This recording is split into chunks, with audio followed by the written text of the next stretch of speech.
second bending in between the signs. We don't chase it, we just let it bend. Like the night don't ever have to end. This rhythm, we're okay. Lost the hours, lost the days. Say my name like a quiet flame. Even if tomorrow shifts the names. No map drawn, no sky above. Just sinking in this weightless love. Let it linger, let it stay. In this groove we fade away.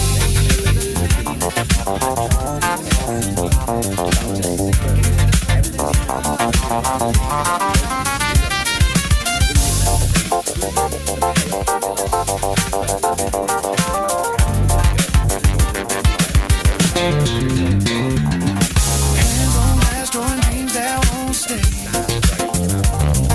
Numbers written down that'll wash away. Different colors, different ways to feel. But in this moment, everything is real. Shed one cup like it's all we own. Learn to touch in a soft tone.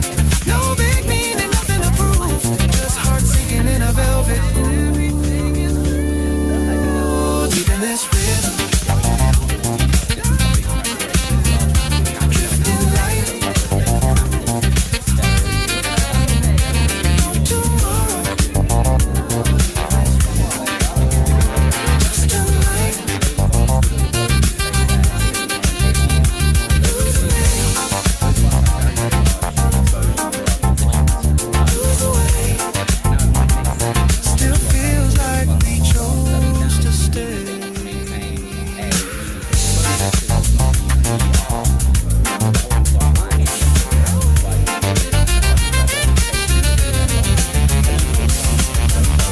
that are solely public funds, they then face the question of whether to buy it for their funds. So it might well be that you see different funds within Bangladesh doing different things over the coming months, and that'll be a function of the history of the portfolio concept. I think there's universal agreement with this thing. Glow from the hallway, Nina leaning on the frame. Paper cup shaking, she laughs it off the same. Says it's almost morning, but it don't feel that way. We still move like midnight, never fading today. Old walls talking, posters barely hanging up. Echoes in the corridor, like a forgotten song. Someone spills a laugh, the moon is in the air. Sweet and low, like someone drifting everywhere. Deep in this rhythm, two slow souls in a weak starlight. Say my name like it's something sound. We keep floating, never breaking off. No direction, no above. Just breathing in this quiet love. Lose the hours, lose the day. In this groove,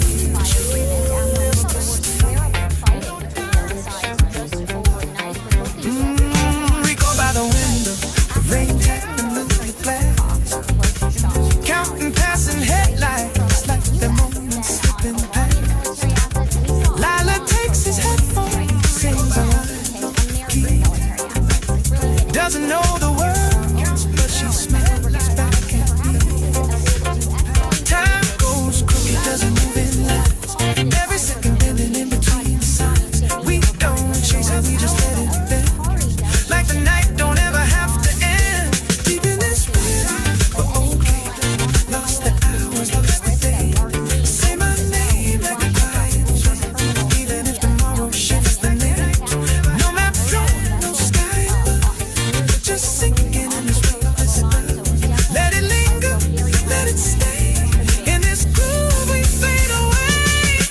Hands on glass, drawing dreams that won't stay. Numbers written down that will wash away. Different colors, different ways to feel. But in this moment everything is real. Share one cup like it's all we own. Learning, touching a soft tone. No big meaning, nothing to prove. Just heart sinking in a velvet groove.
by the stairs, paper cup trembling like she doesn't care.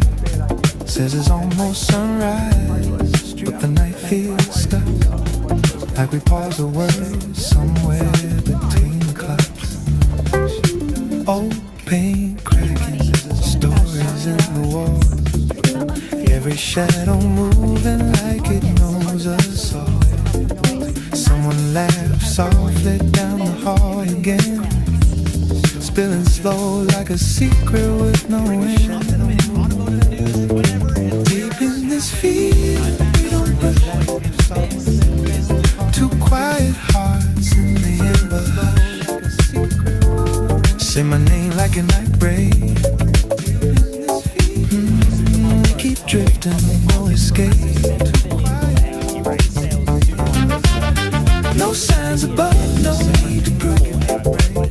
Just sinking deeper in this groove. Lose the hours, let them fall. No, we don't need to name it all. Miles at the window, rain against the frame, counting every taxi they spelling. Sora takes his headphones, hums a melody. Doesn't know the word, but it feels like home to me. Time bends sideways, doesn't stay in line. Every second stretches into something wild. Don't chase it, we just let it breathe. Like the night's got nothing up its sleeve. Deep in this feeling, we're alright. Lost in the corners of a borrowed night. Say my name like a fading sound. Even when the world spins back around. No metro, no voice, but just floating in this fragile life.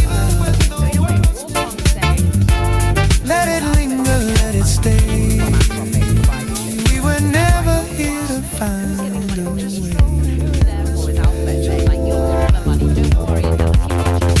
Fog on the glass, we draw what won't last. Little futures fading way too fast. Different hearts, but the same slow beat. Meeting somewhere in between. Shared silence louder than a crowded room. Every breath like a quiet tune. No forever, no goodbye. Just this moment passing by. Deep in this feeling. No forever, we don't move.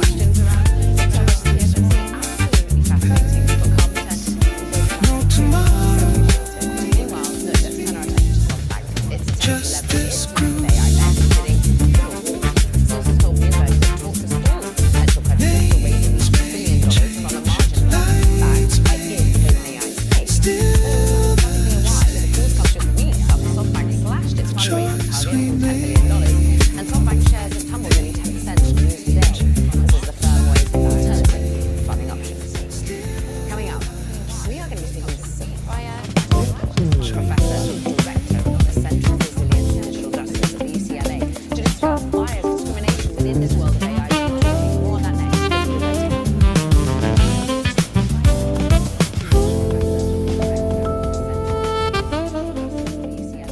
You walking around me late again.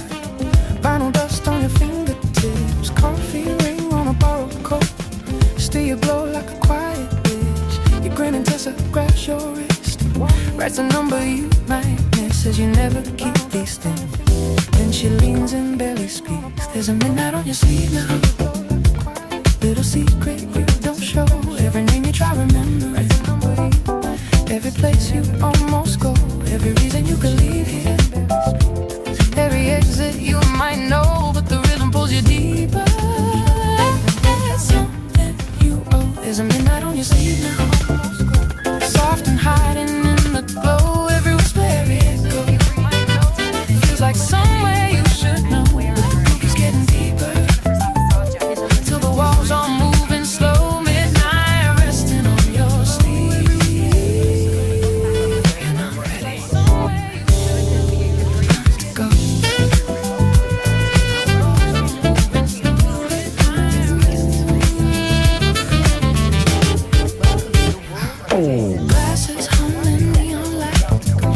a trace in circles, wide eyes that linger just too long. Like she's reading every line. Remember that night we almost left. Chase the coast with nothing said. You just smile, let it slide. Like you never chose a side. In Cairo, she's reading every line. Border Patrol, that's what they are. They're heroes. But the support and resources they need to defend our borders, protect our homeland, and to keep America safe.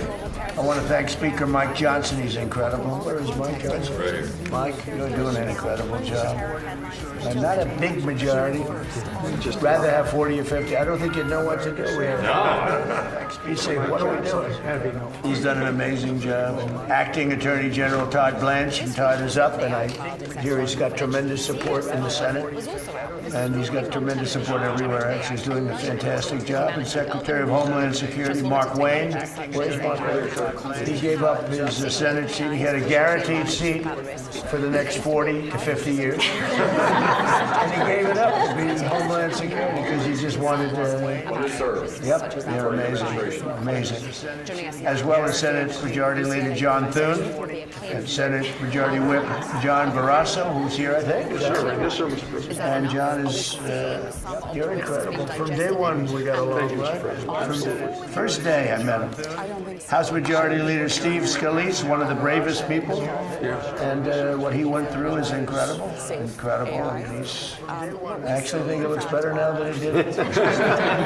We're going to win the game tonight, Mr. President. Oh, is it tonight? Tonight. The baseball. 7:05. And House Majority Whip Tom Emmer, who is an unbelievable leader, actually. He's so highly respected, and he's in Minnesota, and he's ripping them because he knows what's going on. I mean, it's you have your chance now, Tom, because people have really found out about it. So I want to thank you. No, but he's working with our people. They look like Elliot Ness. It looks like Elliot Ness and the gang up there, right? They're finding billions of dollars of fraud, and Tom Emmer is really helping us. Thanks, Tom.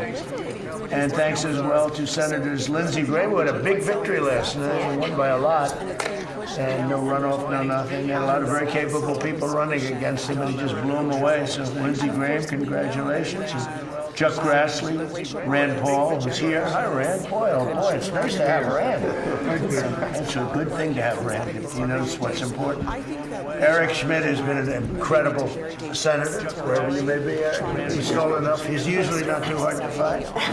And Bernie Moreno. Bernie here? Where's Bernie? Hi, Bernie. What a job, right? So how's the race going in Ohio? You're very popular there, and you'll drive every Republican. I hope so. Well, I love Ohio. We won by a lot, but you ran an incredible race. They weren't giving him a big chance, and he ended up winning quite easily, right? So it was great. We're also pleased to be joined by Representatives Lisa McClain, Jody Arrington, and Jody, where's Jody? You're doing a great job, Jody. Andrew Garbarino, Laura Lee, thank you. Riley Moore, a newcomer who's doing really well. Guy Reschenthaler, Derek Van Orden, as well as Angel Sister Chris Story, you know that? Fantastic. And we appreciate it, Chris, we appreciate it. For more than, thank you very much, appreciate it, being here. Gone through a lot. For more than 100 days, congressional Democrats tried to block all funding for the Department of Homeland Security in a reprehensible attempt to throw open the borders of the United States of America. They want to drag us straight back to chaos and crime. The crooked Joe Biden administration, one of the most corrupt administrations, probably the most corrupt ever. Nobody's ever seen anything like it. And we're not going to let them do that. I have to say that Washington just had some crime numbers out, and it's the lowest number, best crime numbers that we've had, they say, in 58 years. So we went from being a crime-ridden city, our capital, being a crime-ridden place, to being among the safest cities in the country. I'm so happy, and you're a big beneficiary because most of you live here, you hear all the time, the press, the media, and even actually some of the media, a couple of people that I would not suspect, a couple of people truly treat me unfairly. barely, but they came up and they thanked me because it's so much. We have a safe city now. And we also have a beautiful city. We had 22 fountains. Every one of them didn't work. One of them, probably the best was one that hasn't worked for 50 years. That was about the best. They've all been out of commission for 50 years or more. Can you imagine that? They were graffiti strewn, grass growing through the cracks, and they were in terrible shape. And all 22 have now been opened, and the most magnificent possibly of all, the one in front of Union Station is beautiful. You see that? It was all graffiti all over the place. Through a lot of work, we got it looking maybe better than it was the day they put it in. But the one that they're all talking about is the almost 2,500 foot long. It's taller than any building in the world, actually. There's no building that's 2,500 feet tall, I don't think. But it's like twice the height of the Empire State Building, as an example, much wider. So we just got that open last night. We wanted to do it before July 4th, and it is incredible. It's called, it was originally called, 1922 it was built, it was called the Reflecting Pond, or the Reflecting Lake, some people called it. But it was supposed to be a reflection. It never worked from 1922 because it was stone on the base, and no matter what, it always leaked because you have stone and you have lots of crevices. We have nice stone out there, but if you go between the stone, it leaks. And so it never really worked very well. And it was a bad color. It was gray. It was concrete and stone. It was gray. And I had the idea, along with some great people that worked for us. Doug Pergam, fantastic. His group, Greg, everybody. And we worked very hard, but it was going to cost $400 million, and we did it for about $10 million. It was going to take 4 years to build, and we did it in like a month and a half. And we would have had a construction site out there for years, and it wouldn't have worked when they built it. So when they told me what they were going to do, I said, that's not a good idea. I built many swimming pools. As a builder, built hundreds of them. And I got one of our contractors, I had him take a look. And he said, oh, we can do a great job if you could just give us a decent surface. The surface was inside, so we sandblasted the surface. We fumigated it. We took out 11 dumpsters, big dumpsters, full of garbage. It was all garbage. Some of the garbage was there for years. It was all disgusting, and it smelled. And anyway, we took 11 dumpsters of garbage out with shovels. We had a shovel inside of what's called a pool or a lake, and got it clean. We then fumigated it. We then sandblasted the entire thing, washed it, cleaned it, scrubbed it, sandblasted it. Then we gave it a test, then we rinsed it out, and we gave them a beautiful surface, and then they put a swimming pool topping, but industrial strength. It's industrial strength, used for tanks and lots of other things to hold water. And we worked out the ratios of expansion and contraction because, you know, believe it or not, when you have something that's 2,500 feet long, there's tremendous expansion, and who would think of this? Only person that does it worked out. And they have a lot of expansion and contraction.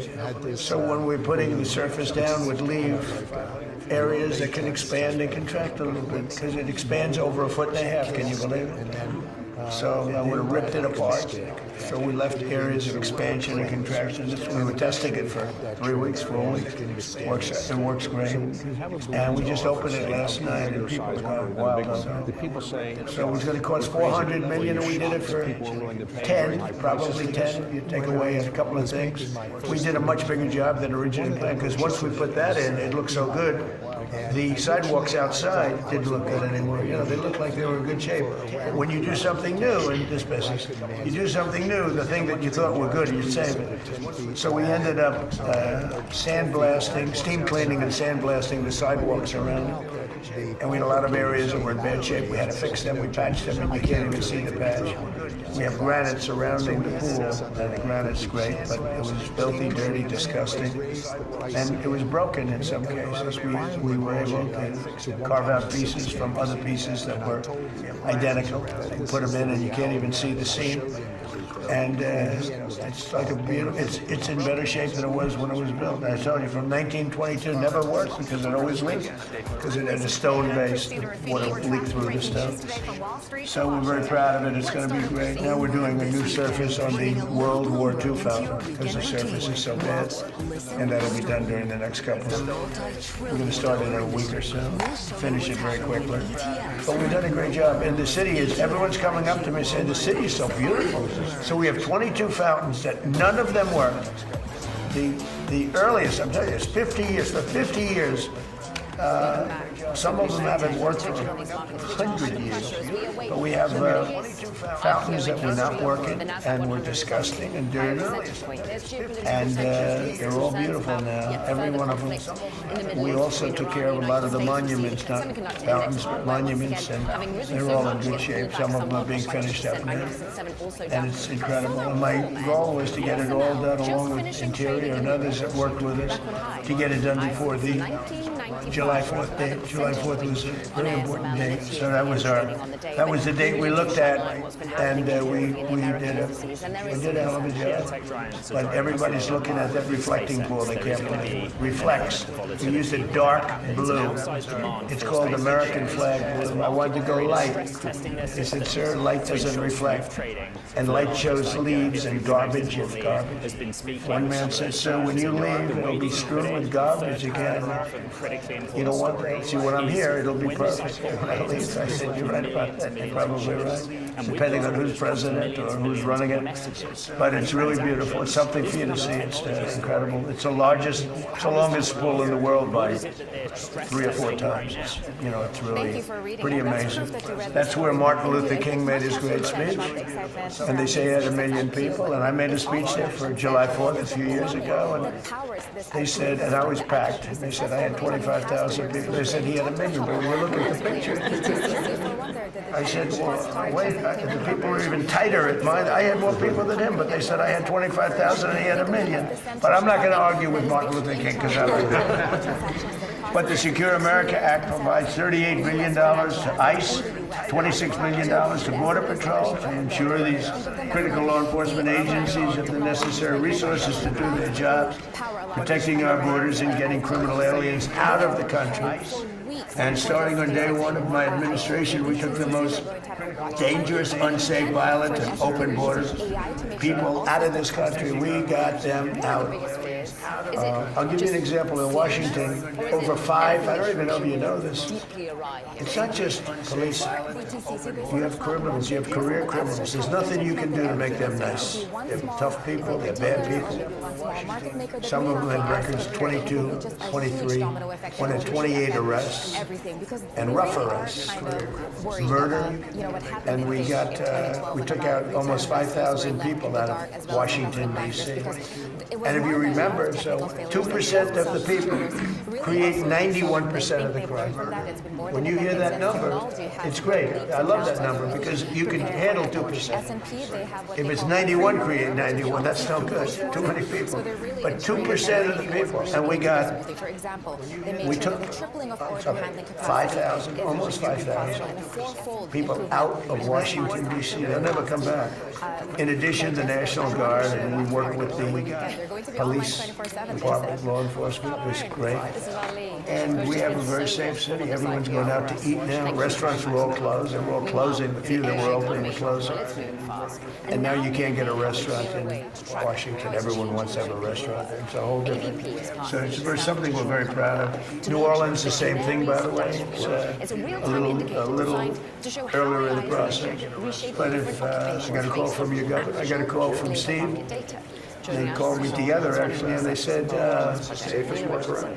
we've never had a Mardi Gras like that. They had the lowest crime they've ever had in the history of the Mardi Gras, which has been going on for a long time. They usually, Steve said, they usually have numerous numbers of murders.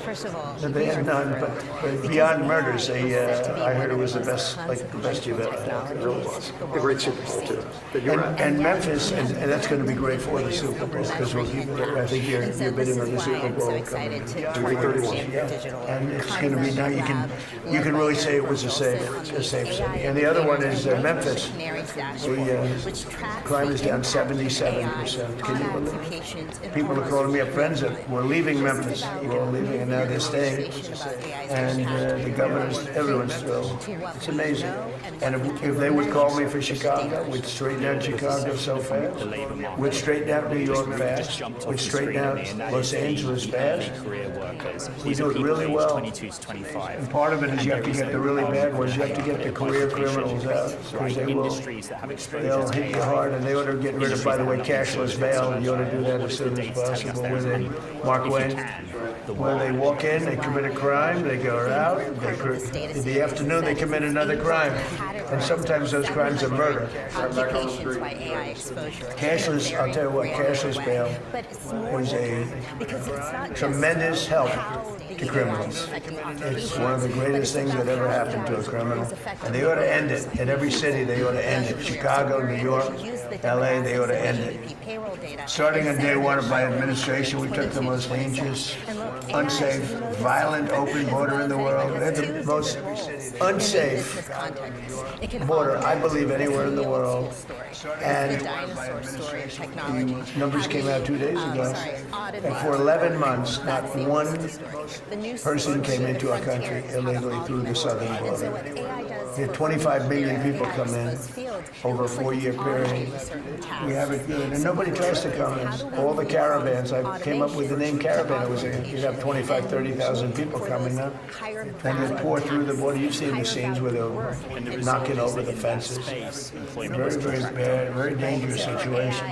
We don't have them anymore because they know they can't get through. So when they know they can't get through, they don't come. And a lot of lives are saved. Women were being raped on the journey up. They were being raped in numbers. 25, 30% were being raped coming up. You don't have that anymore because they don't come up in caravans anymore because they know they're not going to get through. So starting on day one, we took the most dangerous and unsafe, violent, open border in the world, and we created the most secure border anywhere in our country, probably one of the most in the world. I believe it was the most insecure and unsecure border anywhere in the world, because there's no country, even a third world country, that has a situation like that, where you have criminals just walk across totally unchecked. They had the President Biden, he didn't know what the hell was going on. It was people that are radical left lunatics who were very smart, very violent, very vicious, politically vicious. And they allowed this open border policy where millions of people came into our country, unchecked, unvetted. People from jails, people, drug dealers, people from mental institutions. Jails and mental institutions from all over the world were emptied out into our country. And we've got a lot of them out here. A ways to go. It's very tough with the courts because the judges have been very terrible. Very sad. But we're fighting our way through it. We have made this in fact, we've made it a country that, as you saw last month, they said we had the lowest murder rate that we've had in 125 years. Think of that. And that's despite the fact, because we got a lot out. We do have more. We had 11,888 people come into our country who committed a murder. 50%, more than 50%, created more than one murder. So you had people coming, I think 7. Let's listen to what he had to say. 7 murders. We allowed them into the country. Got most of them out. In the last 12 months, 0 illegal aliens have been admitted into the United States. We cut the flow of fentanyl across our border by almost 60%. Think of that. And by the way, coming in by sea, 97%. And we're looking for the 3% because we think they're among the bravest people. We cut them down, right? We cut it down 97%. And now I hate to tell this to Mexico, but we're now focused on coming in by land because the sea was tougher. A lot was coming in by sea. Much bigger percentage than anyone would know was safer for them. It used to be safe, not safe anymore. But we're 97% down coming in by sea, by ocean, by by water, lies with the and you see what employer. happens. And so this And data is about they don't do it empowering the second employers time. to make that decision. They used to have, Is AI they were gonna totally be unchecked. efficient? When they did Certainly. capture That is somebody, the they'd bring them clear in, case for they'd that. book There's them, a and let clear them use go. case that They'd AI go. is making certain work They'd more be back on their boat the efficient, following do more night. with less. So we're doing a great job. In the last It is 12 a months, the numbers have that changed in this country like nobody's ever seen before. Zero illegal aliens have been admitted. And that's made by largely Democrat people. Those lists are made. And I find it hard to believe when I say zero. There must have been some. But they say zero, and it's very close to zero. It's hard to believe. You look, you know, they used to have that certain areas on the other side of the wall. I built over 1,000 miles of wall. Without the wall, you couldn't do this. But I built over 1,000 miles of wall. We're building more now in certain areas where you need it. But nobody's ever seen anything like this. The plazas. We have thousands of people standing in those plazas. They actually made them out of concrete because the land was so disgusting and dirty, and it was so muddy and horrible. So they put massive concrete plazas on the other side for people to wait getting in. There's nobody on. There's nobody. They took a picture this morning. There was nobody on any of the plazas except 4 of them, big ones, where they come and stand by the thousands. There was nobody on the plaza, so it's really amazing. I want to speak about it in my speeches. I made a speech last week, which is really wonderful, Wisconsin. And I wanted to speak about the great job I've done on the border. And my people said, "Sir, nobody cares about my speeches." I said, "What do you mean?" I got elected on that twice, actually, because I got elected the first time in 2016. And after I left, it became horrible, horrible. The second time was far worse.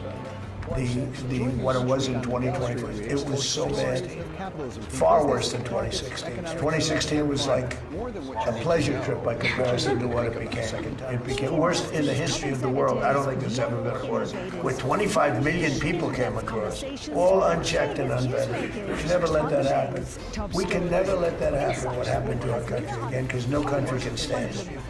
No country could have withstood what these people.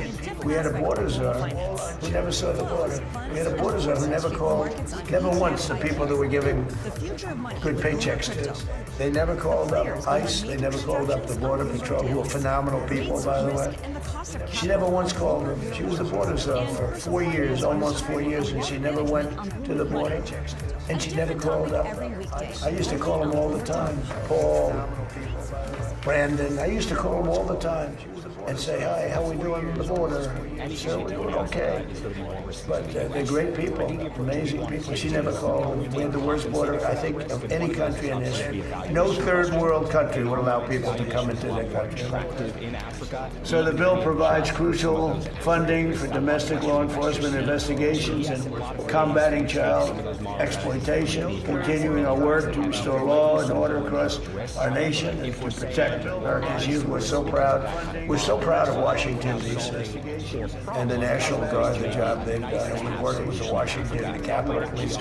They're great people. I've gotten to know so many of them. Very simply, the radical left Democrats, and I'm going to use that term a lot because they're dumb. I mean, who wants open borders? Who wants transgender mutilization of your child? Who wants that? Who wants men playing in women's sports? They're dumb. They're Democrats. They have the worst policy of anybody. I watched that thug that's up in Maine. He's a thug. And they're trying to make excuses for him. I mean, he's worse than any human being that's ever run for office, probably. I don't know him. I don't want to say bad, but I just look. I mean, nobody's ever had a record like that. So is it Paradise? And you'll have Schumer. He goes crazy over this or that, or Epstein. This guy. Why are they talking about it? He said, well, we don't know. This guy's got a rap sheet. I've never seen anything like it. He's a thug. I know thugs. I had to deal with thugs. Built a lot of buildings. I dealt with the toughest people on earth. Why did you make that bet? I dealt with worse than thugs. Was it a This guy's a thug. He's a low-level thug. Look, if you And he's running to be a senator to work with Eric Schmidt. You're going to Great Eric will handle it. Not getting To be with Barrasso, who the hell do we have to be with Rand? Now, Rand would be very interesting with it. Rand would figure it out and he'll put him away. But this is a thug. He's a cheap, no good person. And I watch these senators, the Democrats, well, we don't really know. You do know. As bad, I've never seen a person like that run for office. Look, I mean, we want to make these models. The guy from Texas different, but he's terrible. He's terrible. He's a radical left communist. Well, that's working with biotech. But I watched this guy this morning, Working with and academic he was research. so bad. All of those are He was so bad. He's a bad guy. You know, just a bad guy. He must be laughing up his sleeve when he looks at these idiots going like Schumer. Well, he's okay. He's okay. He's not okay. Can you imagine if the Republicans had him? Oh my gosh. How about if we had him, John? I think, I really believe it. If it meant losing the Senate, you would not let that happen. That's just a terrible thing. I mean, I watch it happening. It's unfolding. It's really history because there's never been a guy like that that's ever run If for AI office. continues improving At any level. I don't think at any level. of traditional software. And the excuses, they come up every day, somebody comes forward with really proven stuff. Even his business, he's not a businessman at all. His parents supported him. The guy's a loser. Other than that, he might be very nice. But very simply, the radical left Democrats, and I look forward to the day when I don't call them Democrats anymore. And I won't if they do their job. If they want to stop crime, if they want to lower taxes, if they want to do the common education, the good things. There's so many things we can do together. I look forward to the day that I don't call them Democrats anymore. There'll be that day, I think, I hope. And sticking with that topic, the company has released a new But they're in Congress and they voted with the cartels, the terrorists, the gang members, the drug dealers, the human traffickers, the child predators. And our great Republican majorities voted to protect law-abiding American citizens. I mean, they voted to raise your taxes. They voted for men and women's sports. They voted in favor of men participating in women's sports. It's ridiculous. They voted for the transgender mutilization of your child. They voted for all these things. They voted for open borders. So bad. One of the worst things that's ever happened in this country. Hardest thing to cure. Because we had 25,000 people. Remember this, when countries, because countries sent those people, when countries put people into a cartel, through the cartels, they put them into a whole group of 10, 15, 20,000 people that come in. They're not giving you their best people. They're giving you people that they don't want. And they're sending them into and the Democrats voted in favor of that. It's really a shame. And it's so bad for the country. You'd almost think they hate the country. Because they're not stupid people. You can't cheat like they did. And look at the election in California as an example. After a week, they determined that the kid who's leading and had all the mojo, all of a sudden he doesn't make the runoff. And then I hit the hard on that. I started talking about Steve Hilton, who's a fantastic guy. And I saw them say it was going to be 2 weeks before they knew. And I started hitting them. It's going to happen to Steve Hilton too. It's watch. You got to watch. And they approved Steve Hilton very quickly. There was too much heat on him. The only reason he got approved, he had all the votes he needed, probably to be first place. But the only reason they approved Steve Hilton, it was going to be 2 weeks. They said it.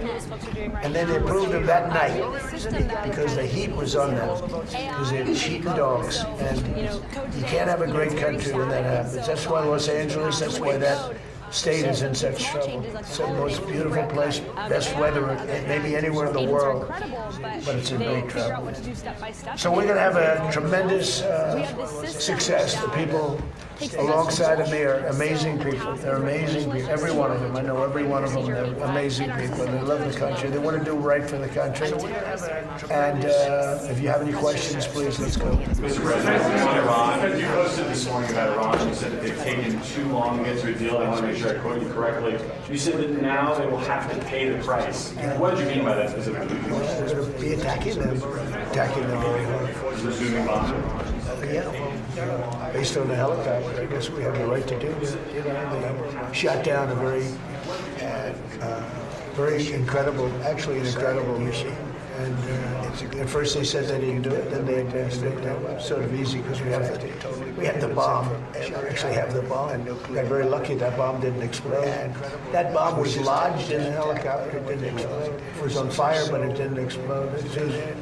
Sure, guys. They knew how to fly, but they got very lucky.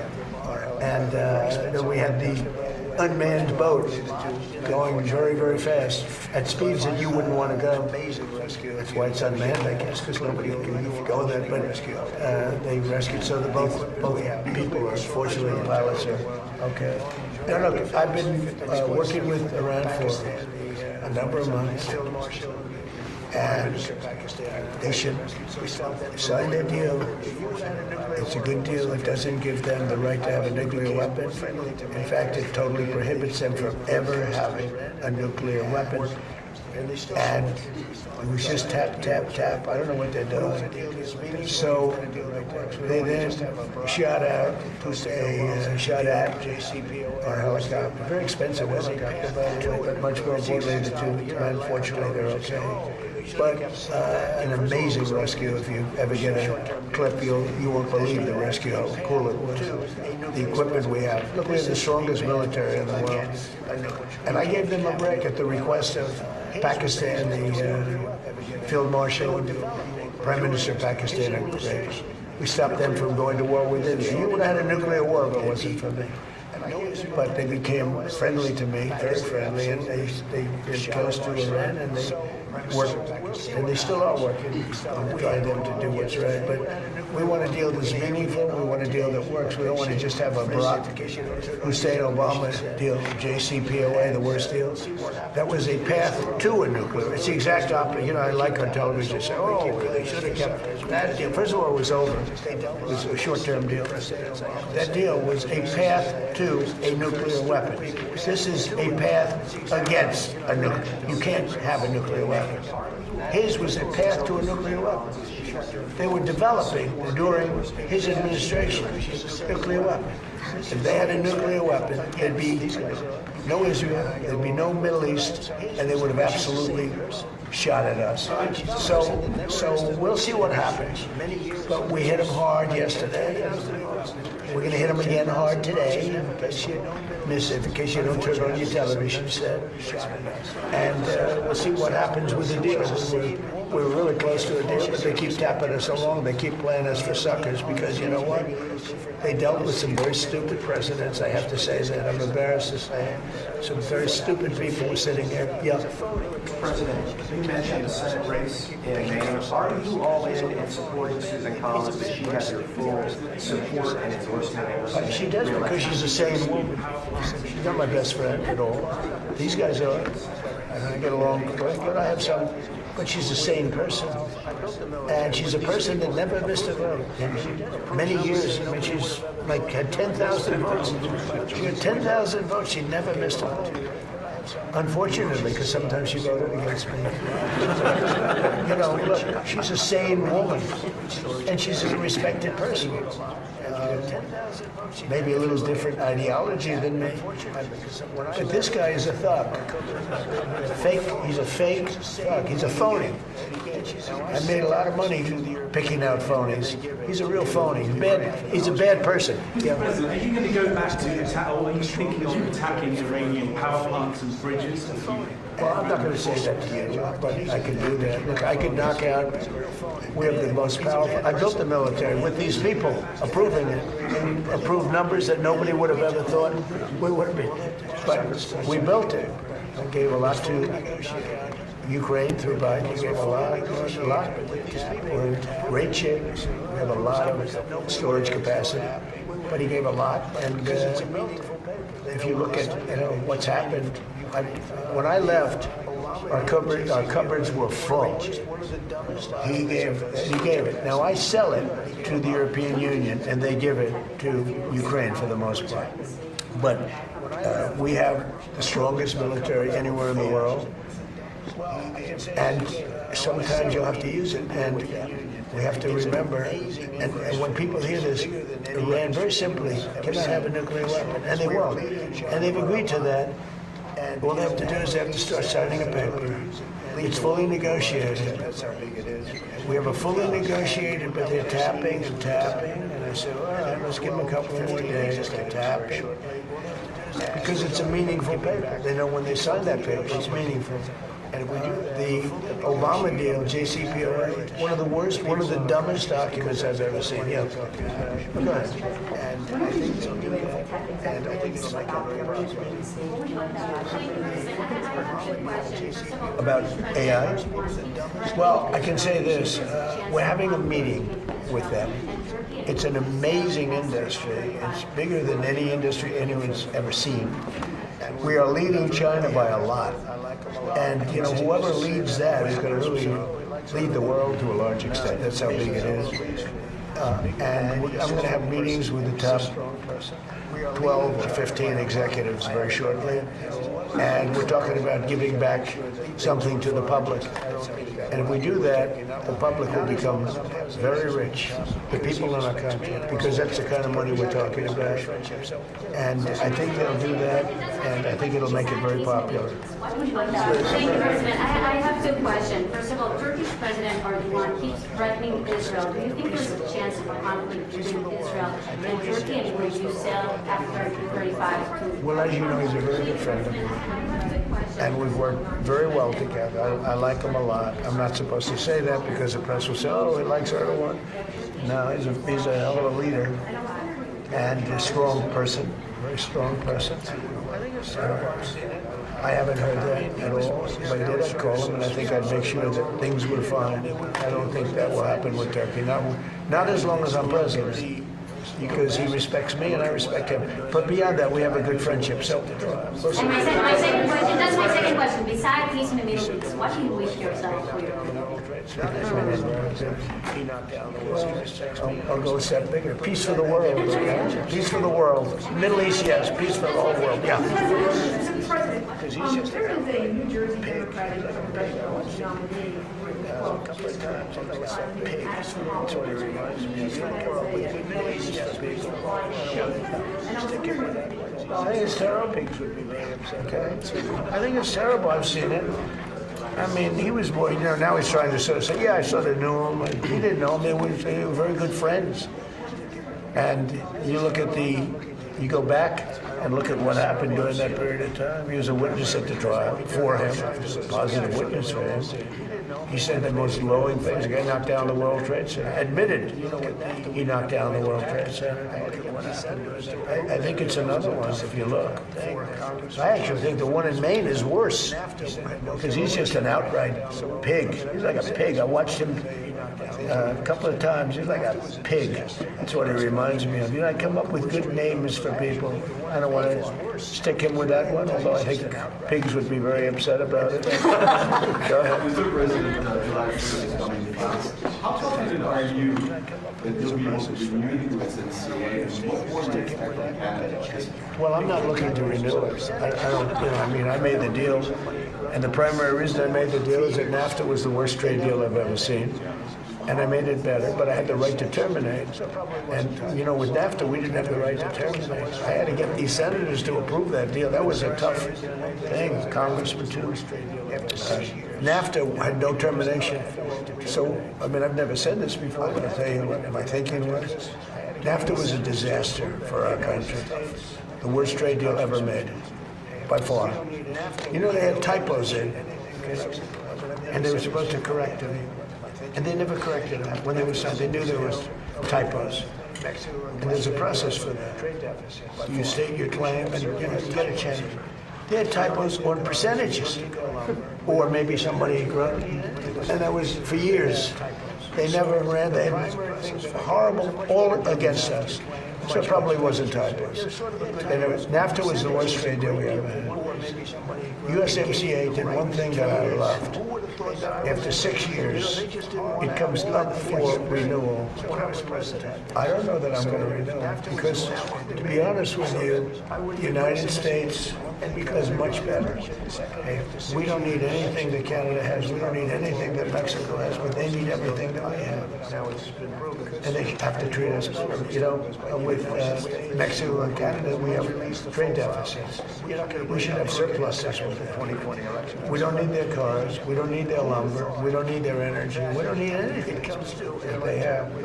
So the primary thing that I got, it was a much better deal than NAFTA. Much, much better. It was sort of a good deal, but it was a great deal for one reason. It gave the right to terminate, and who would have thought that I was, they just didn't want to have it during the 4-year period when I was president. So now they made it so that I wouldn't be president, and because they rigged the election, the second election, as you probably hear, you probably know, most of you know that happened, and now it's been proven, and it will be proven as time goes by even more so. We have things that you won't believe. When we release the full files, you're not going to believe how crooked the second 2020 election was. But who would have thought that it comes due in my term?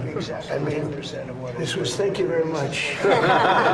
So it was very important that we be able to do that. So we're talking to them. We'll see if we do something. Just before we came in here, you posted about difficulty of just starting the job early. You said it was downsizing the DNI. Can you talk about that? Well, yeah, people have wanted that downsize for a long time. Many people don't want it at all.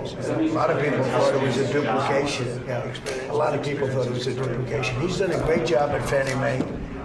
And, you take Freddie Mac, the value of that has increased so much since I've been in charge. I had the right to sell that. And in my first term, a group came to see me wanting to buy it, and they offered me exactly 10% of what it's worth today. And I didn't want to do it because I didn't want to look foolish when they flipped it a year later for hundreds of billions of dollars more. So I kept it, and I put him in charge as soon as I got here, and he's done an amazing job. It could be worth $1 trillion. It's a different portfolio. Well, it is, I know, but smart people are smart people. I always say I'd rather have smart than experience, but experience is good too. I would say this, he's going to be there for a short while we pick somebody else.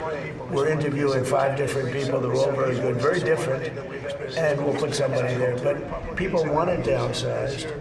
The senators and the Congress people, I think everybody wants it downsized, and many people, I think, and I won't speak for Todd, but and I'm not sure how Todd feels it, but by the way, he's great. I hope you people have given him an easy run because he's very busy. He doesn't need stupid people saying, why didn't you get a higher mark at a certain college? Because he's highly educated, he was a great student, he's great at everything he's done. But how come he got a B+? See, they'll go after him for getting a B+ instead of an A, but the other guy can be a thug and let him run. He's okay, he's fine. The one thing about him, it's great, because every time they bring something up, he's worse than anybody that we've ever seen. And I hope the Republicans are going to use him as your standard bearer. When they say that, gee, Eric, we don't like the way you dress today, it's unacceptable, right? And then all you have to do is point to this thug that they're trying to put in. So pretty much that's the way it is. He's going to do a good job. He's going to be there for a very short period of time. He will be superseded and replaced by somebody that's going to have the job permanently. What do you think of the Democrats saying they'll hold up the... I don't care what they say. Democrats. They're not Democrats. They're Democrats. They're dumb people, yeah. Then I guess something's going to happen. No, we can't let them extort us. I told the guys today, we can't let them. They've done it on numerous occasions. I said we can't. What we're signing today has been amazing, but they tried to extort us, and eventually, and they were losing tremendous support because they're extorting on law and order. And they can't win on law and order. People want law and order. They don't want crime. And that's essentially what they were doing. And ultimately, they could not take the heat. But we can't let them What starts? Yeah. Most successful World Cup they've ever had. They've never sold tickets at that level. They've never sold that many tickets so quickly. It's amazing because you don't think of soccer. We use the word football, soccer, right? But you don't think of soccer in this country. It's the most successful. I spoke to Johnny this morning. He's fantastic, and he's the boss. He said there's never been anything close to what's happened.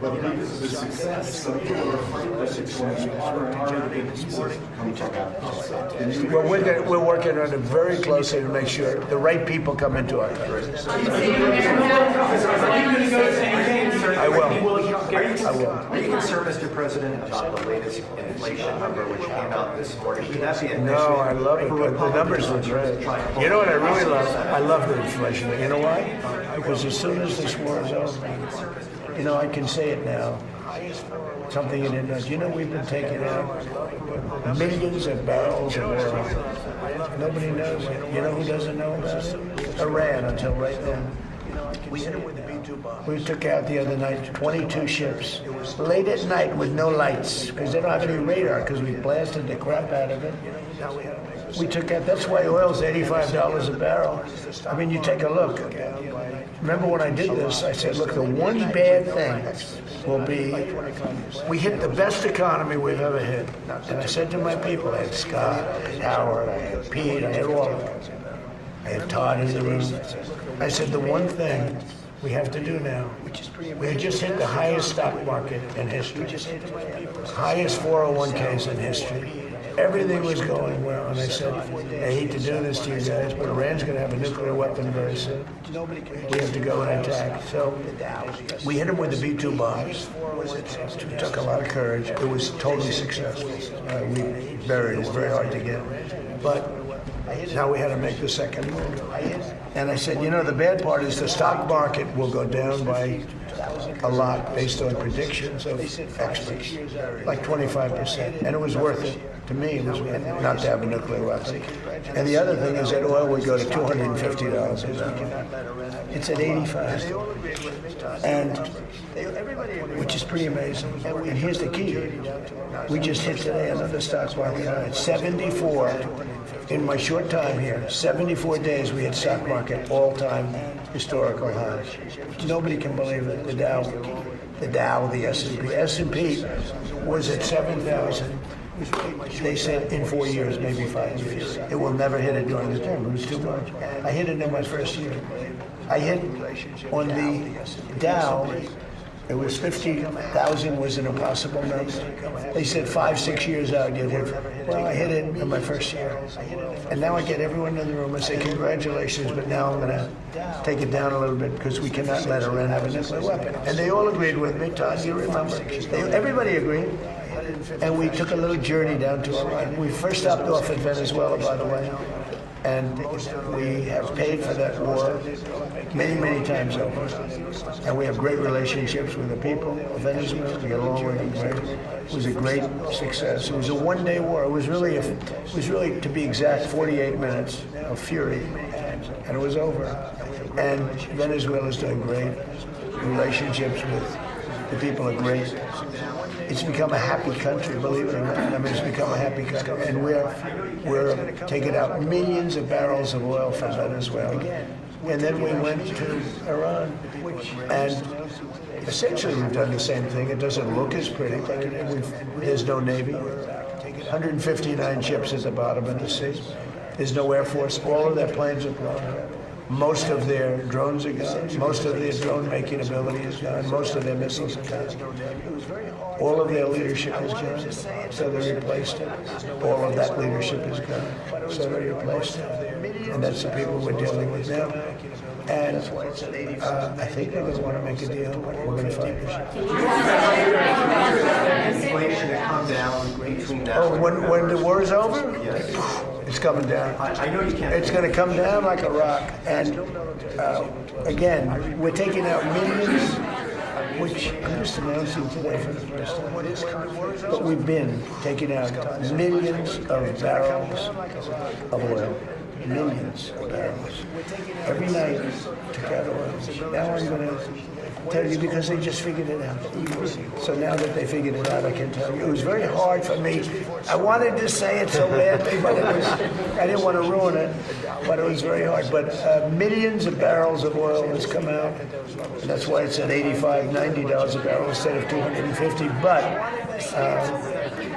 we have the greatest military in the world, the toughest military in the world, just the best in every way. Nobody even close. There's no military that's even close.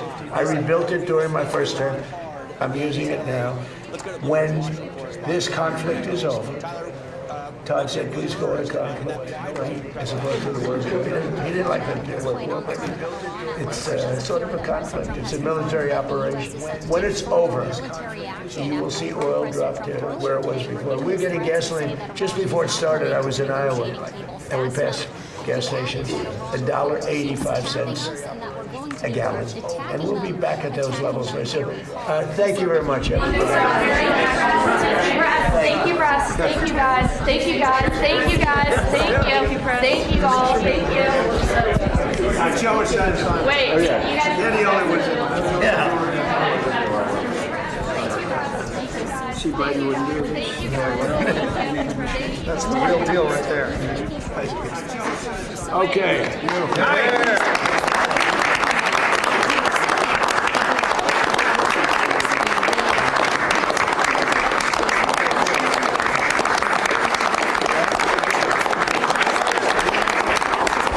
Thank you very much, everybody. Thank you, guys. Thank you. Thank you, guys. Thank you, guys. Thank you, guys. Thank you, guys. Thank you, press. Thank you, press. Thank you, press. Thank you, press. Thank you. Thank you, guys. Thank you, guys.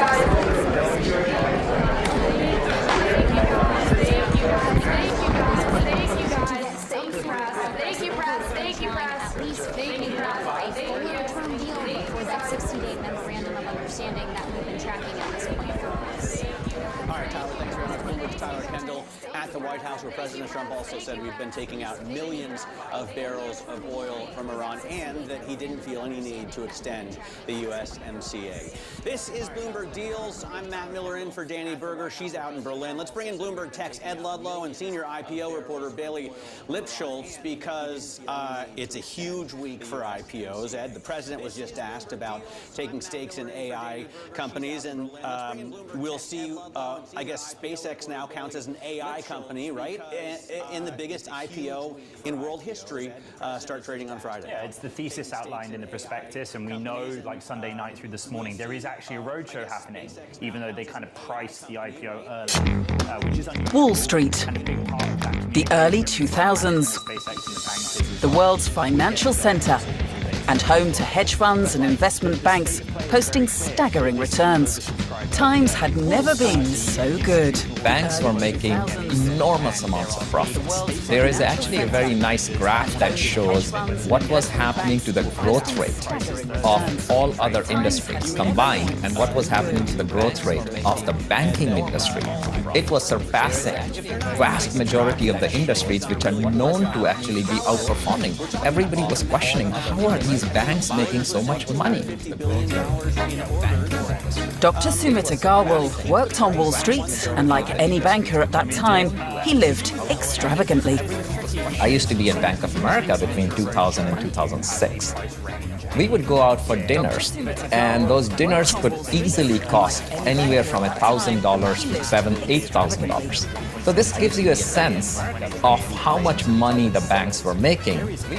Everybody wants to have a big house and a big car, and they want to show off to the other banker. So you can imagine the enormous profits and no accountability.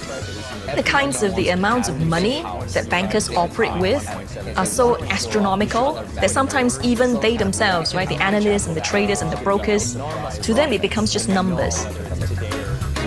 Wall Street players thrived on these numbers, and some of the biggest moneymakers on this block, the investment bankers, the golden boys of the industry. all investment banks were very aggressive players throughout the 2000s, and rightfully so. I mean, these guys were living the good life. They were known to make money for investors and shareholders. And the good times were not just rolling in the US. In Asia, the economy was beginning to boom after the 1997 financial crash, and Wall Street titans wanted a piece of the action. And Singapore was becoming an especially attractive Asian destination for America's growing banking wealth. There was a period of banking liberalization in Singapore, which meant that more foreign banks, such as Standard Chartered, Citibank, for instance, were allowed greater market participation in the retail sector. So the commercial banks in Singapore were all facing essentially greater competition from one another in competing for customer base. Top American investment banks piled in to take advantage of the new opportunities. Merrill Lynch, Goldman Sachs, Morgan Stanley, and also Lehman Brothers, the oldest of the lot and famed for the strong culture of its US operations. Lehman Brothers was a significant and important player in the 2000s in the US, in the investment banking industry. At that time, it was number 4. Lehman also was one of the most aggressive players in the industry. People, kids, MBAs, students would love to go and work for Lehman. I mean, this was a prime job for them. Sellathorai Sukumaran joined Lehman Brothers in 2006 as a vice president in the Mergers and Acquisitions Group in New York.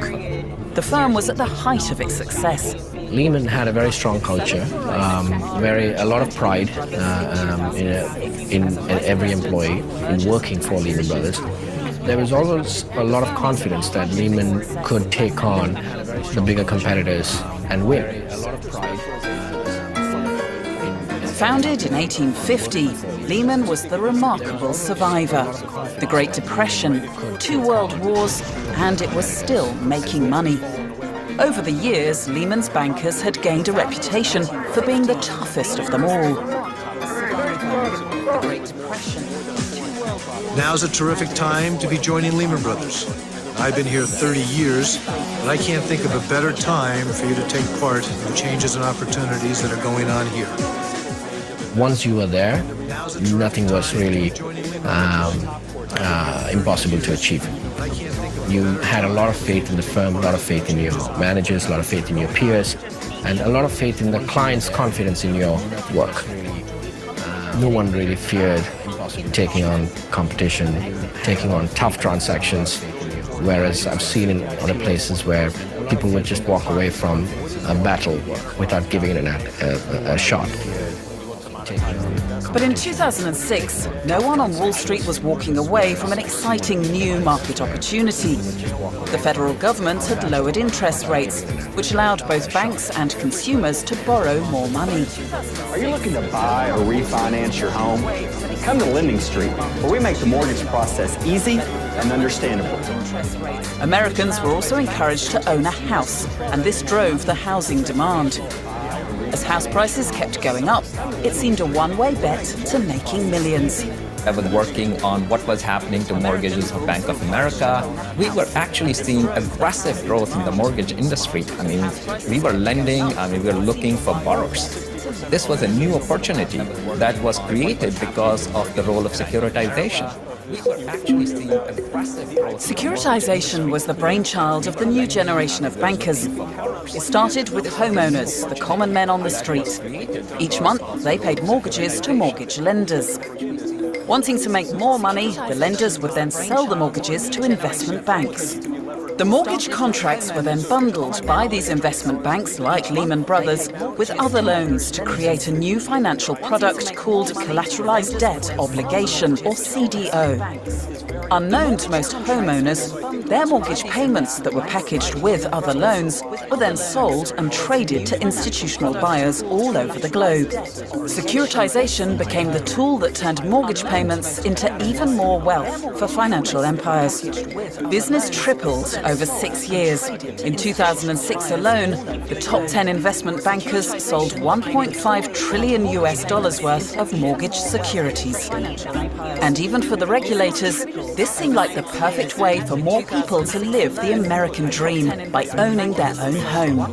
Regulators saw the positive benefits of actually securitization because they saw that credit was being made available to a wider population, or you can think about credit was being democratized.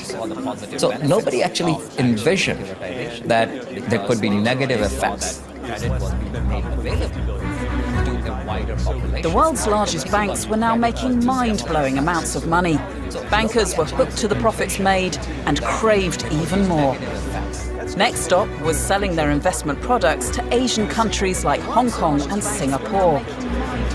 Almost all the banks were pushing different kinds of products to try to attract customers. These products were seen as very attractive because they were sold with the promise that it has quite high yielding interest of about 5%. In Asia, products like high notes, pinnacle notes, and mini bonds hit the market. When Mr. Tan walked into his local bank with $50,000 and the intention of renewing his savings account, he was offered a chance to join the money-making party. We have protected his identity upon his request. They see I got this money, they show us to the salesman in charge in the bank. And just let us sit down, explain to us what they have. They tell me that there's another bond with about 4 to 5% interest. So ask the brochure, so ask the check of 500,000, the previous buyer in the morning. We are convinced and we have been promised that this is a very safe bond. Like so many other investors, Mr. Tan fully trusted his bank. But what he didn't know was that the product he had invested in was directly linked to top American banks like Lehman Brothers and Merrill Lynch. Many of the investment banks in the U.S. were actually involved in the structuring and the sales of these structured products. And therefore what was happening quite far away in the United States actually had very real impact on the everyday retail investors over here in Asia. Structuring and sales of these structured products. And therefore what was happening quite far away in the United States actually had very real impact on the pulled up by a quiet light, engine ticking in the night, paper cup still warm in hand. You said let's drive, don't need a plan. Windows open, cool air flows, radio humming something low. You lean back, feet on the dash, say my name like it's gonna last. Late drive on Cedar Lake, nothing lost and nothing gained, just the night inside our hands. No need to understand. Windows down, that rhythm slow. Let the quiet city go. Every second feels the same. On this drive, no need to change.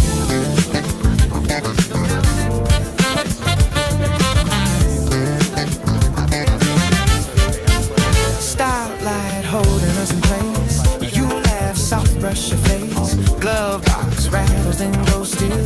Like the night bends to you. Photos from the side. Little ghosts of younger lives. You say we're still figuring out.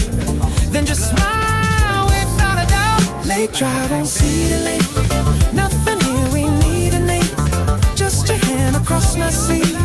Drawing lines I wanna keep. Windows down, that low end sound. Like the world just spins around. Every moment stays the same. On this drive we don't explain.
Tell me what you feel now. This vibe right here, unreal, too real.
Resting near the counter edge,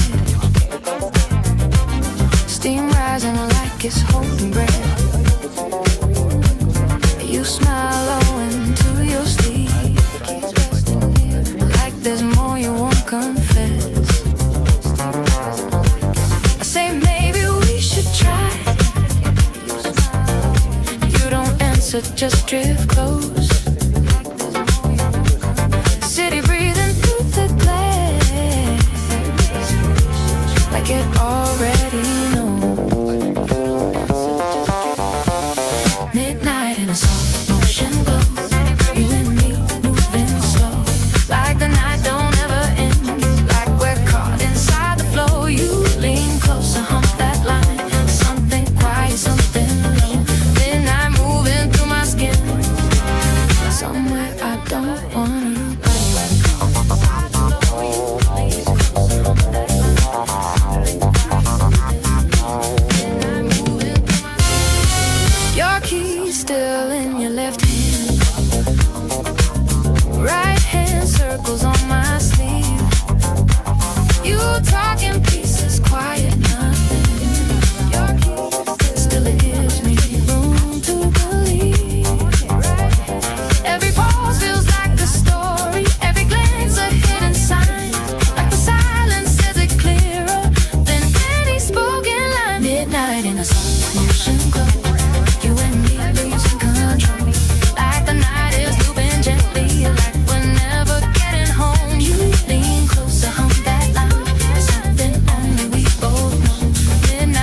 into haze. World dissolving in your gaze. One word waiting on your lips, but it never leaves that place. Breathing in the same slow time. Every step and every sign. In between the sound and silence, we become something undefined.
From the hallway, Nina leaning on the frame, paper cup shaking, but she laughs it off the same.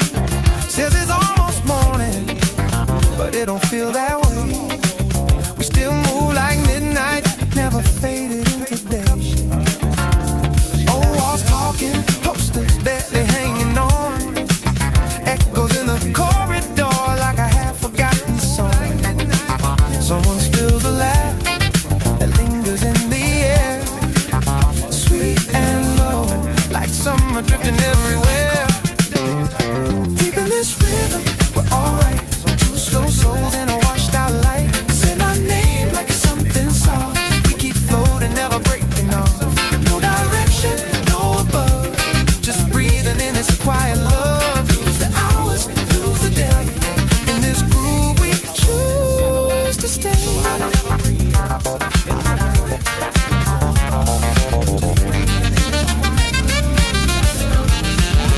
We go by the window, rain tapping on the glass, counting passing headlights like their moments slipping past.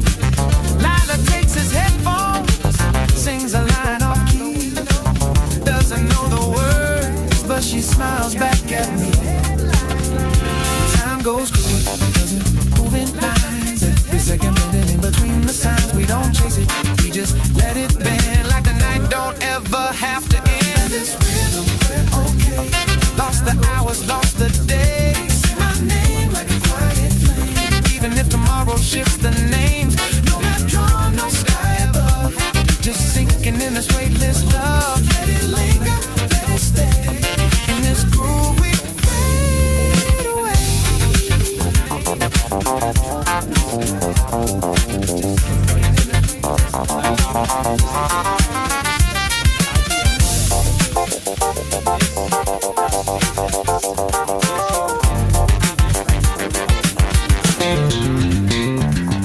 Hands on glass, drawing dreams that won't stay. Numbers written down that'll wash away. Different colors, different ways to feel. But in this moment, everything is real.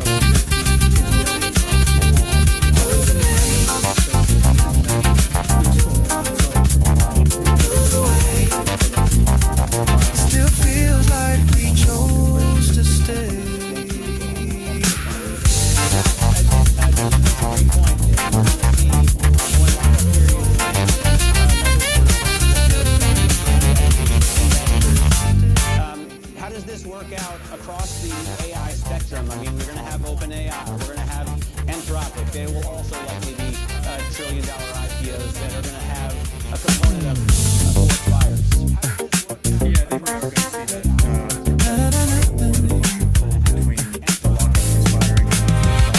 Glow from the hallway, Nina leaning on the frame, paper cup shaking, she laps it off the same.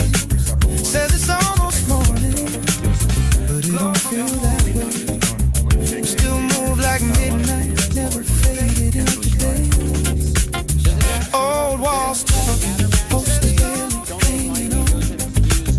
Echoes in the corridor, like a half-forgotten song. Someone spills a lamp, oh, in the air. Sweet and low, like soul drifting everywhere. Deep in this rhythm, we're all two slow souls in a washed out light. Say my name like it's something sitting low. We keep floating, never breaking off. No direction, no above. Just breathing in this quiet love. Lose the hours, lose the day. In this groove, we choose to stay. We go by the window, the rain tapping on the glass, counting passing headlights like the moment slipping past. Lila takes his headphones, sings aloud, doesn't know the words, but she smiles like it's me. Time goes quick, it doesn't move in lines. Every second bending in between the signs. We don't chase it, we just let it bend. Like the night don't ever have to end. Deep in this rhythm, but okay. Lost the hours, lost the day. Say my name like a quiet flame. Even if tomorrow shifts the names. No map drawn, no sky blue. Just sinking in this restless love. Let it linger, let it stay. In this groove we fade away. Hands on glass, drawing dreams that won't stay. Numbers written down that will wash away. Different colors, different ways to feel. But in this moment everything is real. Share one cup like it's all we own. Learning to touch in a softened tone. No big meaning, nothing to prove. Just hearts singing in a velvet groove. Deep in this rhythm, like a drifting light.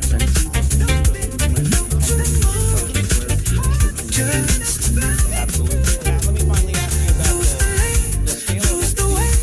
Still feels like we choose to stay. Can this market handle that kind of liquidity demand? I think so. Based on what we've seen, private markets, tens of billions of dollars being raised privately. I think if private markets get supported, public markets can too. All right, thanks very much to both of you. Today's investor committee, I should say Joseph Schuster, founder and CEO of Apache, and Matt Kennedy, he's senior strategist over at Renaissance Capital. Up next, more from Super Return in Berlin. We'll hear from Alex Kelly, global co-chair of the M&A and private equity practice at Latham & Watkins. This is Bloomberg Deep.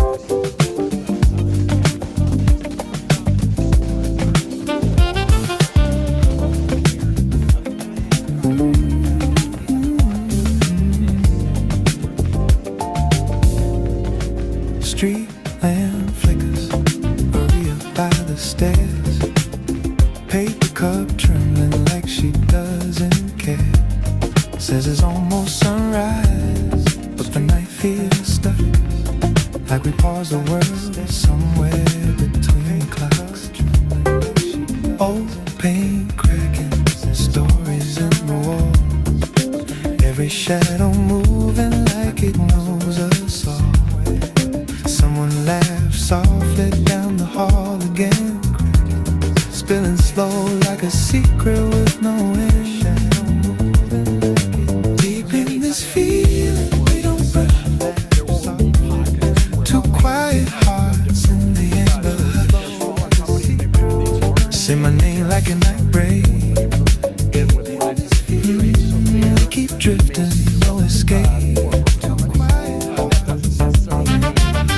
No signs above, no need to prove. Just say sinking deeper in this groove. Lose the hours, let them fall.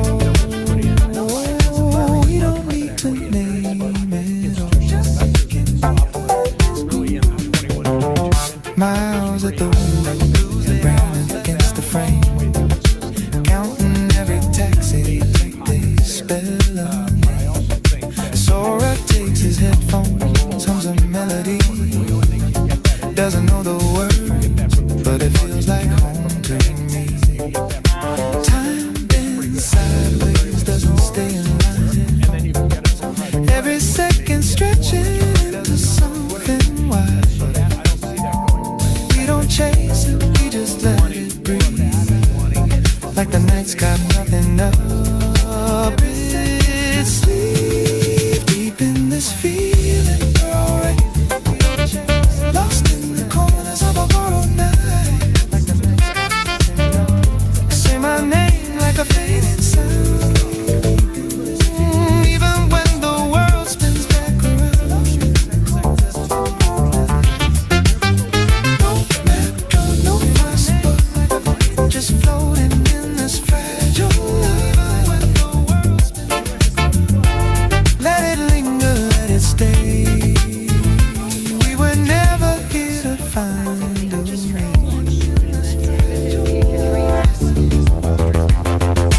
Fog on the glass, we draw on the last. Little futures fading way too fast. Different hearts, but the same slow beat. Beating somewhere in between.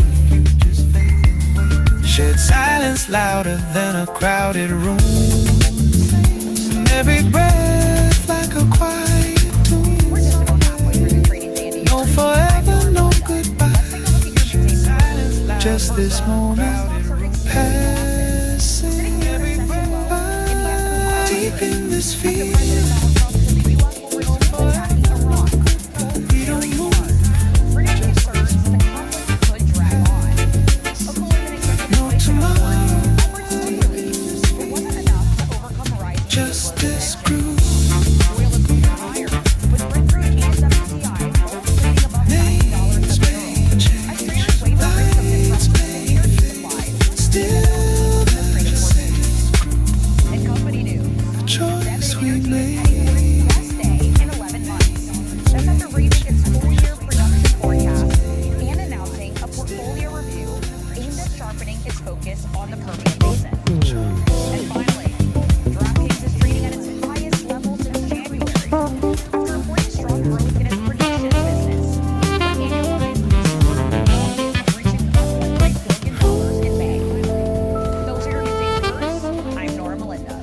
You walking around me late again.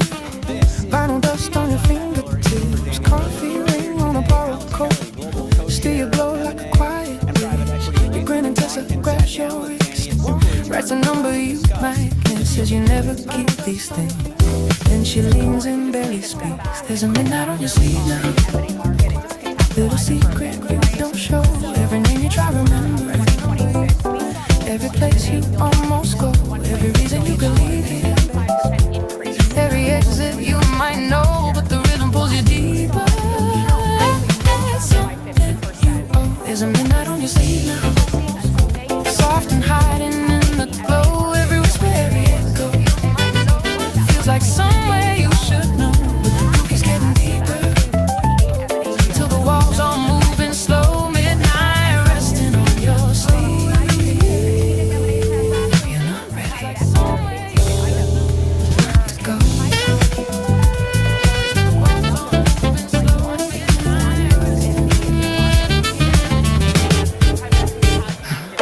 Glasses humming neon light. Seeing her tracing circles, wide eyes that linger just too long. Like she's reading every line. Remember that night we almost left. Chase the coast with nothing said. You just smile, let it slide. Like you never chose a side. Cairo pulls you with the crowd. Spins you once the music loud. Says you dance like you don't care. Then disappears into the air. There's a midnight in your breathing. Something heavy, something sweet. Every name you ever whispered.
Side streets going in a silver haze.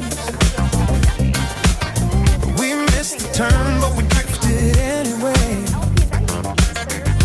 City humming like a lullaby.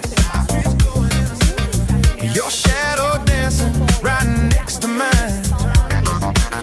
You move too quick through passing lights. Slow you down to match the night. Stay right here, I say your name. Let this moment forget the day. Headlights blur and neon signs. Time gets lost between the lines. Nothing waiting, nothing planned. Still it feels just like we can. Midnight with no map to follow. You and me inside the hollow, laughing like the world is ours. No direction, just these hours. You say, don't let this feeling go. Like a tune we almost know. Hold it close, don't let it slide. Nights like this don't come twice.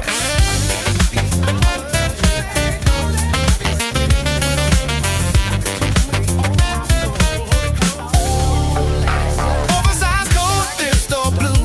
Smell of coffee still on you. Record turning soft and warm. You take my hoodie like it's yours. Bare feet tapping wooden floors. Half-lit rooms and open doors. Every glance a quiet spark. Figures moving through the dark. Different faces, same old flame. Changing stories, constant frame. Every corner holds the sound of a heart without a ground. Midnight with no map to follow. You and me in borrowed shadows, drifting like a saxophone, playing notes we've never known. You say, don't you dare forget every breath, every silhouette, even when the names all fade. This feeling's never gonna change.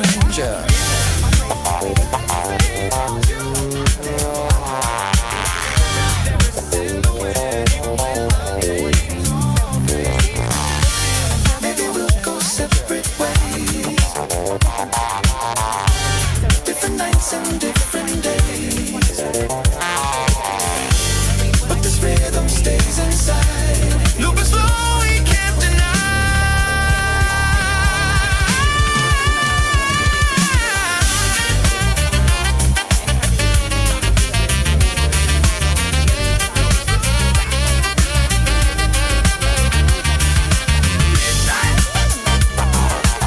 No need to hide, no tomorrow in our eyes. Just this second passing through. Still feels like it's new.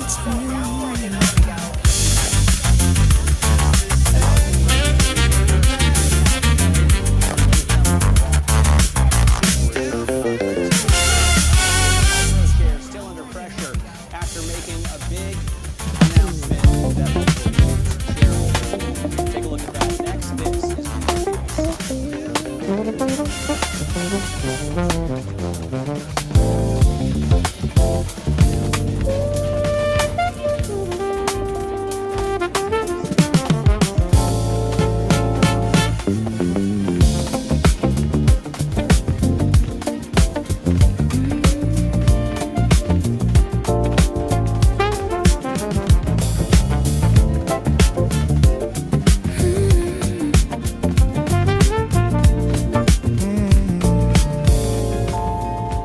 Long road, glowing under amber light. We took the turn, no reason why. City breathing slow and low. Your fingers tracing lines in mine. You always rush through every street. I pull you back into the beat. Stay right here, I'll whisper soft. The night, forget to leave. Taxi lights and fading signs. Time dissolves between the lines. Nothing waiting, nowhere bound, but everything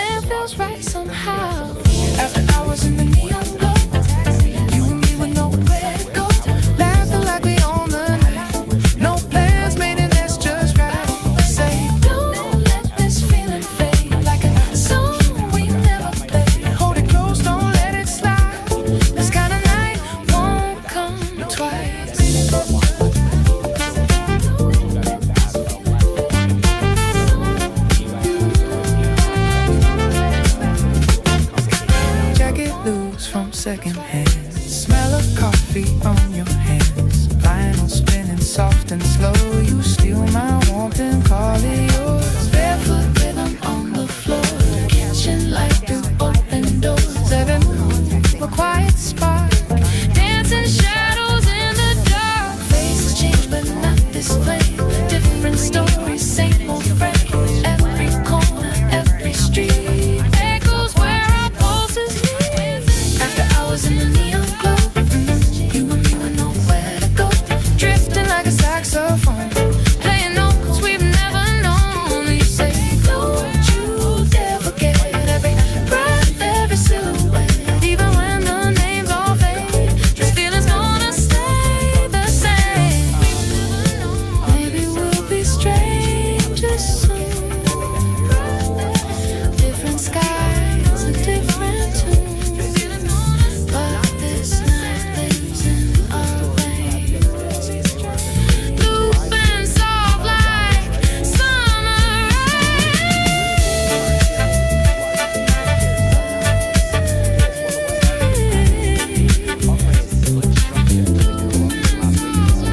after hours. We let it ride. No tomorrow in our eyes. Just this moment passing still feels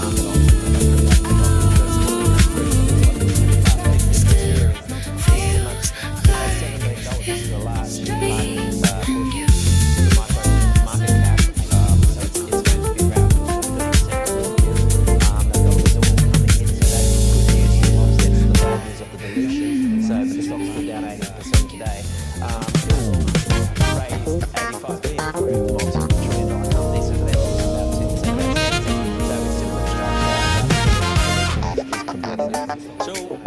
Supermicro computers, they make the servers, they make the graphics.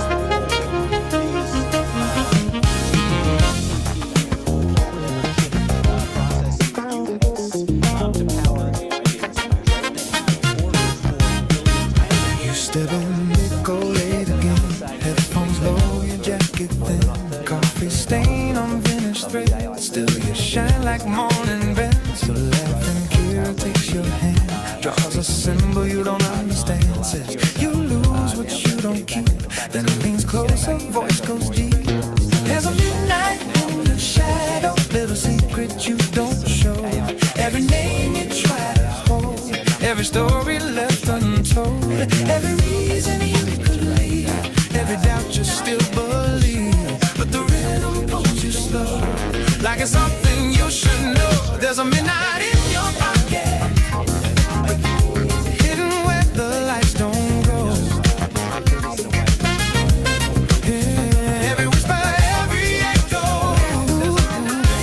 tells you things you shouldn't know. But the groove keeps falling deeper as the room begins to flow. Midnight living in your pocket. You're not ready not to go.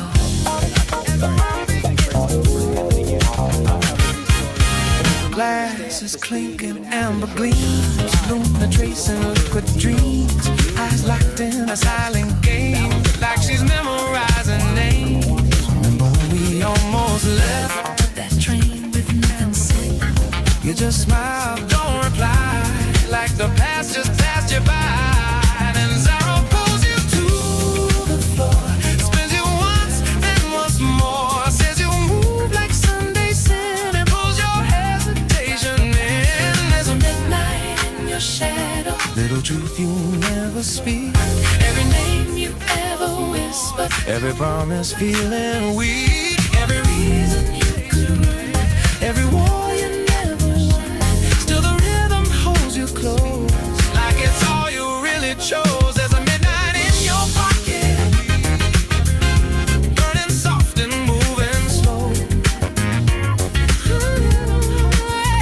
Every memory inside it has a place it wants to go. Oh, but the groove keeps getting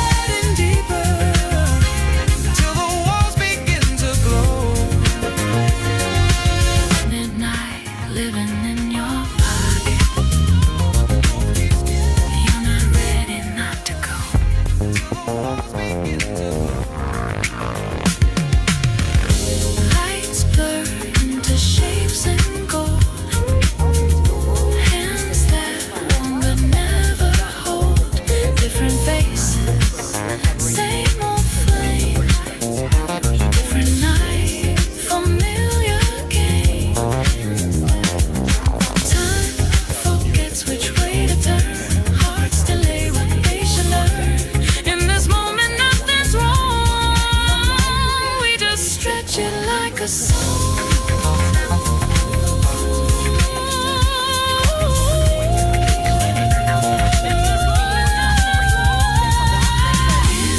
Don't let it go. Feel it, let it flow.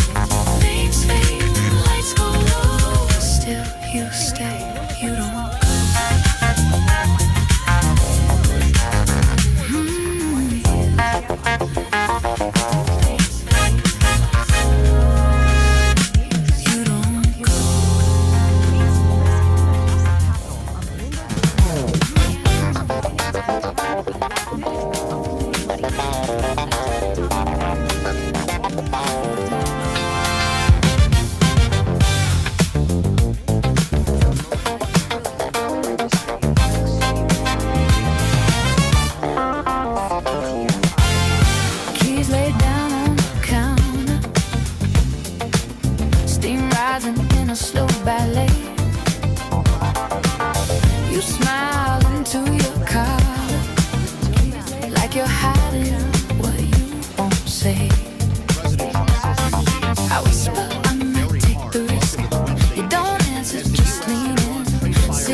Begins again. Silk Street echo in the dark. You and me moving soft and slow, like this moment lives forever, like there's nowhere else to go. You lean closer, hum that melody, something low I almost know. Silk Street echo under my skin, never letting go. Keys still resting in your left hand, right hand tracing through my sleeve. You speak in fragments, quiet nothing, but every word makes me believe. Little pauses, little glances, every second stretched and deep, like the city holds its breath now just to hear the silence speak. Silk Street echo in the dark. You and me caught in the flow, like the night is on a replay, moving places we don't know. You lean closer, hum that melody, something soft beneath it all. Silk Street echo under my skin, every rise and fall.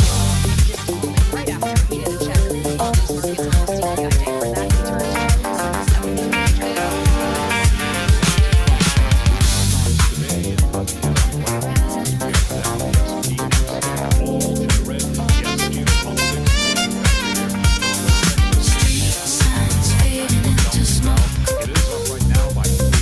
world aligning with your tone. One word hanging on your lips, I don't need to hear it spoken. Breathing in a shared rhythm, every step in quiet sync. In the space between the moments, we become what we don't think. Silk Street, moving so lonely, to let it go. Close down, don't let go. Feel it, let it flow.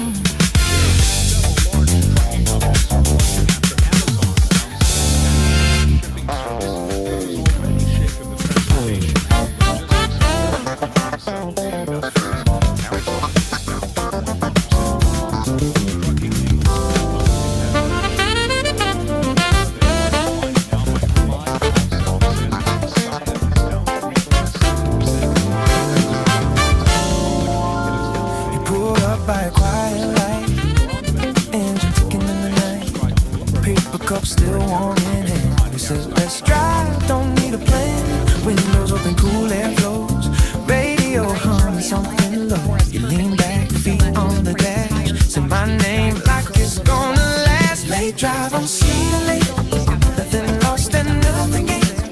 just the night inside. No need to understand. Windows down, that rhythm slow. Let the quiet city go. Every second feels the same. On this drive, no need to change.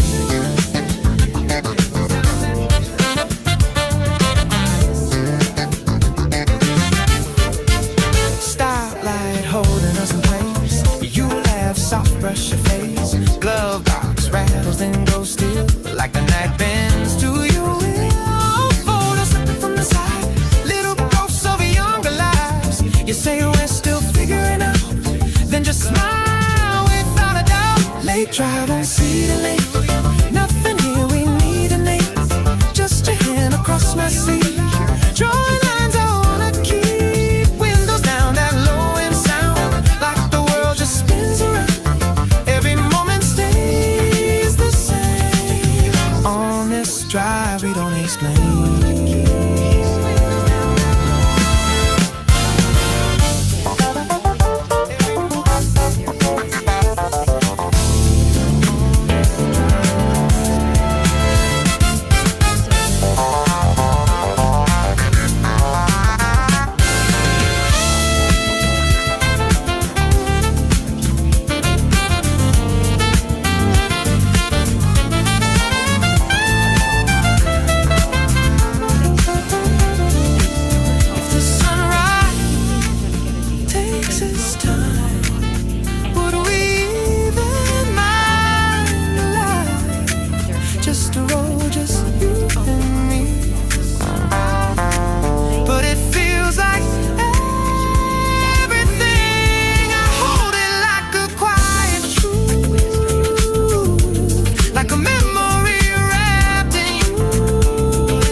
Tell me what you feel now.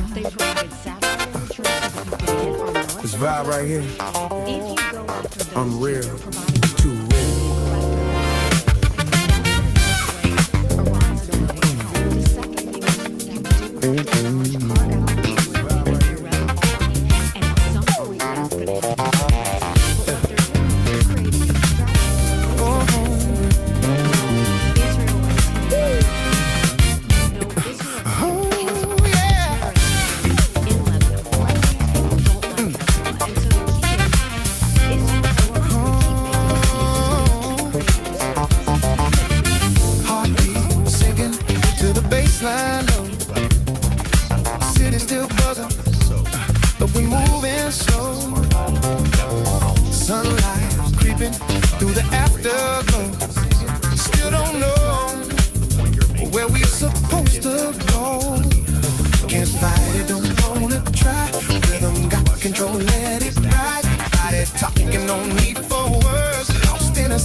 fading morning glow, but inside we still on go. Online singing soft and bright, painting gold across the sky. Feet keep moving, can't sit still. Every second got that thrill, energy we can't deny. Like the rhythm, learn to fly. Feel that sway, don't let it break. Every motion, every shake. It's that wave you can't outrun, dancing straight into the sun. Got my whole world spinning now. Time pumping sweet and slow. This is where the good times go. No worries, no wait, just like everything is feeling right. Shining like we never did, in a groove that never quit.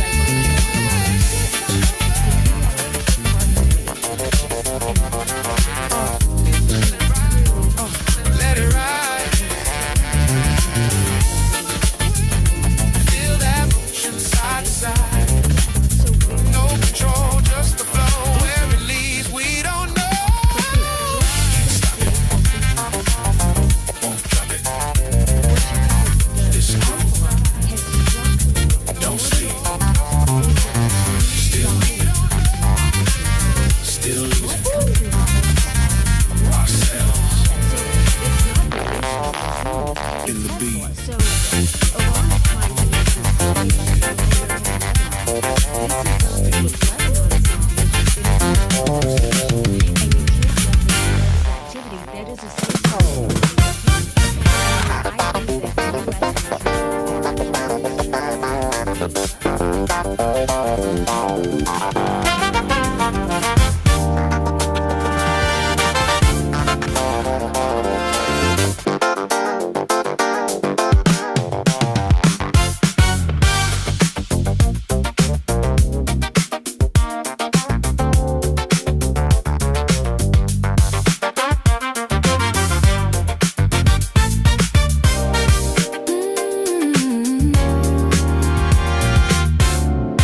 Keys resting near the counter edge.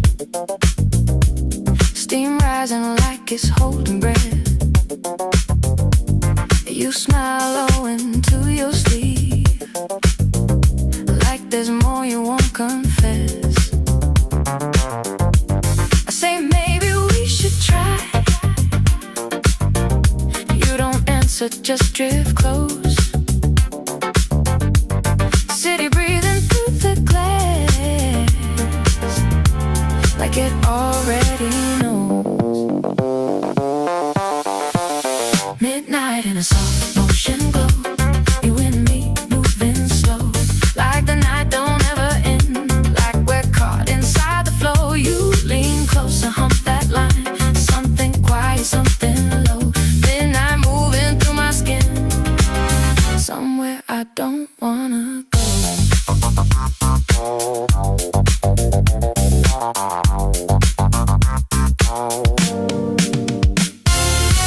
Your key still in your left hand. Right hand circles on my sleeve. You talk in pieces, quiet, nothing. Still it gives me room to believe. Every pause feels like a story. Every glance a hidden sign. Like the silence says it clearer than any spoken line. Midnight in a soft motion glow. You and me losing control. Like the night is looping gently. Like we're never getting home. You lean closer, hump that line. There's something only we both know. Midnight moving through my skin, somewhere I won't let go.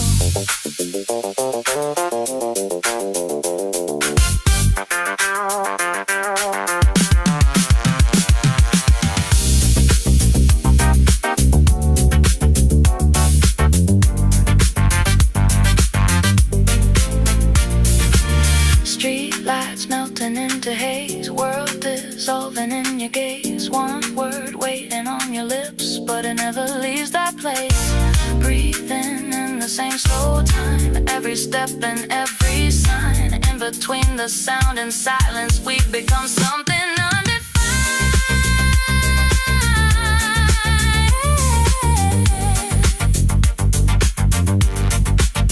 Midnight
Glow from the hallway, Nina leaning on the frame, paper cup shaking, but she laughs it off the same.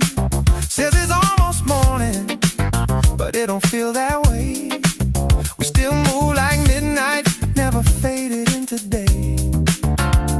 Old walls talking, posters barely hanging on, echoes in the corridor like a half-forgotten song. Someone spills a laugh that lingers in the air, sweet and low, like summer drifting everywhere. Deep in this rhythm, we're alright. Two slow souls in a washed out light. Say my name like it's something soft. We keep floating, never breaking off. No direction, no above, just breathing in this quiet love. Lose the hours, lose the day.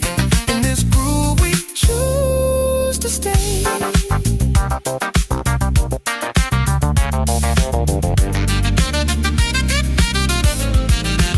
Rico by the window, rain tapping on the glass, counting passing headlights like their moments slipping past. Lila takes his headphones, sings a line off key, doesn't know the words, but she smiles back at me. Time goes quick, doesn't move in lines, every second blending in between the signs. We don't chase it, we just let it bend, like the night don't ever have to end. This rhythm, we're okay, lost the hours, lost the day. Say my name like a quiet flame, even if tomorrow shifts the names. No map drawn, no sky above, just sinking in this weightless love. Let it linger, let it stay. In this groove we fade away.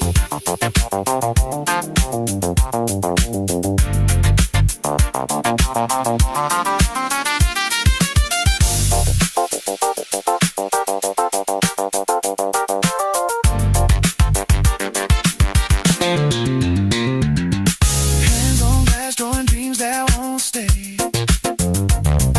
Numbers written down that'll wash away.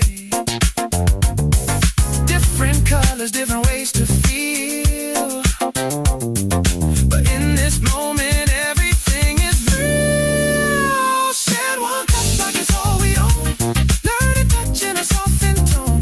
No big meaning, nothing to prove, just heart sinking in a velvet groove. Deep in this rhythm, drifting light. No tomorrow, just tonight. Lose the name, lose the way. Still feels like we chose to stay.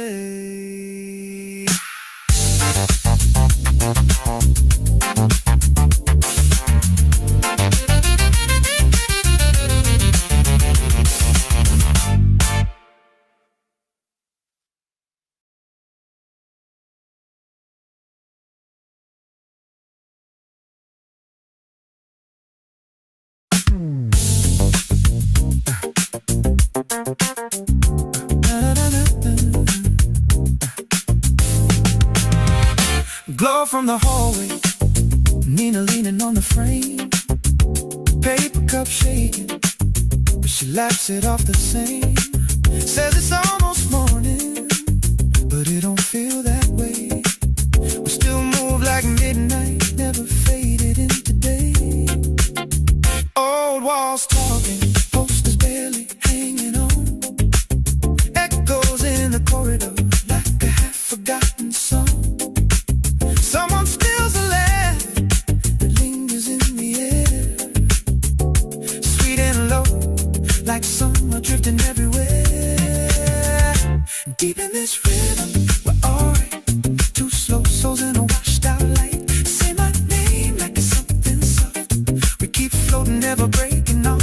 No direction, no above. Just breathing in this quiet love. Lose the hours, lose the day. In this groove we choose to stay. We go by the window, the rain tapping on the glass, counting passing headlights like the moments slipping past. Lila takes his headphones, sings a line off key. Doesn't know the words, but she smiles back at me. Time goes crooked, doesn't move in lines. Every second bending in between the signs. We don't chase it, we just let it bend. Like the night don't ever have to end. Deep in this rhythm, we're okay. Lost the hours, lost the day. Say my name like a quiet flame. Even if tomorrow shifts the names. No map drawn, no sky above. Just sinking in this weightless love. Let it linger, let it stay. In this groove we fade away. Hands on glass, drawing dreams that won't stay. Numbers written down that will wash away. Different colors, different ways to feel. But in this moment everything is real. Share one cup like it's all we own. Learning to touch in a softened tone. No big meaning, nothing to prove. Just heart singing in a velvet groove. Deep in this rhythm, drifting light. No tomorrow, just tonight. Lose the names, lose the way. Still feels like we chose to stay.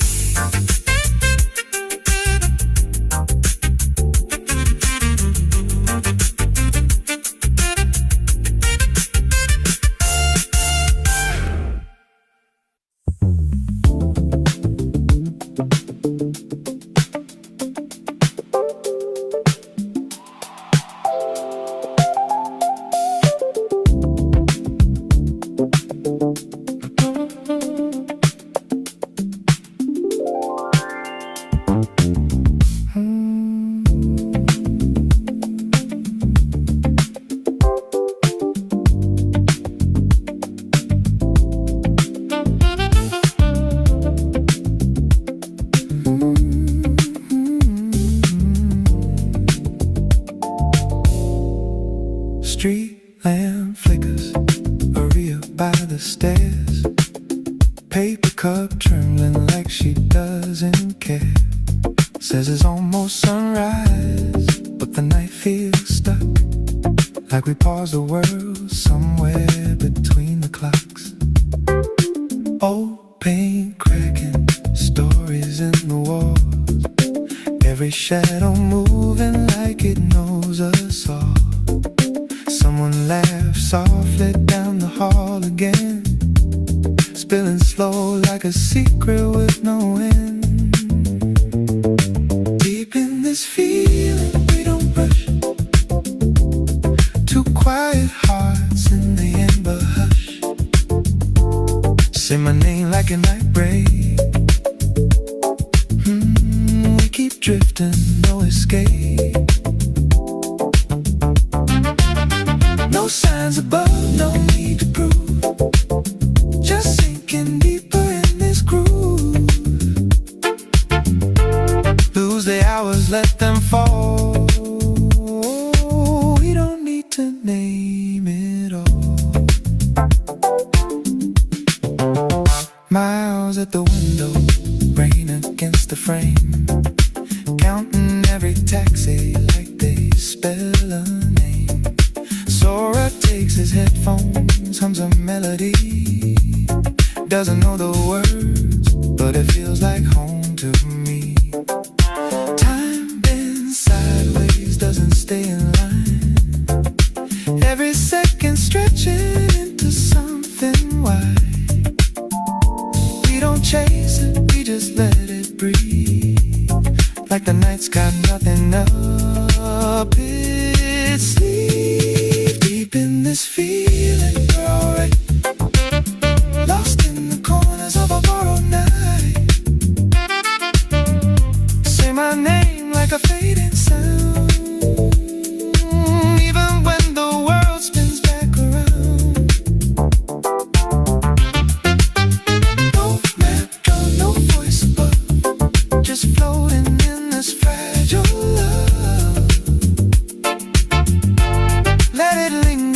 it stay.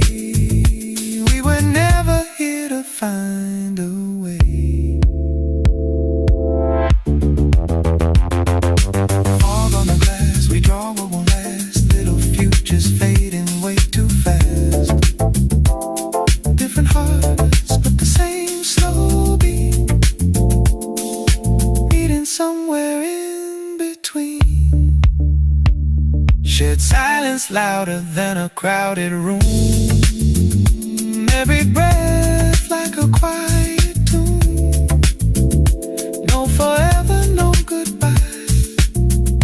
Just this moment passing by. Deep in this feeling,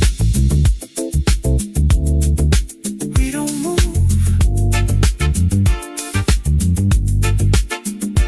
No tomorrow, just this groove. Names may change, lights may fade, still the same. The choice we made.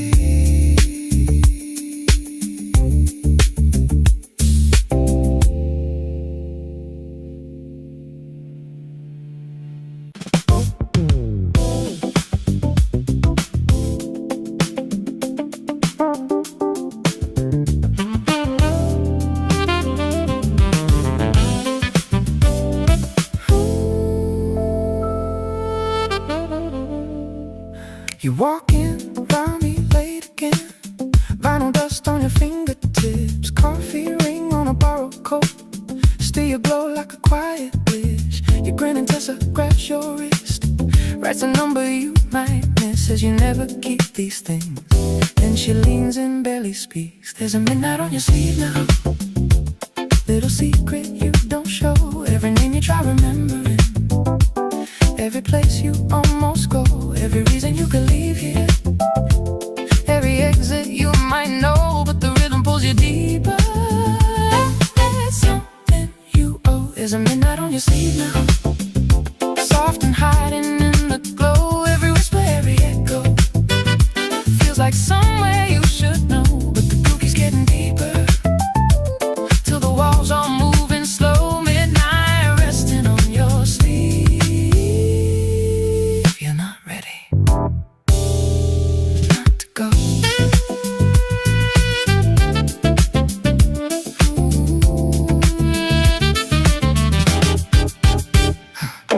Glasses humming neon light. Seeing her tracing circles. Wide eyes that linger just too long. Like she's reading every line. Remember that night we almost left. Chased the coast with nothing said. You just smile, let it slide. Like you never chose a side. And Cairo pulls you through the crowd. Spins you once the music loud. Says you dance like you don't care. Then disappears into the air. There's a midnight and you're breathing. Something heavy, something sweet. Every name you ever whispered. Every step you didn't keep. Every reason to keep moving. Every reason just to free. Still the rhythm holds you closer. Like it's all you need. There's a midnight on your sleeve now. Burning low but staying close. Every memory inside it feels like something you won't lose. But the groove keeps getting deeper. Till you forget what you chose. Midnight resting on your sleeve. You're not ready. Not to go.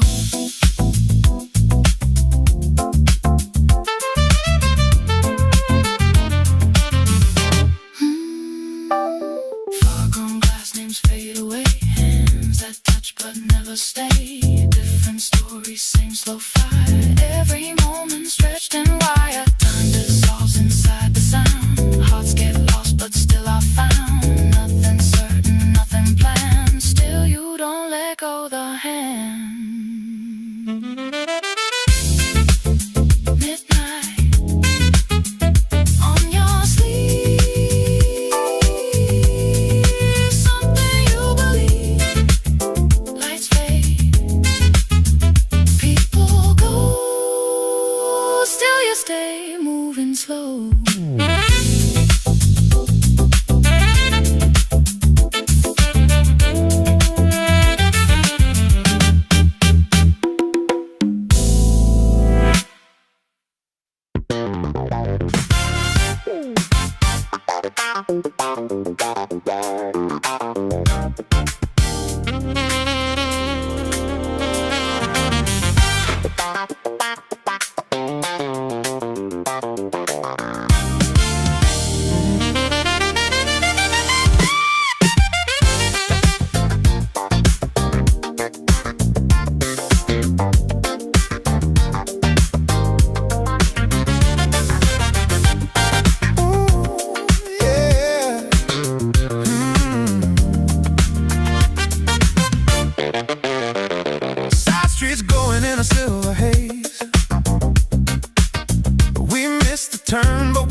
Don't come twice.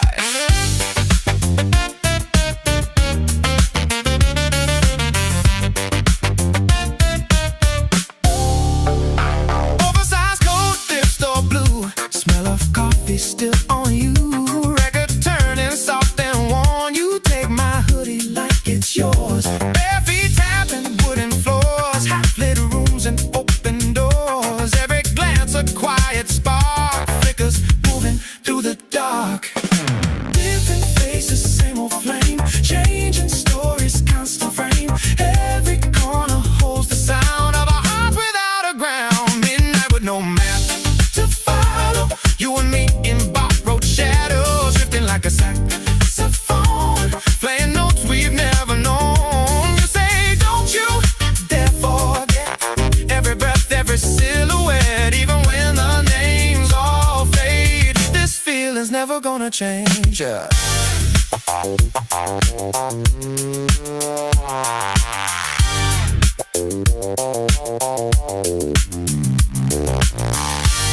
Maybe we'll go separate ways.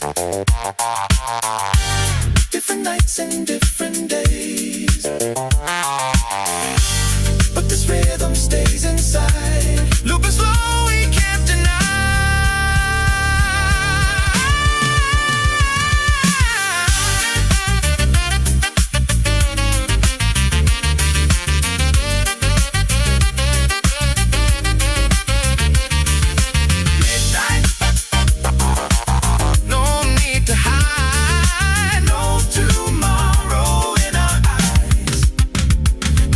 Second passing through still feels like it's me and you.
fingers tracing lines in mine. You always rush through every street. I pull you back into the beat. Stay right here, I'll whisper soft. Let the night forget to leave. Taxi lights and fading signs, time dissolves between the lines. Nothing waiting, nowhere bound, but everything feels right somehow. After hours in the neon glow, you and me with nowhere to go, laughing like we own the night. No plans made and that's just right. Say, don't let this feeling fade, like a song we never played. Hold it close, don't let it slide. This kind of night won't come twice.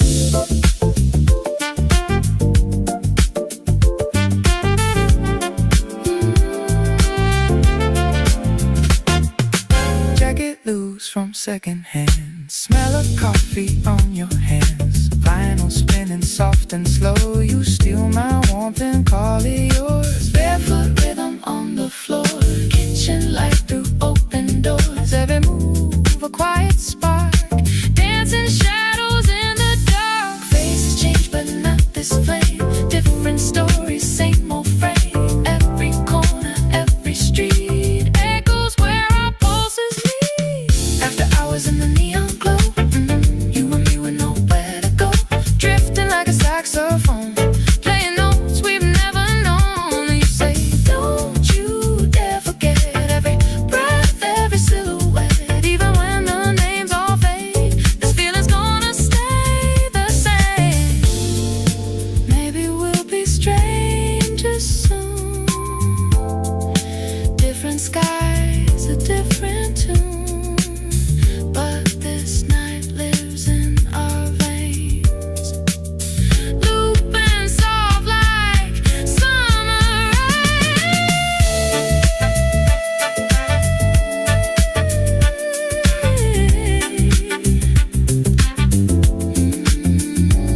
After hours, we let it ride.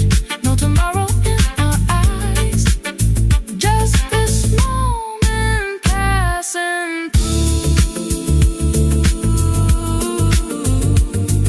Still feels like it's me and you.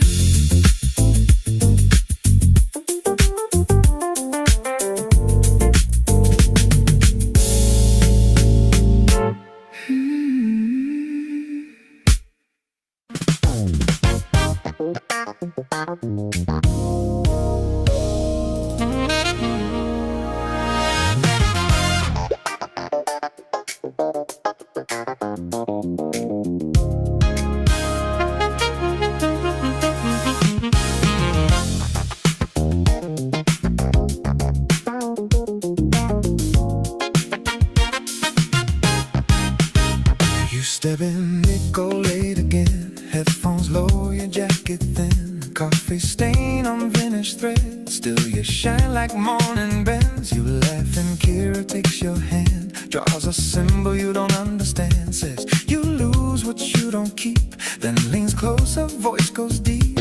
There's a midnight in your shadow, little secret you don't show. Every name you try to hold, every story left untold, every reason you could leave, every doubt you still believe. But the rhythm pulls you slow, like it's something you should know. There's a midnight in your pocket, hidden where the lights don't go. Every whisper, every echo tells you things you shouldn't know. But the groove keeps falling deeper as the room begins to flow. Midnight living in your pocket, you're not ready not to go.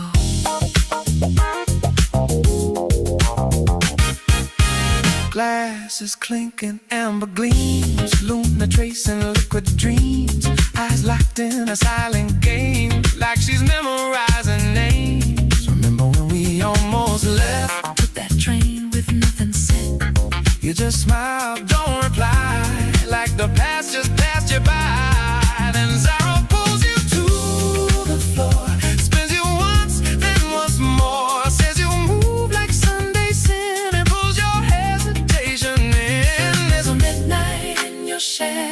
little truth you never speak.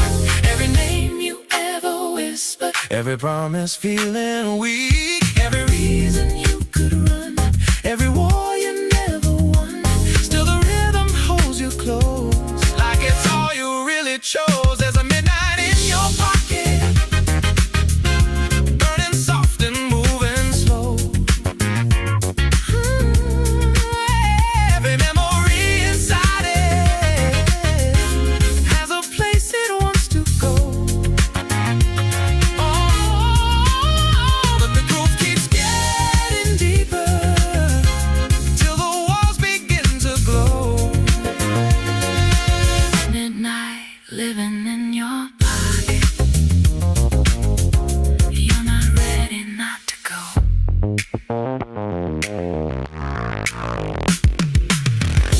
Lights blur into shapes and gold, hands that warm but never hold.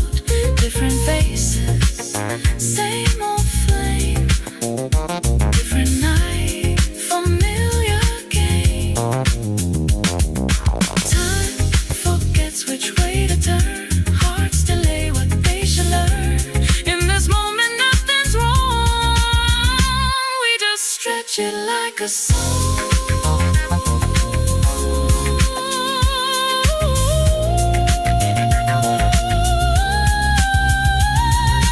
Midnight, don't let it go. Feel it, let it flow. Names fade, lights go low. Still you stay, you don't go.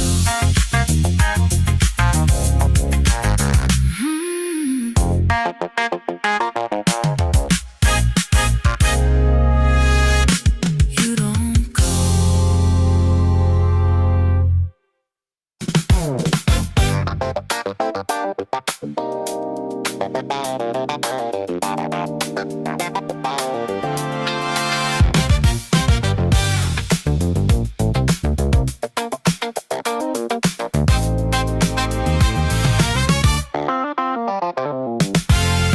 Keys laid down on the counter, steam rising in a slow ballet. You smile into your collar, like you're hiding what you won't say. I whisper I might take the risk. You don't answer, just lean in. City going velvet motion, like the night begins again. Silk Street echo in the dark. You and me moving soft and slow, like this moment loops forever, like there's nowhere else to go. You lean closer, hum that melody. Something low I almost know. Silk Street echo under my skin, never letting go. Keys still resting in your left hand, right hand tracing through my sleeve. You speak in fragments, quiet, nothing, but every word makes me believe. Little pauses, little glances, every second stretched and deep, like the city holds its breath now just to hear the silence speak. Silk Street echo in the dark. You and me caught in the flow, like the night is on a replay, moving places we don't know. You lean closer, hum that melody. Something soft beneath it all. Silk Street echo under my skin, every rise and fall.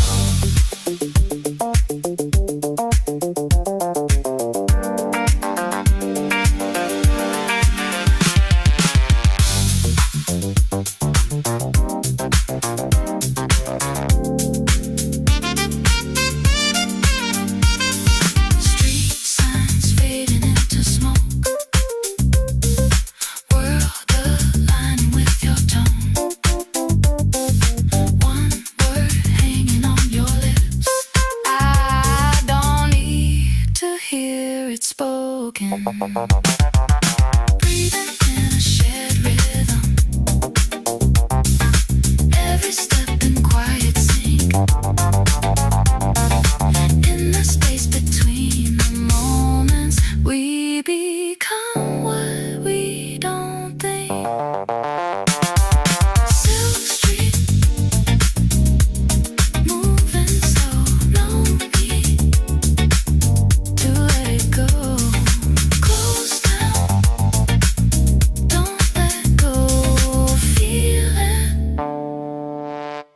it flow.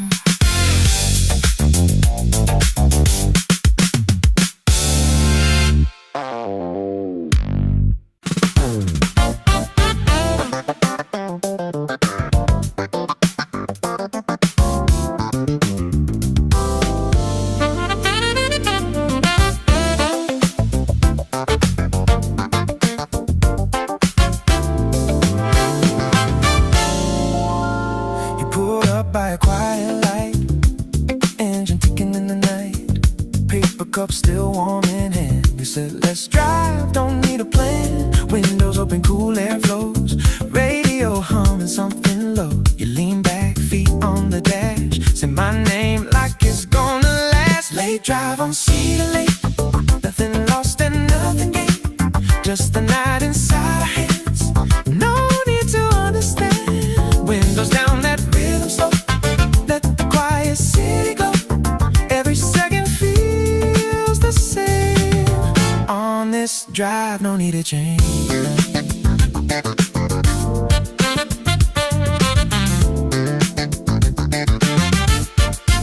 Stoplight holding us in place. You laugh, soft brush your face. Glove box rattles, then go still, like the night bends to your will. Photos slipping from the side, little ghosts of younger lives. You say we're still figuring out, then just smile without a doubt. Late drive on Cedar Lake, nothing here we need an ache.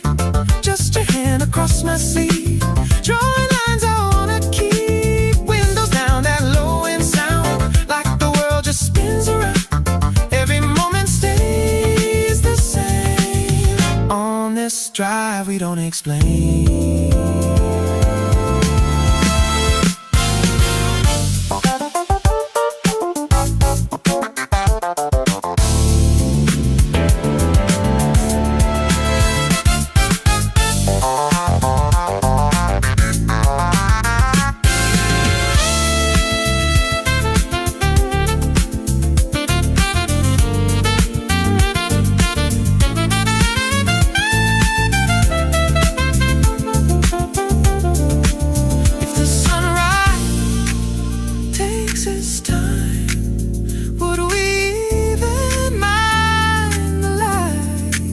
Just a road, just you and me.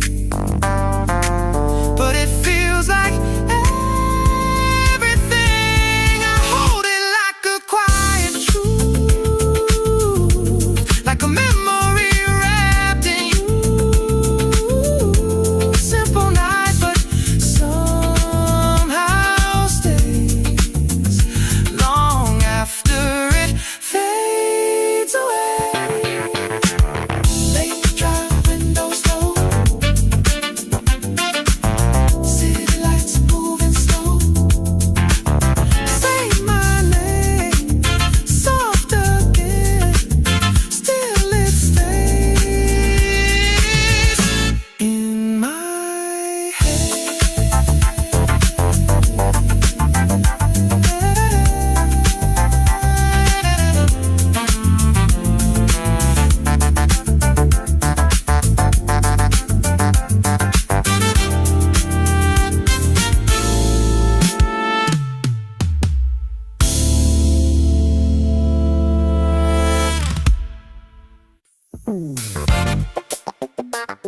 Yeah.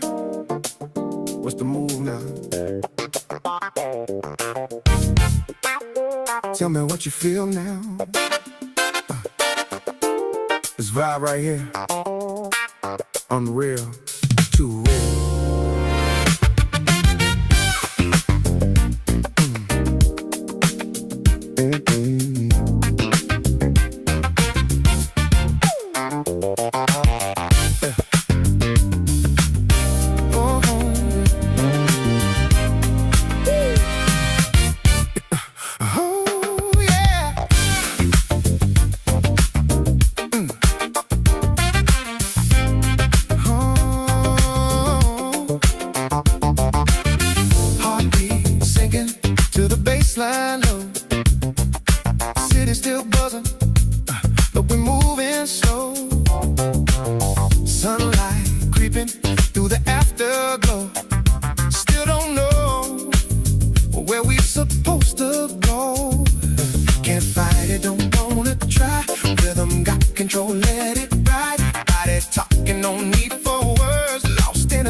smooth and sweet. I like late night sugar in the beat. This that place where time lets go. This that zone where good vibes flow. Can't stop, there's no way, no how. Feel my body moving right now. Baseline rolling deep and low. This is where the good times go. No stress, no past, no doubt. Let the groove just take you out. From the night into the light, we're still dancing through the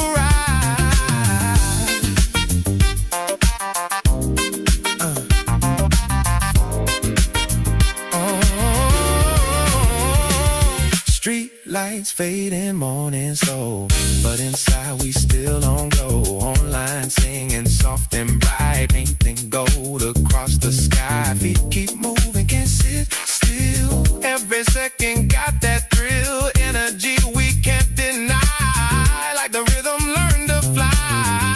Feel that sway, don't let it break. Every motion, every shake. Just that wave you can't outrun, dancing straight into the sun. Know how, got my whole world spinning now. Baseline pumping sweet and slow. This is where the good times go. No worries, no wait, just like everything is feeling right. Shining like we never did, in a groove that never quit.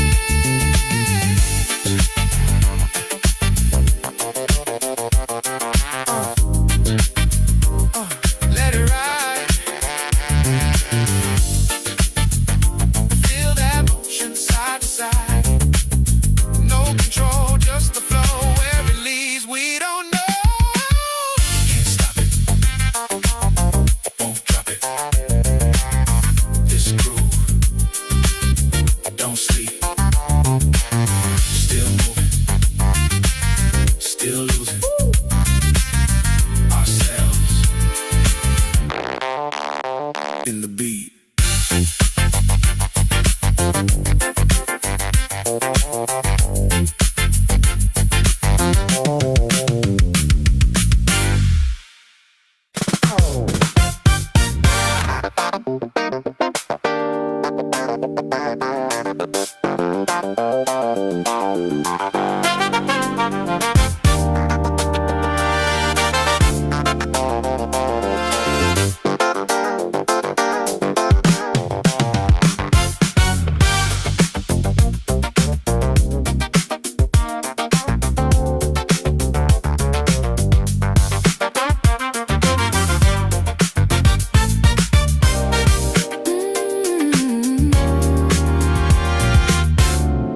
Keys resting near the counter edge. Steam rising like it's holding breath. You smile low into your sleeve, like there's more you won't confess. I say maybe we should try. You don't answer, just drift close. City breathing through the glass, like it already knows. Midnight in a soft motion glow. You and me moving slow, like the night don't ever end. Like we're caught inside the flow. You lean closer, hump that line. Something quiet, something low. Midnight moving through my skin, somewhere I don't wanna go.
into haze, world dissolving in your gaze. One word waiting on your lips, but it never leaves that place. Breathing in the same slow time, every step and every sign. In between the sound and silence, we become something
Glow from the hallway, Nina leaning on the frame, paper cup shaking, but she laughs it off the same.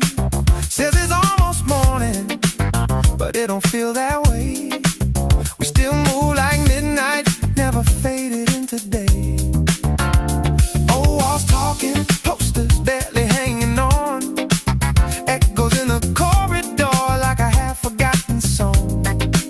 Someone spills a laugh that lingers in the air, sweet and low, like summer drifting everywhere. Deep in this rhythm, we're alright. Two slow souls in a washed out light. Say my name like it's something soft. We keep floating, never breaking off. No direction, no above, just breathing in this quiet love. Lose the hours, lose the day. In this groove we choose to stay.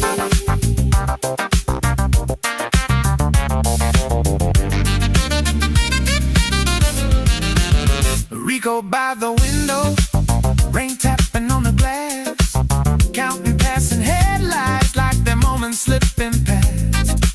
Lila takes his headphones, sings a line off key, doesn't know the words, but she smiles back at me.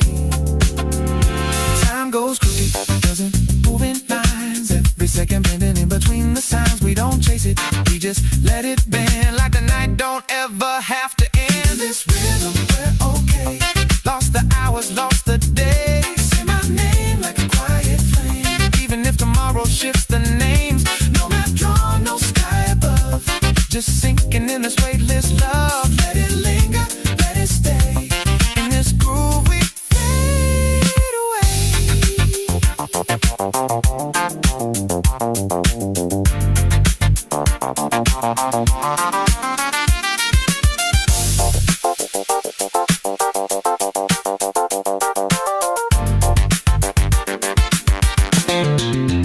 Hands on glass, drawing dreams that won't stay. Numbers written down that'll wash away. Different colors, different ways to feel, but in this moment everything is real. Said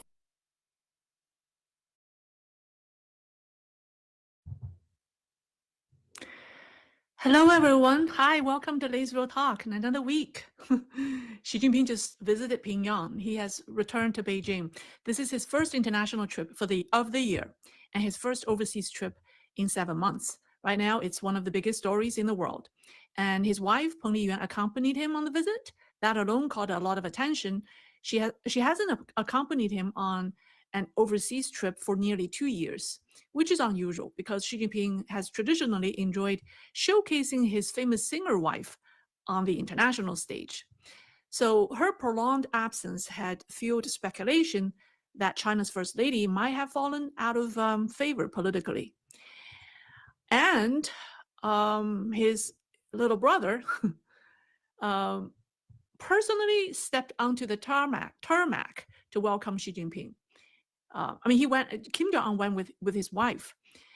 And then Xi Jinping's portrait was displayed alongside Kim's in a place called, where is it? It's called the Kim Il-sung Square, his grandfather's name, the square named after his grandfather. And then large crowds lined the streets to greet the Chinese delegation.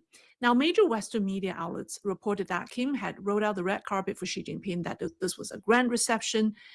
You know, that's what most of the Western media said about the trip. But based on what I observed, Xi Jinping's reception this time was actually a step down from the one that he received during his first visit to Pyongyang 7 years ago.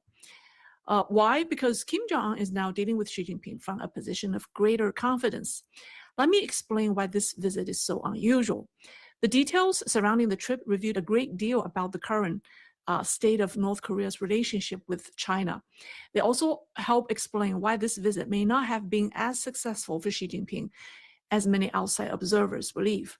And later in the program, I will also share 2 historical anecdotes that reveal another side of the story, which is Xi Jinping's risk.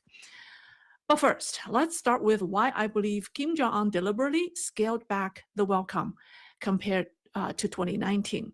The most striking moment came when the welcome ceremony. Do I have a picture?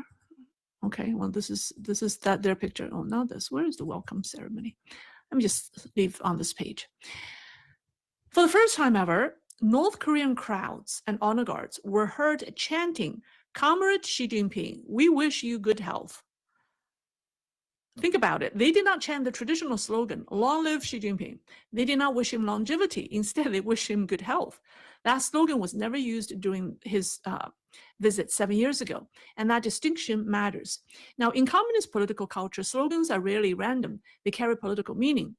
During the Cultural Revolution in China, these kinds of phrases form part of a ritualized hierarchy of loyalty. So, holding the little red book above their heads, people in China during that time recited political slogans. First came, "Long live our great leader, Chairman Mao." Then came, "May Chairman Mao's close comrade in arms and Vice Commander Lin Biao enjoy good health." Notice the difference. Mao received the longevity wish. Lin Biao received the good health wish. One was reserved for the supreme leader, the other was reserved for the deputy.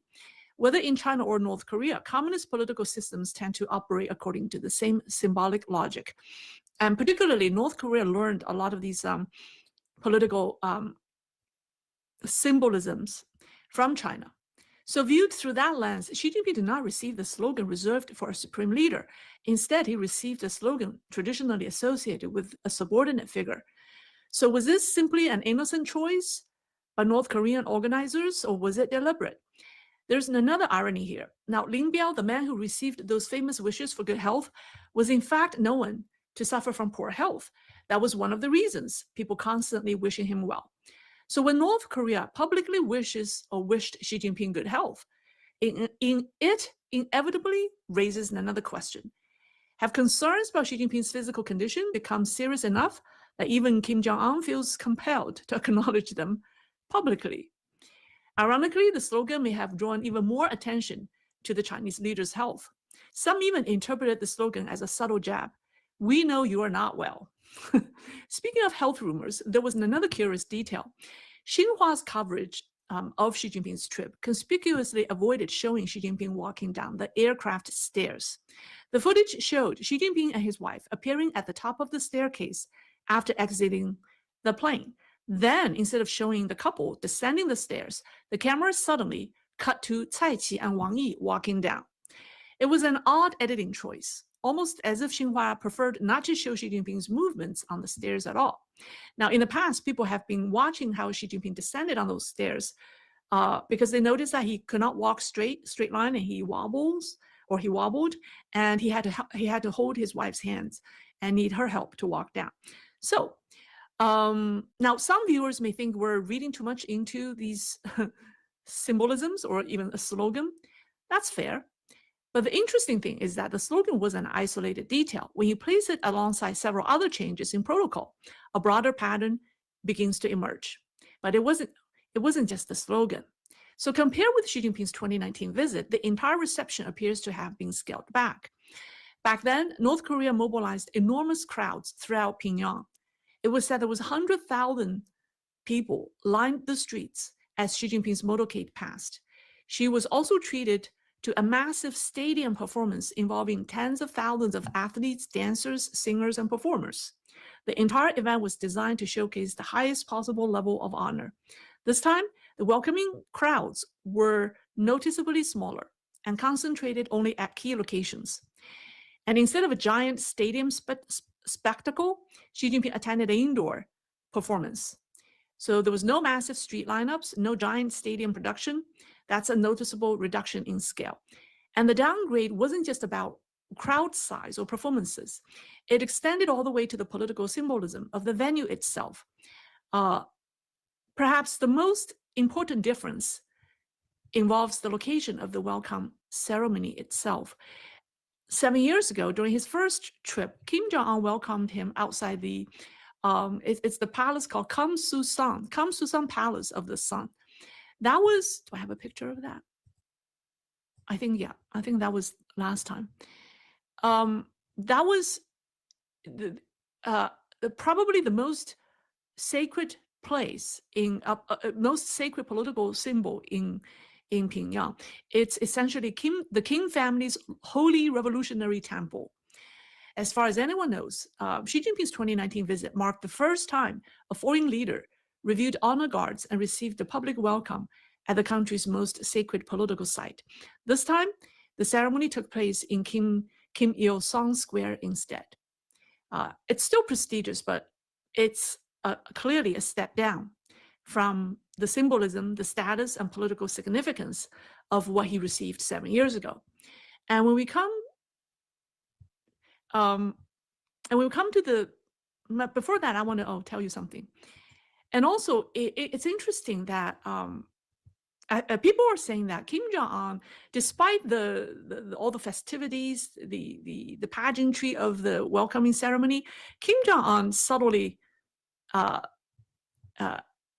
took a jab at Xi Jinping. So, for example, this picture showing Xi Jinping wearing glasses, was released by the North Korean news agency. Have you ever seen a picture of Xi Jinping wearing glasses? I have not. Never. That's because Xinhua, CCTV, all the Chinese state media scrubbed anything showing Xi Jinping wearing glasses from the internet or from any media outlets. That's because the leader is supposed to appear strong and perfect. Right? He's not supposed to wear glasses, but because that reminds people of his age. But in the several pictures that the North Korean news agency released, the pictures show both Xi Jinping and his wife wearing glasses. That's one. And then the second thing that people found interesting was this: the two leaders planted a tree at the Central Party School of North Korea, and there was a memorial. What do you call that? It was a stone engraved in both Korean and Chinese.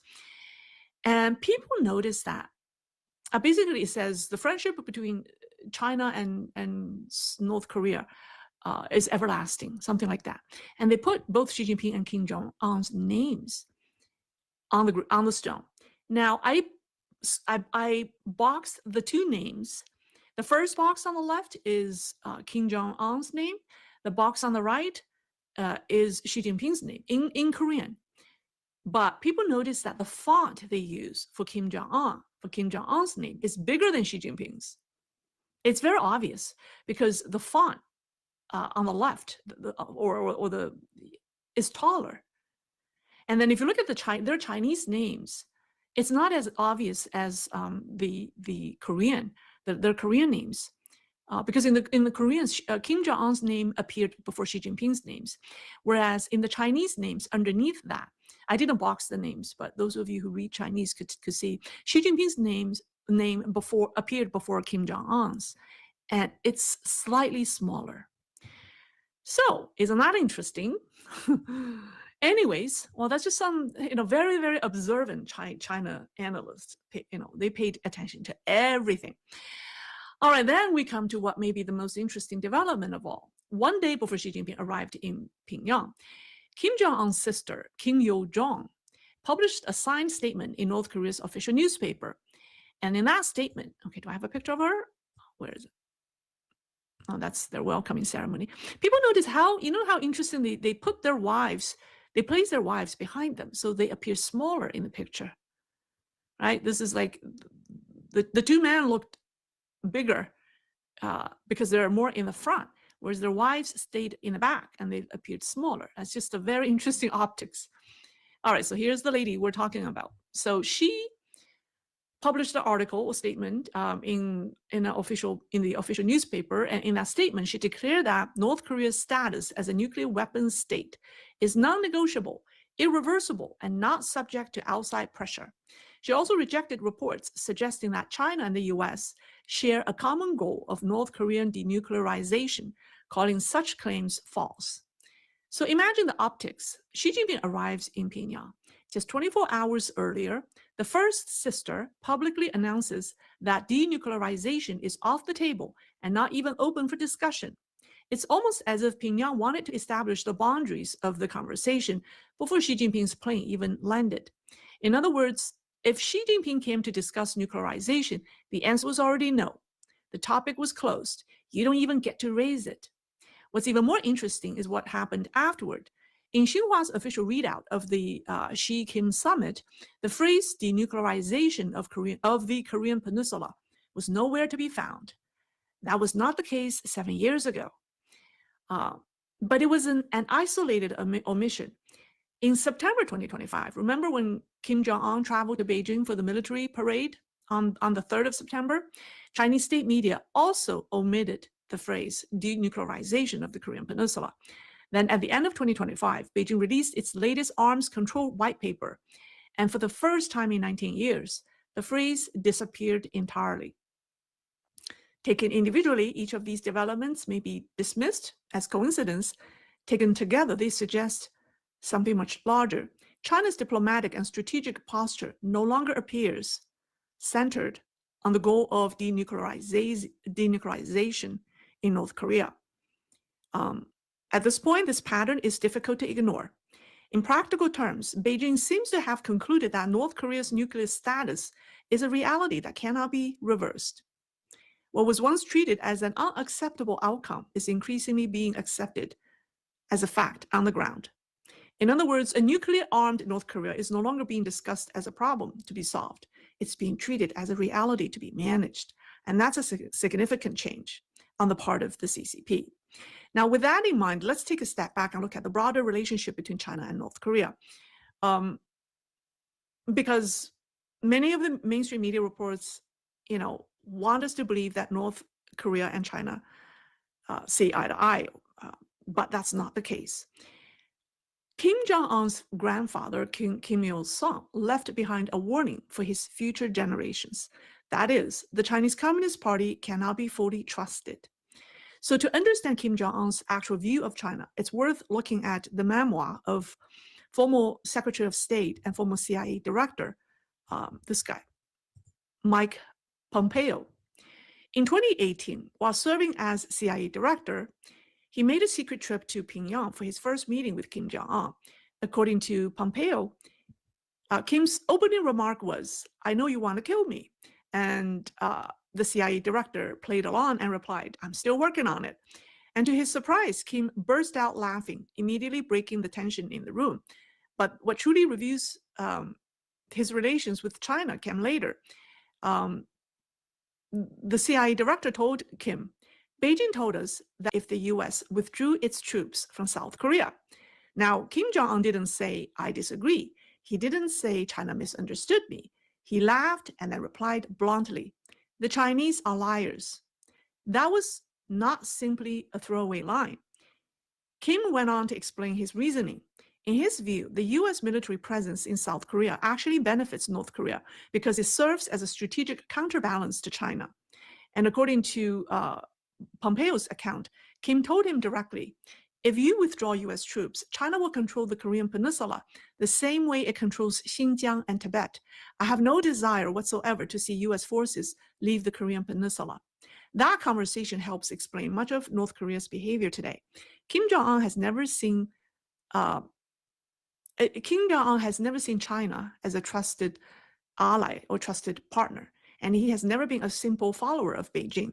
On the contrary, he appears to have a very clear understanding of the Chinese Communist Party and the strategic challenge posed by China or by the CCP. He sees China as a powerful neighbor that must be watched carefully and indefinitely. And this is where many outside observers misunderstand North Korea. They assume Pyongyang's strategies is anti-American, but in my opinion, that's not necessarily the case. His strategy is anti-dependence. So Kim wants China, Russia, and the U.S. all involved, because the more powers that need North Korea, the harder it becomes for any one power to dominate it.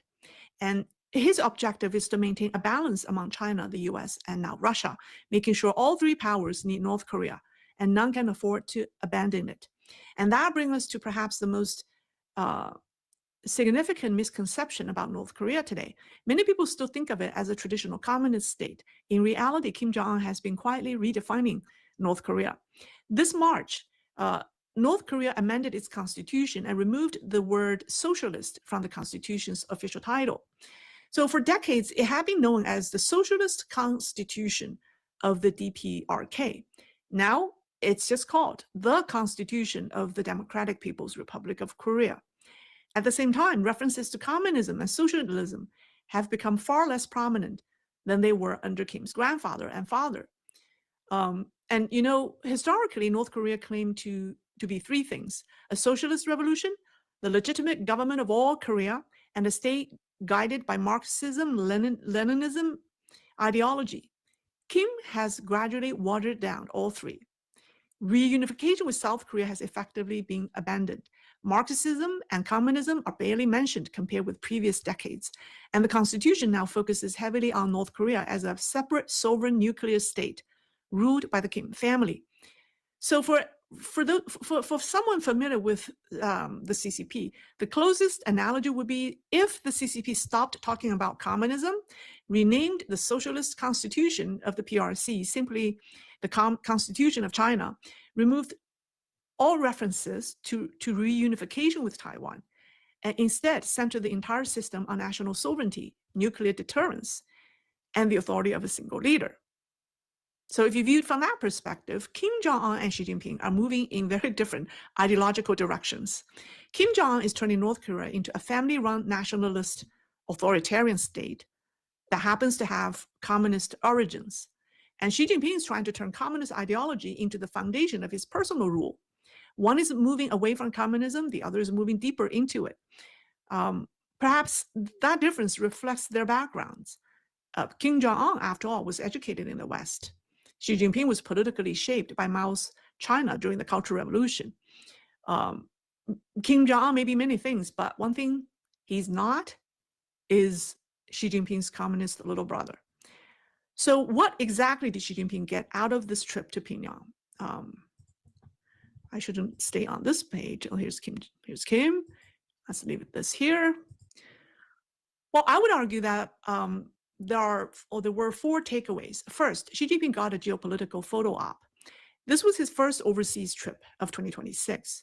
And before leaving Beijing, he had already hosted two presidents, President Trump and President Putin. Now with Kim Jong-un, he has completed a full diplomatic circuit involving all three major powers surrounding Northeast Asia. In a sense, Xi has now checked all three boxes: Trump, Putin, and Kim. The message Beijing wanted to send was fairly straightforward. Any future adjustment to the security order on the Korean Peninsula cannot happen without China at the table. And the intended audience was primarily Washington, Tokyo, and Seoul. During his visit, Xi Jinping published a signed article in North Korea's newspaper, official newspaper, where he indirectly criticized Japan. So by using North Korea's media as his platform, Xi Jinping was essentially trying to send a message to Tokyo by using Pyongyang's loudspeaker. All right, second, he got a chance to reclaim his seat at the table. Now, over the past 2 years, Russia, North Korea are getting closer and closer. The relations have warmed dramatically. And Kim and Putin have built a much closer partnership, particularly since the outbreak of the war in Ukraine. Beijing is increasingly concerned about Kim's drift towards Putin. And China feared of being sidelined in this triangular relationship. So part of Xi Jinping's objective was to restore balance. At the minimum, the visit reminded the world that China-North Korea relations remain active and normal, and that Beijing has not been pushed completely to the sidelines. And the third is Xi Jinping secured tangible economic commitments. He pledged expanded cooperation in trade, agriculture, technology, transportation, and infrastructure. It will help China with its surplus capacity. Both sides also discussed restoring flights and passenger rail services, because for nearly 3 years during the pandemic, North Korea effectively closed its borders to China. Tourism between China and North Korea almost disappeared. Now, before COVID, Chinese tourists accounted for, you know how much? Roughly 90% of North Korea's foreign visitors, and represented a major source of hard currency for the Kim family, for Pyongyang. Now both sides appear interested in reopening those channels. Fourth, Xi Jinping received another public endorsement of the One China principle. As part of the diplomatic exchange, Kim once again reaffirmed support for Beijing's position on Taiwan and the One China principle. Now, let's be honest, this is not some game-changing breakthrough. North Korea has supported Beijing's position on Taiwan for forever, for decades. But at this point, every public endorsement counts for Beijing. Every statement becomes another piece of evidence that Beijing can point to when every statement becomes every evidence when Beijing can claim the international support for its Taiwan policy. So it's limited in terms of substance, but the symbolism is still useful. So in my view, those are the four main things Xi Jinping walked away from Pyongyang. Now, let's talk about what did Kim Jong-un get? And this is where the balance sheet starts looking very different. First, he got Xi Jinping to come to Pyongyang. That alone is significant. It's a victory for him, because the first international trip of the leader of the world's second largest economy in 2026 was to Pyongyang. And he appeared before the cameras under North Korean banners and North Korean choreography. The images broadcast around the world reinforced Kim's preferred narrative that North Korea is not isolated. It's a country that major powers are competing to court. So for a regime that has spent years under sanctions and diplomatic pressure, that symbolism is valuable and enormously valuable. Second, Kim successfully kept the nuclear issue off the table. Throughout the visit, the focus remained on friendship, cooperation, and regional stability, exactly the narrative Pyongyang wanted. Not once did North Korea make any meaningful concession on its nuclear program, right? And not once did Kim indicate any willingness to revisit denuclearization. So he managed to host China's top leader while giving ground on virtually nothing that mattered most to Beijing, Washington, Seoul, or Tokyo. And that's a significant diplomatic achievement. Third, he secured economic benefits. And this is important to North Korea. China pledged expanded cooperation. Discussions also included restoring flights, passengers rail, and broader economic exchanges. So in other words, Kim gained access to additional Chinese resources, investment, trade, and economic support without surrendering any major strategic asset in return. And so from his perspective, that's an excellent deal. Fourth, he preserved his relationship with Russia, and this may be very important for him or for the region. Nothing that emerged from this summit suggests any reduction in North Korea's growing partnership with Moscow. Russia-North Korea cooperation continues to expand. And at the same time, China is actively trying to strengthen ties with Pyongyang. That means Kim has successfully maintained both tracks simultaneously. And this was not the case for North Korea in the past. So he now doesn't have to choose between Beijing and Moscow. Instead, he can continue balancing the two powers against each other, extracting benefits from both sides, while remaining dependent on neither. So for a small state sitting between larger powers, that's about as comfortable a position as one can hope to achieve. And so that's why many people believe Kim may have been the bigger winner in this summit. Xi Jinping demonstrated influence, but that's only visual, right? While Kim demonstrated leverage. That's true strength. Xi Jinping showed that China still matters. Kim showed that everyone still needs North Korea. Xi Jinping left Pyongyang with photographs, statements, and diplomatic symbolism. And Kim walked away with same thing, photographs, symbolism, economic commitments, continued Russian support, and no meaningful concessions on the nuclear issue. So this is a very favorable outcome for Pyongyang. That's why Kim got the better deal. Now, there's another reason why Xi Jinping didn't score as much as Kim did, and that has to do with the final risk from his trip. One that has nothing to do with North Korea itself. And it comes from a curious and somewhat unsettling pattern in CCP history. Now, on more than one occasion, a Chinese leader's visit to North Korea ended up becoming the opening act of his political downfall.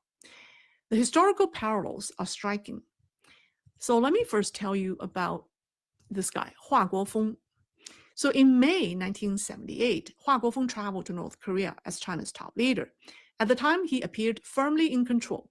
He was Mao Zedong's designated successor and simultaneously held the positions of party chairman, premier, the chairman of the Central Military Commission, and even possibly the president of China. At one point, he was the only CCP leader who held all four positions, because Xi Jinping holds three positions, not the premier, but Hua Guofeng was also premier for a period of time.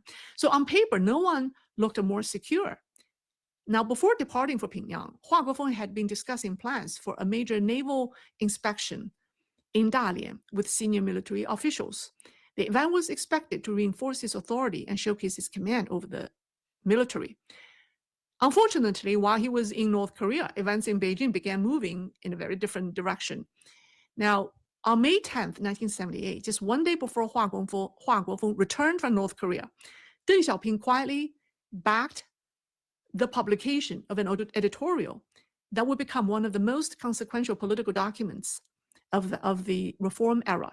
The article launched a direct challenge to Hua Guofeng's ideological foundation.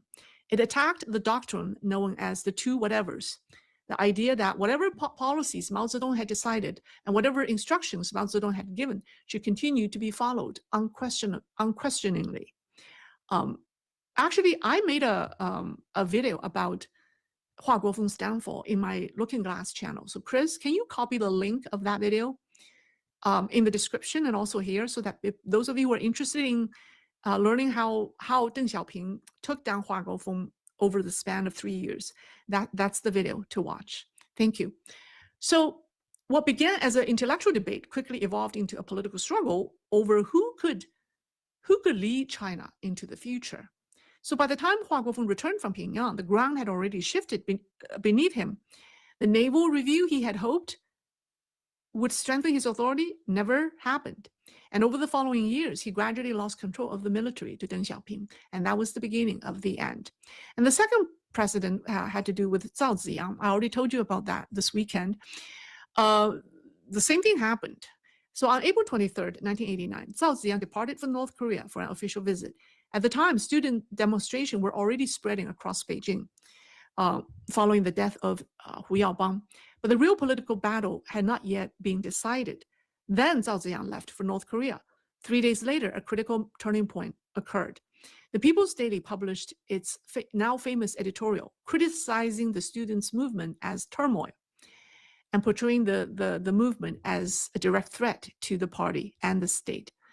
By the time Zhao Ziyang returned from Pyongyang, the political initiative had already shifted. So many historians view these few days as the moment Zhao Ziyang effectively lost control of the situation. The struggle was not yet over, but the outcome had already begun to take shape. He was eventually ousted and lived in under house arrest for the rest of his life. So why this matters?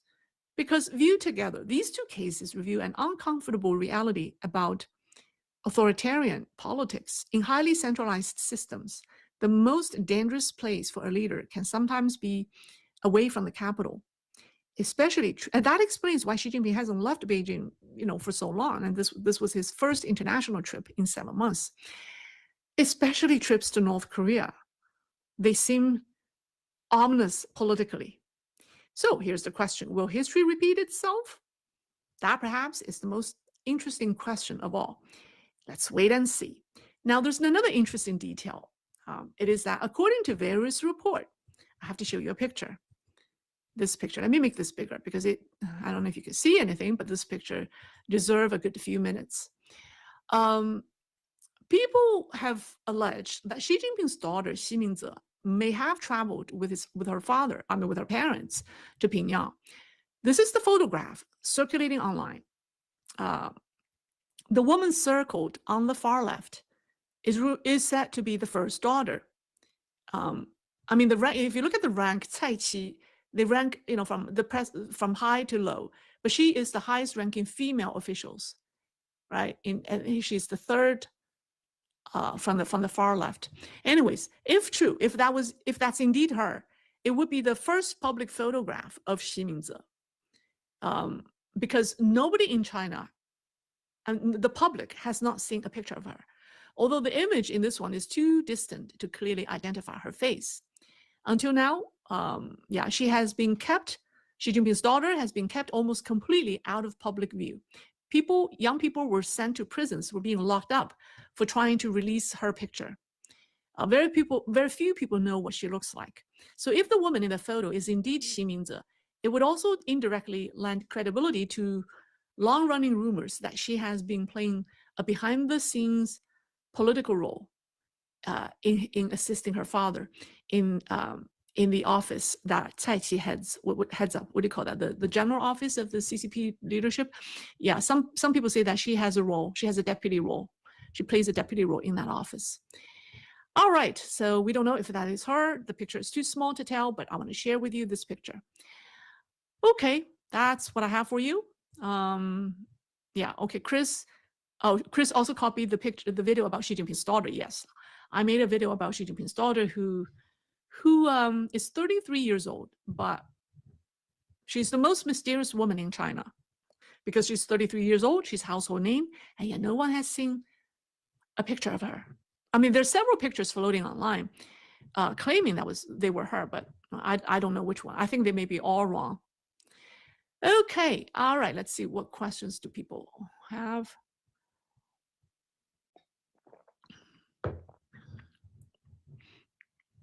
Now, I want to say this was Xi Jinping's second trip to North Korea. Xi Jinping came to power in 2012. It took him 7 years to visit North Korea. That was 2019. But then Kim Jong-un visited China almost like three times in 2018 and once in 2019. And that was because it was not because Kim Jong-un is interested in meeting with Xi Jinping.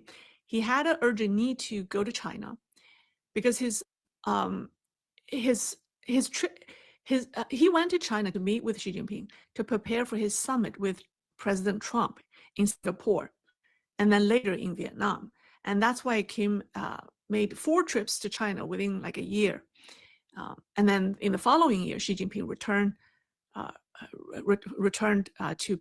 visited Pyongyang as a returned favor. So that's the travel itineraries between the two. Yeah. If you think about it, Kim Jong-un came to power in December 2011, and he doesn't have a lot of country to visit, right? So he visits China in 2018. So it took him, and that was his first international trip for Kim. So it took him 7 years to leave his country. But he did visit Singapore and Vietnam to meet with President Trump. Anyways, okay, let's see what questions people have. I think everyone is focusing on Iran, what's happening there, and people are not really people ask me about South Korea. I should make a video about South Korea, but I do think this Xi-Kim summit is important. As this is the channel dedicated to China and China affairs, we need to do a program on this visit. Yeah, and then maybe Thursday I'll talk about South Korea because it's interesting. I think this what's happening in South Korea is going to be in another June 4th movement. It will be the Korean version of the June 4th pro-democracy movement, because it started on June 3rd, right, and quickly spiraled on June 4th. So it's in the same time frame. Yeah. Yeah, it's the young people, because the young people are making a very strong argument, and they say this movement is apolitical because it has nothing to do with their political affiliation, but they demand a re-election, and they say this has nothing to do with one political party versus another, but they demand a new election, and that's very powerful because it's very difficult for Lee Jae-myung's government to reject them, because it's bipartisan. So we have 16 major and leading universities from Seoul who have students organizations. They have already publicly demanded this, and also seeing some lawyers associations or even college. There are more and more organizations coming out, joining the students, giving them support. So I think this is not going to stop. And take a look at South Korean stock market. It's dramatic. So yeah, very interesting. Okay. And then I didn't mention my new video in the Looking Glass channel this Saturday because I forgot. We had a video. What was the video this week? Oh, it was about, what was the video we released this week? I forgot. We had the spy video. I'm still thinking about the spy video from a week ago. This is the J20. This is not the J20 video. I have so many videos in my mind. I don't even remember which one we released this week. Chris, can you tell us which video we released last week? I'm working on the Iran video, China's relations with Iran. I worked on a J20 video. So there are so many in the pipeline. I lost track. Which one we released last week, Chris? Sorry. Whatever it is, please send the link here. All right, questions. Let's see.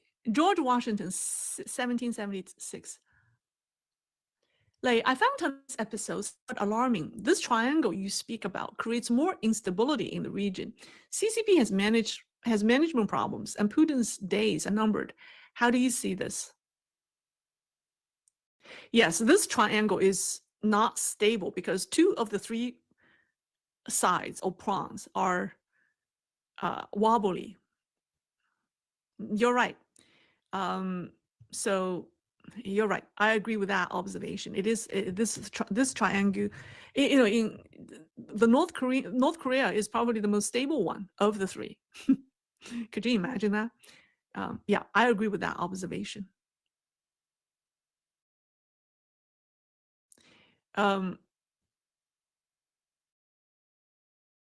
Someone asked me, dictators will be over. Sorry, I'm just looking at the question, picking oh, here's one. Maxine Briz, M Sing Briz. I always appreciate your videos. Thanks heaps. From Brisbane, Australia. Thank you. Yeah, I have a lot of fans from Australia. Thank you. All right, let's see. Christopher Vox. Oh, that's not addressed to me. Oh, the video we released this week is about the 2026 prophecy video. I forgot about prophecy. I'm too much into reality and forgot about the prophecy. Yeah, there was we made a video about pandemic, the next pandemic outbreak. I completely forgot. Questions from N Fury Boss. Canada is so infiltrated by CCP that it's now in recession due to Mark Carney's fight with Trump. Canada is now trying to make up with Trump due to its economic recession now. I agree. Canada is not in a good shape. currency. I mean, Canadian dollars used to be, now, I mean, the exchange rate is what you get almost $1. You could get a dollar and almost like $1.50 Canadian dollars. So yeah, so I worry about Canadians are very nice, but maybe they're too nice. they're too nice, and the CCP is taking advantage of them, and their politicians are not doing their jobs. I mean, I'm not saying not all of them, but some of them. Someone asked me, Andrew Skaggs, is Kim really giving up on unifying? I think North Korea was instrumental in influencing South Korea could convict their president and elect a more friendly president to North Korea. I think North Korea, I think Kim Jong-un is serious when he altered or modified the constitution, because he's realistic. There's no way when you compare the two economies and we compare the capability. I mean, if South Korea wants to develop nuclear weapons, I mean, it can. I mean, militarily, that's impossible for North Korea. If unification is the Kim family's goal, then he understands they're not going to rule Korea indefinitely. There's no way the Kim family could hold on to power if unification is on the agenda. So, of course, his priority is to protect the Kim family dynasty, and therefore he has to give up unification. So that's my question. And then I do not believe North Korea played a significant role in overthrowing the President Yoon Suk-yeol. I think China played a significant role in overthrowing him and elect a more pro-China president. So maybe China and North Korea together, but North Korea's influence in South Korea, I think, is small. But China's influence in South Korea is tremendous. They have over 100,000 Chinese nationals who are permanent residents in South Korea who can vote. And because they changed the law, they allow people who have permanent residency status in South Korea to vote. And that immediately, granted over 100,000 Chinese nationals voting rights. And they could change the outcome of local elections, because sometimes it's just a matter of 100 ballots. So so the Chinese is the major influence behind that what do you call that, coup d'etat, quasi coup d'etat. All right. Someone asking, is Glass 2008, isn't North Korea overextending itself? North Korea is already married to Putin's Ukraine war. Has Kim given up on Putin and gaining the approval of Russia in favor of China? No, he's walking the double track. He is working simultaneously with Russia and China. And there are reports, people are going to North Korea seeing that the country they have like the North Korean version of Uber in Pyongyang. Of course, that's only in Pyongyang. They have they found pizza and fried chicken in Pyongyang. So Pyongyang is becoming more like a cosmopolitan by international standard, or on the way to become one. You wonder where the money come from. The money came from Russia. The money came from China. China is North Korea's largest trade partner. And also the North Koreans have been engaged in online espionage. Yeah. They have that has enriched the regime through illicit online operations. So, yeah. So maybe after Cuba, North Korea is next on Trump's list. All right, here's a question from Robert Shore. Lake, thank you for your hard work. It's obvious that you put a lot of time and thought into your programs. I acknowledge and appreciate it. Well, thank you, Robert, for saying that. I do spend a lot of time. George Washington, Lake, I miss the horses. Perhaps maybe you can relocate them next to that gorgeous orchid. You miss the horses. Oh, my horses are covered up under my logo. Yeah. All right, maybe next time my two cute horses. I know. Okay, yeah, my logo is in the wrong place. Maybe I should reverse them. Next time I'll reverse them. Put the logo on the other side. Exchange rate, someone said 1.39. Yeah, $1 for one US dollar, you get almost like 1.4 Canadian dollar. Canada. All right. Someone, Joseph Tan. Like, what would it take for these oh, where did it go? For these mainlanders that are in overseas to wake up. Example, like those that are voting the wrong side in South Korea, US. Well, you raised a very good point. I have been proposing that as a strategy for foreign governments for the past couple of years, although I don't say it very often. Part of the failure in democratic governments is that they have excluded the Chinese people. They think it's government to government. See, CCP strategy, it's a total war. It's an unrestricted warfare. So CCP strategy has always included our citizens, our people in its strategy. That's why it targets our society at all levels. But our governments, still hold on to this traditional view. It's government to government relations. We have failed to include the Chinese people in the equation. We need to do that. When CCP targets our people, we need to target the Chinese people. How do we do that? Well, you have two parts. One, we target the Chinese people inside China by giving them access to the internet, and then for the Chinese living outside China, we need to, because they're already here, they're living in our society. We need to have resources devoted to them to detox, because they've been brainwashed, right, in China. So when they live in our society with the mindset that has been brainwashed by the CCP, it's not productive. It's dangerous. They're going to continue to do things the CCP way in our society without being aware. It's not exactly their fault because they have not been told the right ways. So we need to have programs, in-language program. I have been advocating in-language program for Chinese Americans, for Chinese Canadians, for Chinese Australians, to hold their hands, to tell them what democratic values are, tell them how to show them the truth of June 4th, to tell them how they've been lied to while in China, to tell them the right ways to do things. And I have been saying this for 20 years, to be honest with you. Not many people are listening. Hopefully, I hope you guys get the message, because otherwise we have to address that problem up front, because it's the most effective way to handle that. Otherwise, we will have to spend so much resources, to open FBI cases to investigate this espionage case, that infiltration case, and we need to take a proactive approach as opposed to a reactive approach. But so far, it's been reactive. And there are organizations, there are media outlets, the most important thing is in-language media outlets that Chinese Americans consume. In-language program. And if you take a look at in-language program for the Chinese, they're almost all influenced by the CCP, right? You have the Chinese version of the New York Times, the Chinese version of the Wall Street Journal. I'm not so sure if they're really always pro-America. And then you have the vast, information coming from China. But so that's why we need to support in-language programming based in the US, reflecting American values and journalistic standards.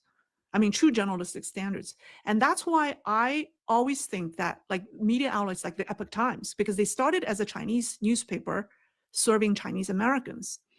And they are, I think right now, they're probably the largest Chinese newspaper outside China. And they're based in New York, they're American. And they're the loudest voice in this, that's why CCP sees them as the number one enemies. So all those, but then how many people truly appreciate what the Epoch Times have done?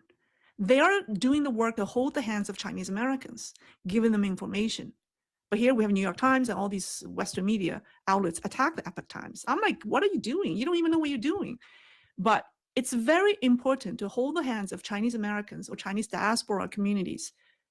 Otherwise, we're basically losing our society to brainwash the Chinese. And they don't even know, they don't know what they don't know.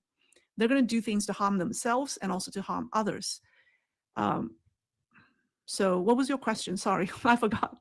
But that's American government, Canadian government, all democratic governments need to have resources, budget allocated to address this problem proactively upfront. Don't wait until you have to open tens of thousands of FBI cases to address the problems. That's my point. Have I made it loud and clear? De-brainwashing, exactly. All right. Someone said, I love the Epoch Times. Someone said, U.S. government employees only care about their pension, not even USA, never Chinese Democrats. But it's a geopolitical threat, you know. Smart people put money where problems are solved most efficiently, right? Smart people have a longer vision to see problems ahead of, way before they even happen. You know, not so smart people only, you know, handle problems postpartumly. So.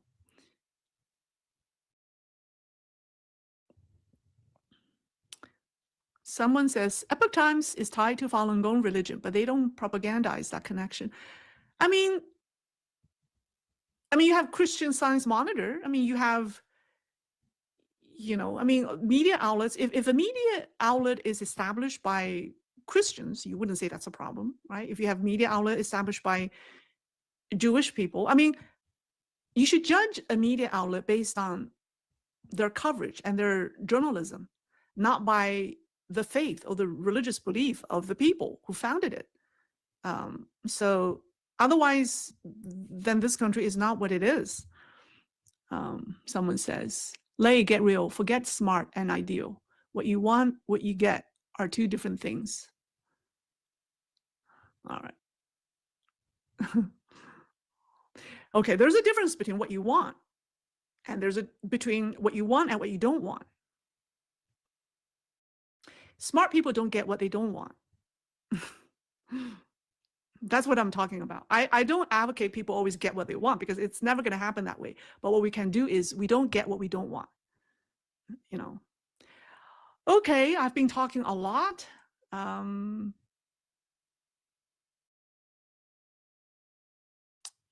Someone asked me, did anyone from 7 of the standing committee accompany Xi Jinping to Pyongyang, said something about the trip in media? Well, the person from the standing committee who went to Pyongyang with Xi Jinping is Cai Qi. Well, they just came back. They came back on the 9th, so I haven't seen anything. I doubt that Cai Qi would say anything publicly, because he's not, his role doesn't give him any chance to say anything about the trip. So yeah, that's my answer to the question. Beautifully said. Well, whatever I said. Oh, thank you. All right. That's all for tonight. Thank you very much for joining. I'll see you on Thursday. Bye. Like us did. The only political constant in 2010 was volatility and anger. And there was a real loss of faith in the political and economic system. And that manifests as the Tea Party. Tea Party Americans, you're winning. They were especially outraged by the $800 billion stimulus package that President Obama and Congress had passed in 2009 to get the economy going again. Can you hear us now? Can you hear us now? The entire principle of the Tea Party, the entire platform, was to stop Washington, D.C. from intervening. This is just the beginning. It was an agenda of no. We've come to take our government back. As Republicans swept the 2010 midterm elections, aided by the Tea Party's growing influence, We need to restore fiscal sanity to this nation. the prospects for Congress and the White House working together to pass another stimulus bill were growing dim. Let this serve as a warning to Congress. We don't work for you, you work for us. Into the political vacuum stepped the Federal Reserve. Was it palpable that the Fed was sort of the only game in town here? Yes. The fact was, we were. Lights fade, people go, still you stay moving slow.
camp, midnight with no map to follow. You and me inside the hollow, laughing like the world is ours. No direction, just these hours. You say, don't let this feeling go.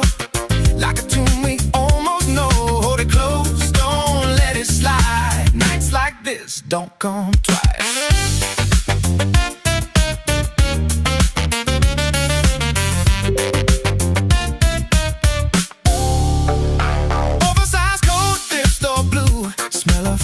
Still on you, record turning soft and warm. You take my hoodie like it's yours. Bare feet tapping wooden floors, half-lit rooms and open doors. Every glance a quiet spark, flickers moving through the dark. Different faces, same old flame, changing stories, constant frame. Every corner holds the sound of a heart without a ground. Midnight with no map to follow. You and me in borrowed shadows, drifting like a saxophone, playing notes we've never known. You say, don't you dare forget every breath, every silhouette, even when the names all fade. This feeling's never gonna change. Yeah.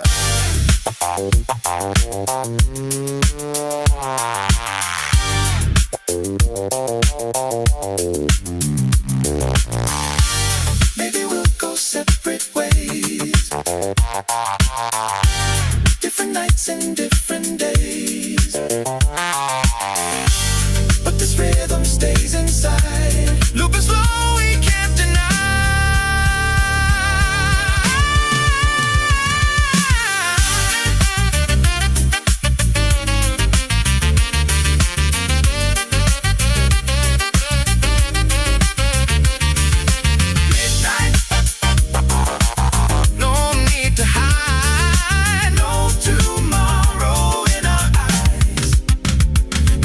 Second passing through, still feels like it's me and you.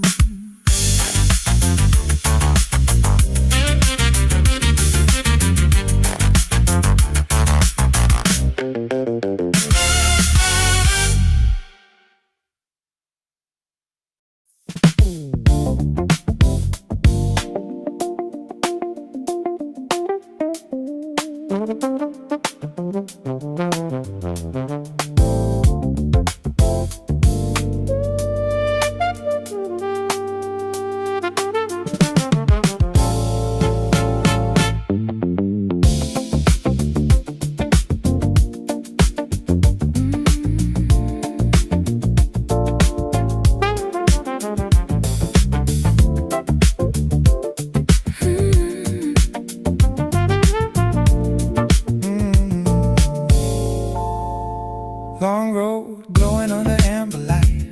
We took the turn, no reason why. City breathing slow and low.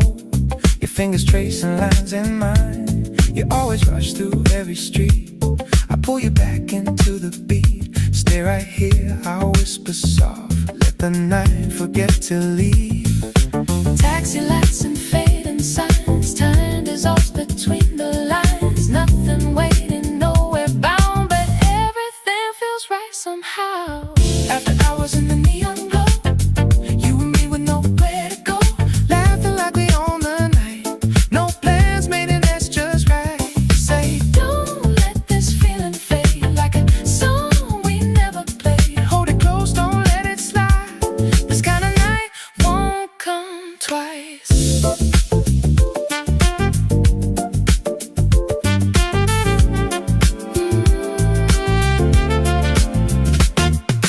Jacket loose from secondhand. Smell of coffee on your hands. Vinyl spinning soft and slow. You steal my warmth and call it yours. Barefoot rhythm on the floor. Kitchen light through open doors. Every move a quiet spark. Dancing shadows in the dark. Faces change but not this flame. Different stories, same old frame. Every corner, every street echoes where our pulses meet. After hours in the neon glow, you and me with nowhere to go, drifting like a saxophone, playing notes we've never known.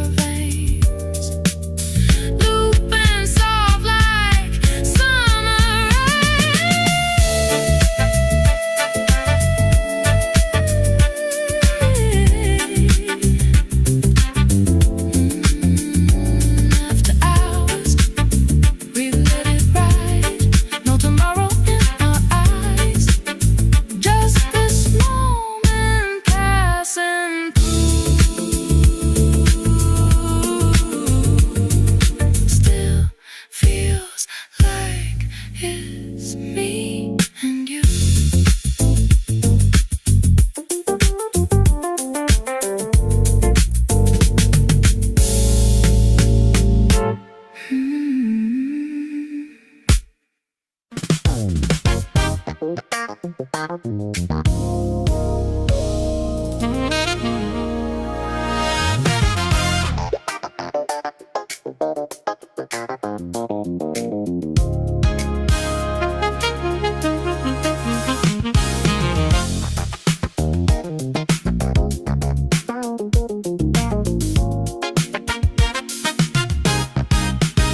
You step in, nickel late again. Headphones low, your jacket thin. Coffee stain on finished thread. Still you shine like morning bends. You laugh and Kira takes your hand. Draws a symbol you don't understand. Says you lose what you don't keep. Then leans closer, voice goes deep.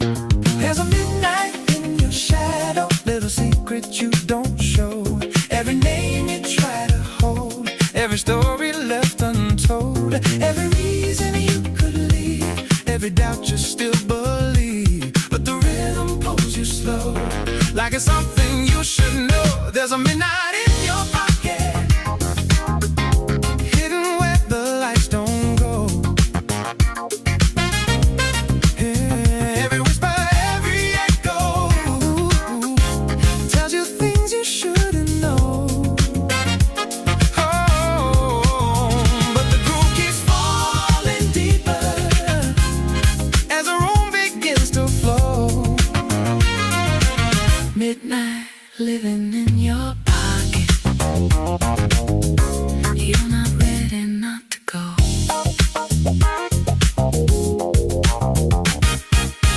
Glasses clinking, amber gleams. Luna tracing liquid dreams. Eyes locked in a silent game. Like she's memorizing names. Remember when we almost left? Took that train with nothing said.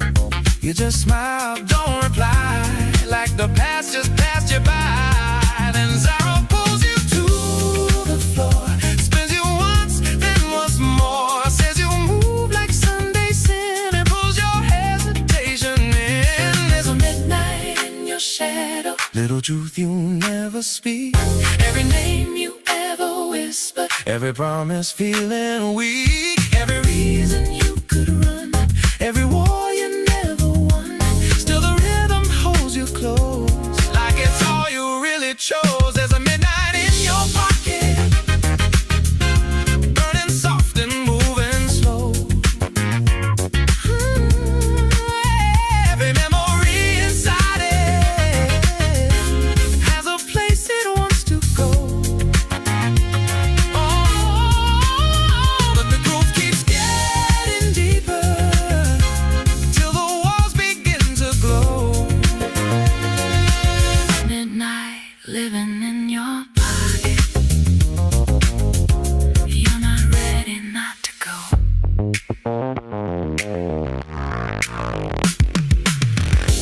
Lights blur into shapes and gold. Hands that warm but never hold. Different faces, same old flame. Different night, familiar game. Time forgets which way to turn. Hearts delay what they should learn.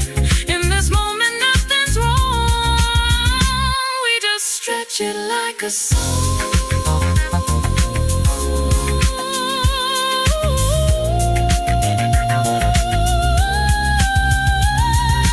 Midnight, don't let it go.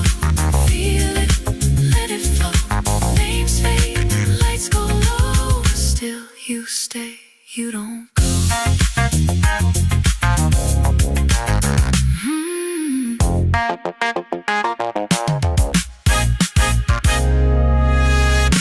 You don't go.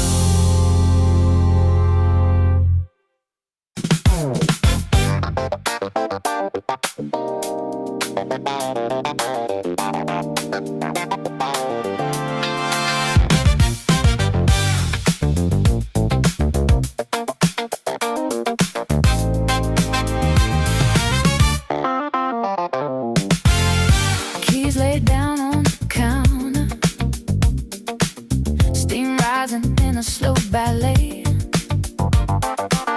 You smile into your collar, like you're hiding what you won't say. I whisper, I might take the risk. You don't answer, just lean in. City glowing velvet motion, like the night begins again. Silk Street echo in the dark. You and me moving soft and slow, like this moment loops forever, like there's nowhere else to go. You lean closer, hum that melody, something low I almost know. Silk Street echo under my skin, never letting go. Keys still resting in your left hand, right hand tracing through my sleeve. You speak in fragments, quiet, nothing, but every word makes me believe. Little pauses, little glances, every second stretched and deep, like the city holds its breath now just to hear the silence speak. Silk Street echo in the dark. You and me caught in the flow, like the night is on a replay, moving places we don't know. You lean closer, hum that melody, something soft beneath it all. Silk Street echo under my skin, every rise and fall.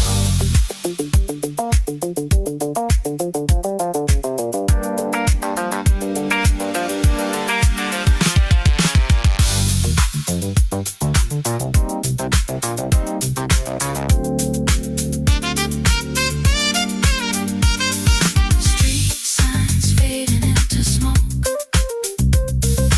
world aligning with your tone. One word hanging on your lips, I don't need to hear it spoken. Breathing in a shared rhythm, every step in quiet sync. In the space between the moments, we become what we don't think. Silk Street, moving slow, no need to let it go. Close down, don't let go. Feel it, let it flow.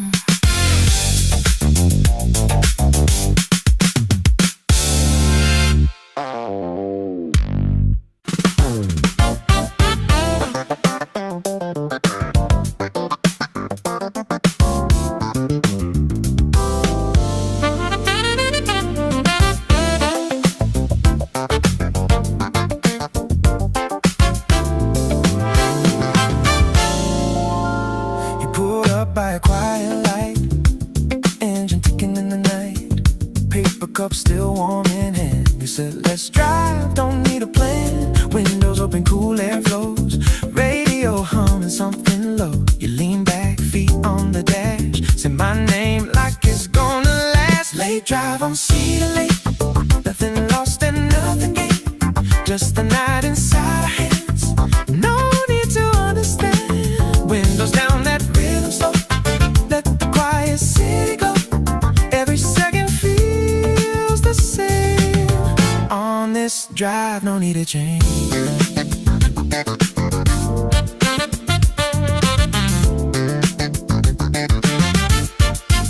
Stoplight holding us in place. You laugh, soft brush your face. Glove box rattles, then go still, like the night bends to your will. Photos slipping from the side, little ghosts of younger lives. You say we're still figuring out, then just smile without a doubt. Late drive on Cedar Lake, nothing here we need a name. Just your hand across my sleeve, drawing lines I wanna keep. Windows down, that low end sound, like the world just spins around. Every moment stays the same. On we don't explain.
What's the move now? Tell me what you feel now. This vibe right here, unreal, too real.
Fading morning slow, but inside we still on glow. Online singing soft and bright, painting gold across the sky. Feet keep moving, can't sit still. Every second got that thrill, energy we can't deny. Like the rhythm, learn to fly.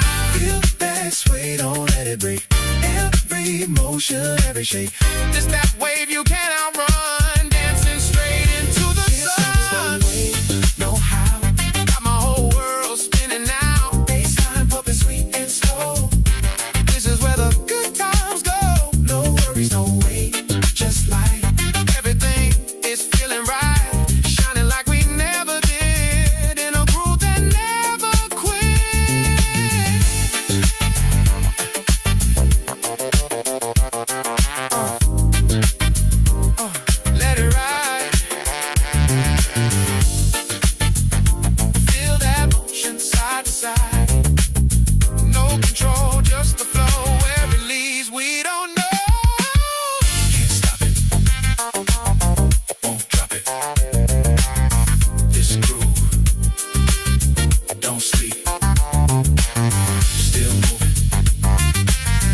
still losing ourselves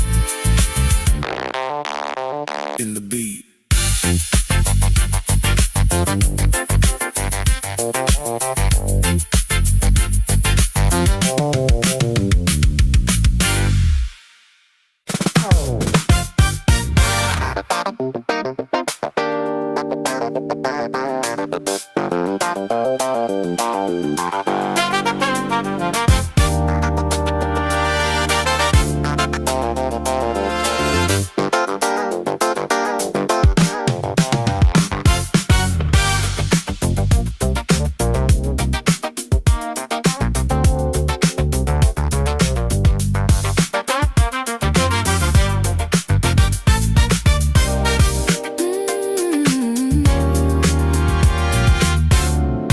Keys resting near the counter edge, steam rising like it's holding breath. You smile low into your sleeve, like there's more you won't confess. I say maybe we should try. You don't answer, just drift close. City breathing through the glass, like it already knows. Midnight in a soft motion glow, you and me moving slow, like the night don't ever end, like we're caught inside the flow. You lean closer, hump that line, something quiet, something low. Midnight moving through my skin, somewhere I don't wanna go.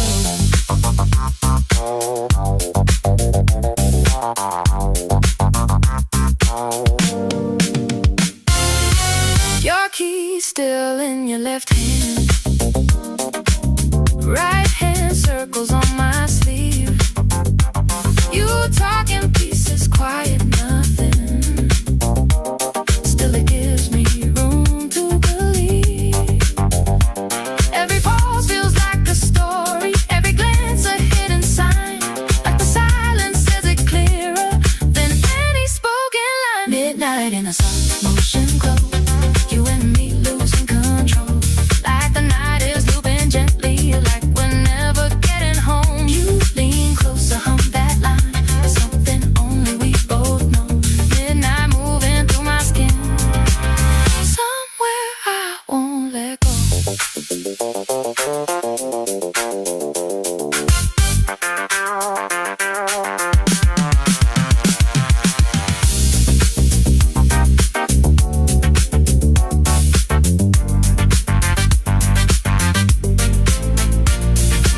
Street lights melting into haze, world dissolving in your gaze. One word waiting on your lips, but it never leaves that place. Breathing in the same slow time, every step and every sign. In between the sound and silence, we've become something undefined.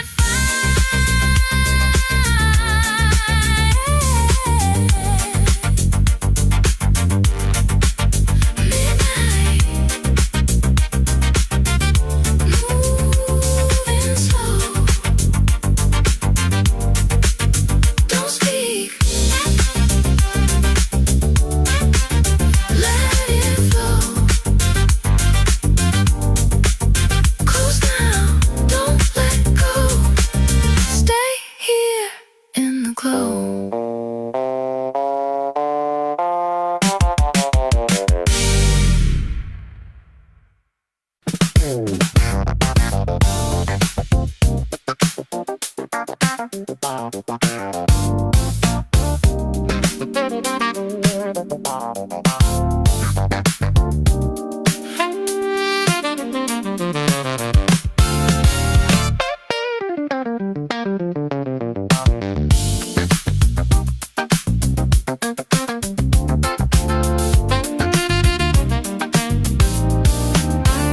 Glow from the hallway, Nina leaning on the frame, paper cup shaking, but she laughs it off the same. Says it's almost morning, but it don't feel that way. We still move like midnight, never faded into day. Oh, our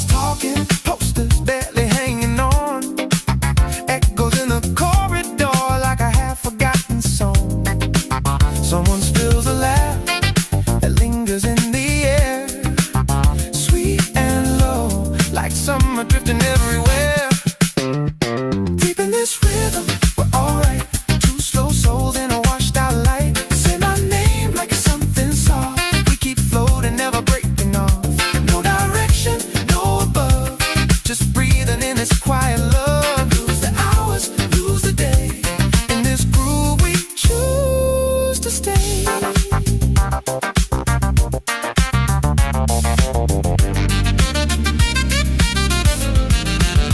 We go by the window, rain tapping on the glass, counting passing headlights like they're moments slipping past. Lila takes his headphones, sings a line off key. Doesn't know the words, but she smiles back at me. Time goes quickly, doesn't move in lines. Every second bending in between the signs. We don't chase it, we just let it bend. Like the night don't ever have to end. This rhythm, we're okay. Lost the hours, lost the day. Say my name like a quiet flame. Even if tomorrow shifts the names. No map drawn, no sky above. Just sinking in this weightless love. Let it linger, let it stay. In this groove we fade away.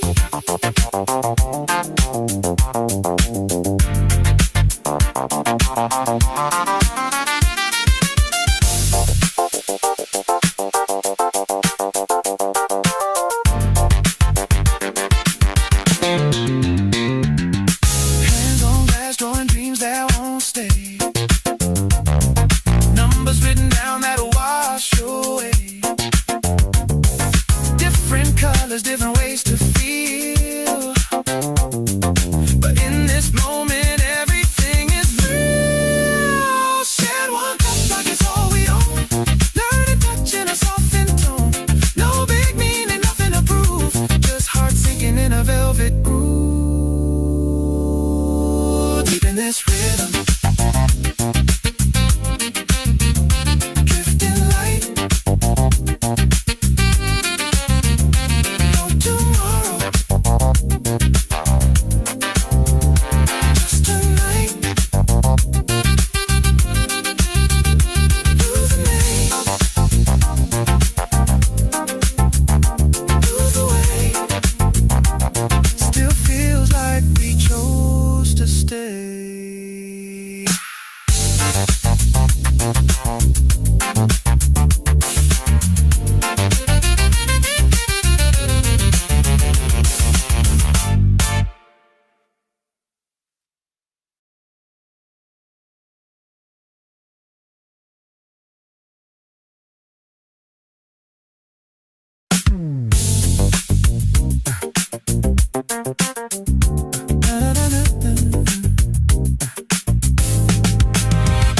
Glow from the hallway, Nina leaning on the frame.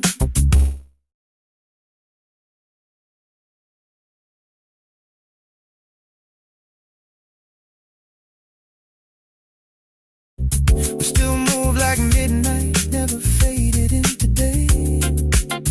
Old walls talking, posters barely hanging on. Echoes in the corridor like a half-forgotten song. Someone spills a laugh that lingers in the air.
stairs, paper cup trembling like she doesn't care. Says it's almost sunrise, but the night feels stuck, like we paused the world somewhere between the clocks. Old paint cracking, stories in the walls, every shadow moving like it knows us all. Someone laughs softly down the hall again, spilling slow like a secret with no end. Deep in this feeling we don't rush, two quiet hearts in the amber hush. Say my name like a night break. We keep drifting, no escape.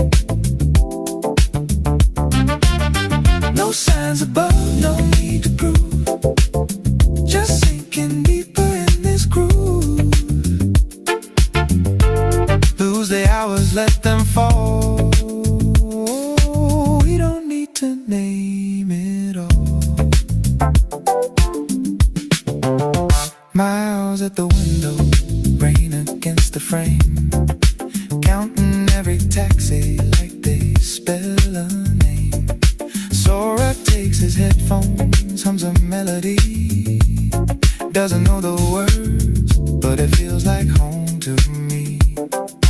Time bends sideways, doesn't stay in line, every second stretching into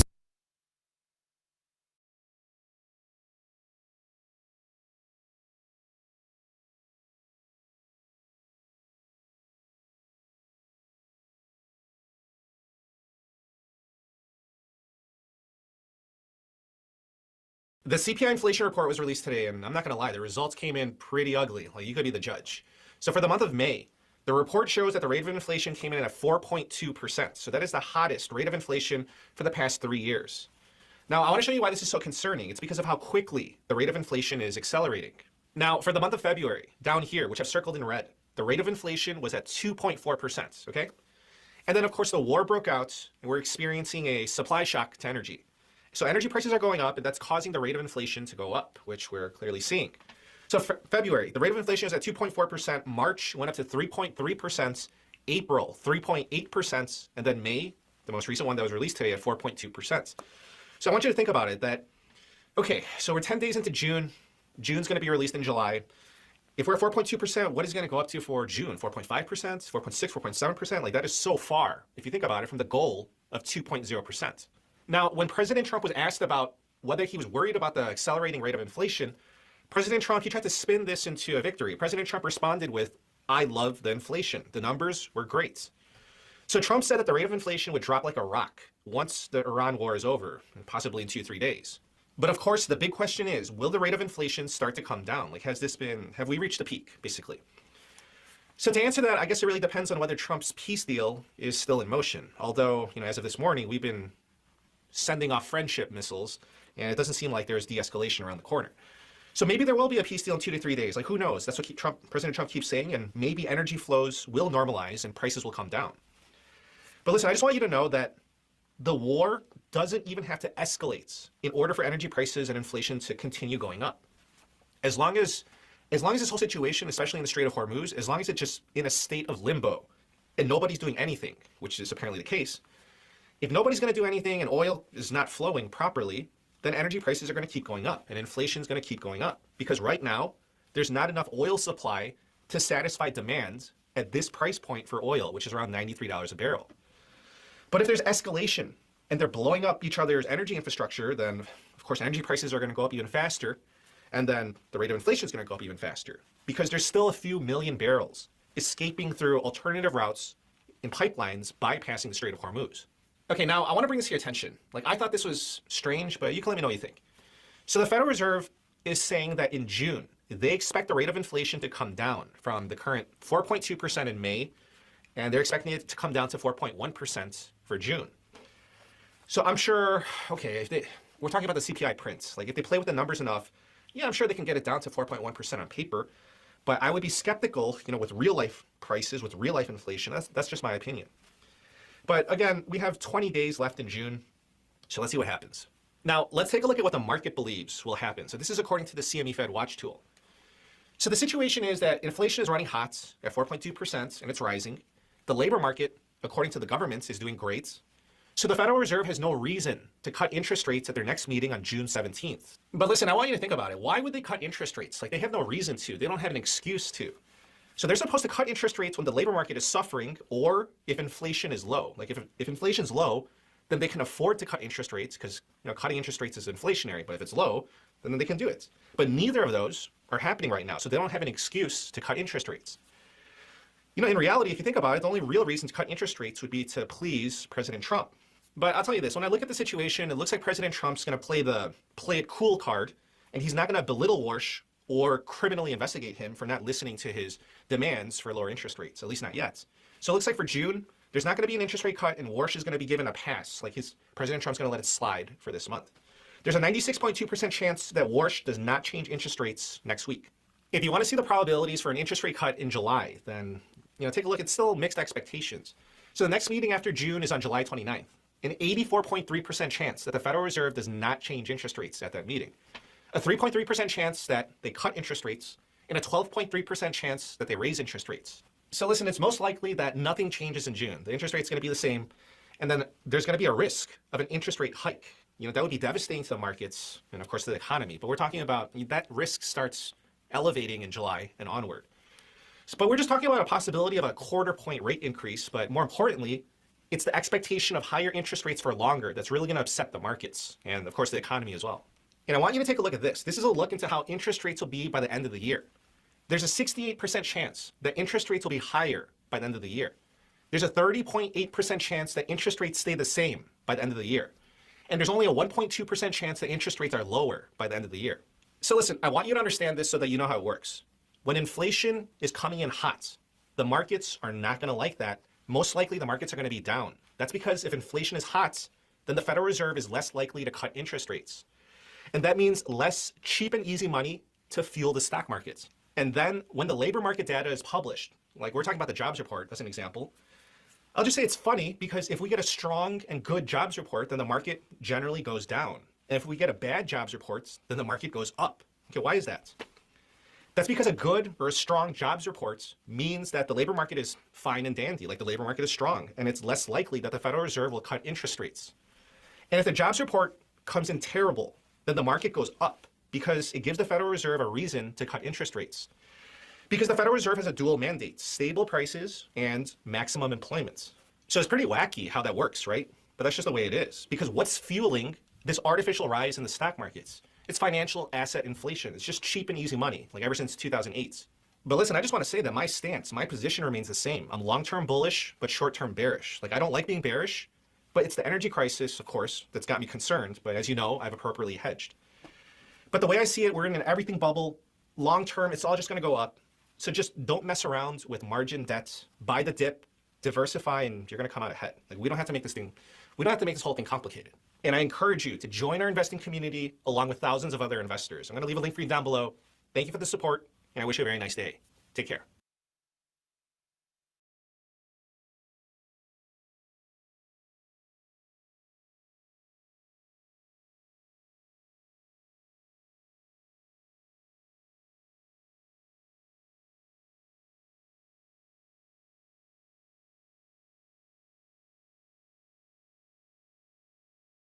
Just like we can midnight with no map to follow. You and me inside the hollow, laughing like the world is ours. No direction, just these hours. You say, don't let this feeling go. Like a tune we almost know. Hold it close, don't let it slide. Nights like this don't come twice.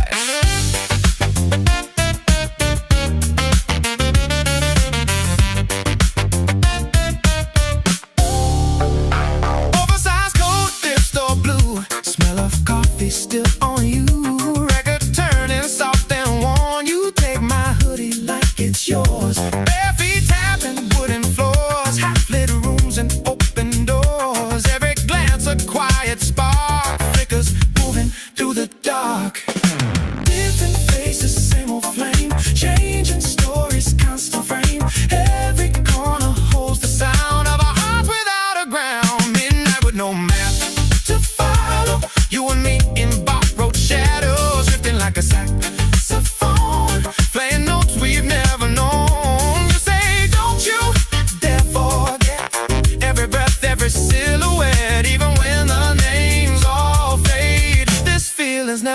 change. Yeah.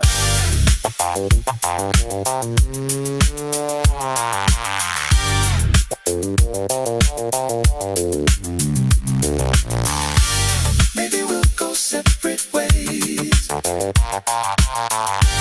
Different nights and different days. But this rhythm stays inside. Looping slow, we can't deny.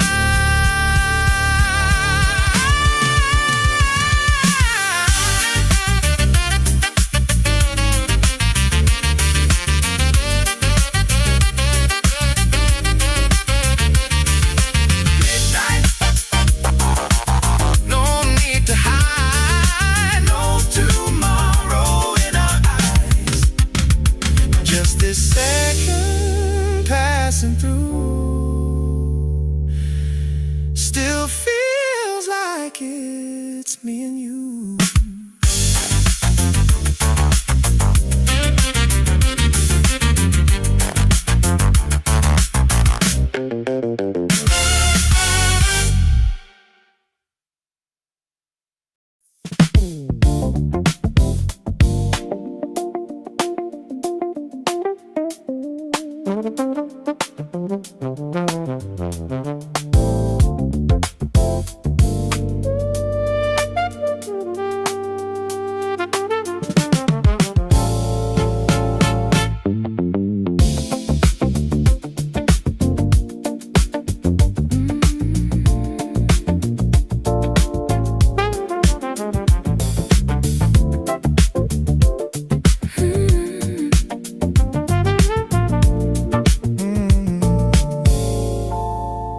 Long road, glowing under amber light.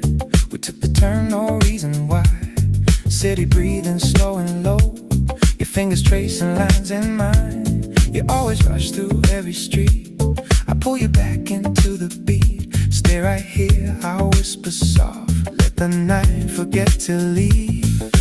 Taxi lights and fading signs. Time dissolves between the lines. Nothing waiting, nowhere bound, but everything feels right somehow. After hours in the neon glow, you and me with nowhere to go, laughing like we own the night. No plans made and that's just right. Say, don't let this feeling fade, like a song we never played. Hold it close, don't let it slide. This kind of night won't come twice.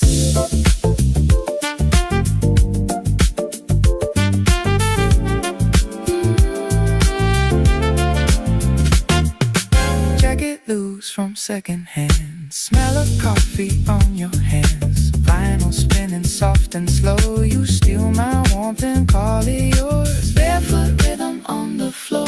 Kitchen light through open doors. Every move a quiet spark. Dancing shadows in the dark. Faces change but not this flame. Different stories, same old frame. Every corner, every street echoes where our pulses meet. After hours in the neon glow, you and me with nowhere to go, drifting like a saxophone, playing notes we've never known. And you say, don't you dare forget every breath, every silhouette. even when the names all fade.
Stepping nickel late again. Headphones low, your jacket thin. Coffee stain on finished thread. Still you shine like morning bells. You laugh and Kira takes your hand. Draws a symbol you don't understand. Says you lose what you don't keep. Then leans closer, voice goes deep. There's a midnight in your shadow. Little secret you don't show.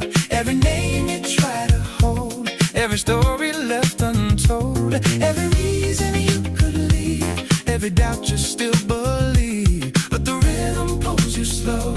Like it's something you should know. There's a midnight in your pocket. Hidden where the lights don't go. Every whisper, every echo tells you things you shouldn't know. But the groove keeps falling deeper as the room begins to flow. Midnight living in your pocket. You're not ready not to go.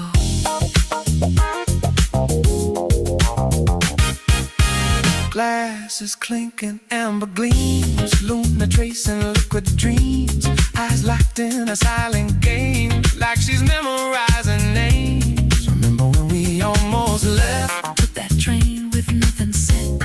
You just smile, don't reply.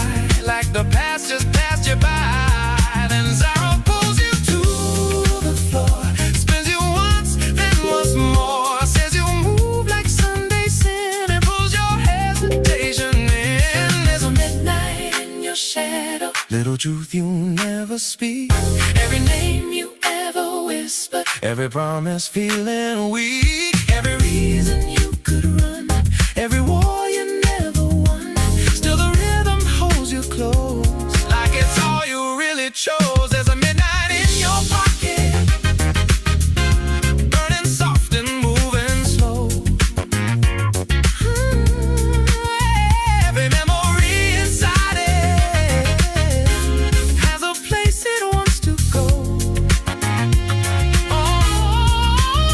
But the groove keeps getting deeper till the walls begin to glow. Midnight living in your pocket. You're not ready not to go.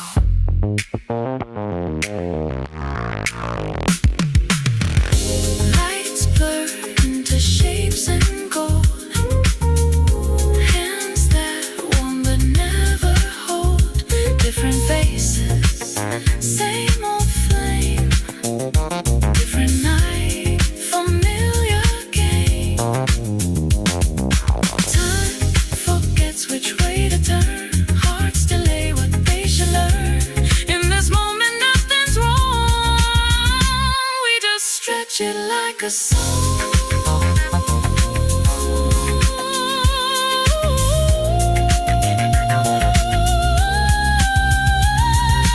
Midnight, don't let it go. Feel it, let it flow. Names fade, lights go low. Still you stay, you don't go.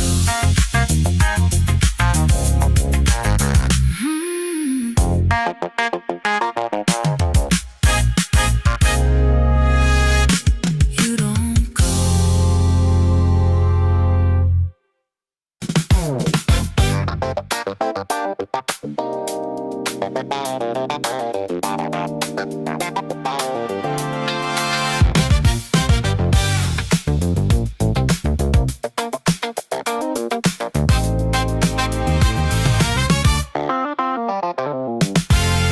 Keys laid down on the counter.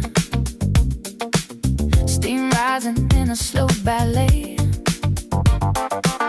You smile into your collar. Like you're hiding what you won't say. I whisper I might take the risk. You don't answer, just lean in. City going velvet motion like the night begins again. Silk street echo in the dark. You and me moving soft and slow. Like this moment loops forever. Like there's nowhere else to go.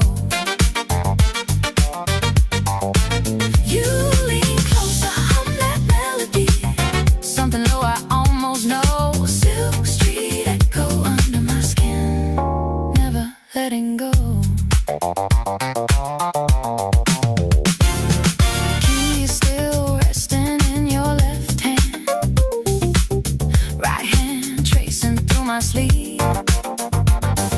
You speak in fragments, quiet nothing, but every word makes me believe. Little pauses, little glances, every second stretched and deep, like the city holds its breath now just to hear the silence speak. Silk Street echo in the dark, you and me caught in the flow, like the night is on a replay, moving places we don't know. You lean close to hum that melody, something soft beneath it all. Silk Street echo under my skin, every rise and fall.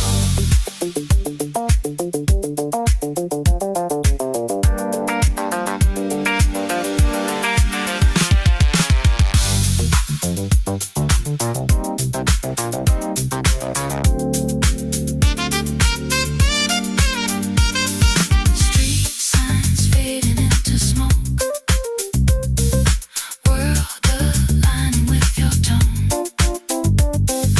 One word hanging on your lips, I don't need to hear it spoken.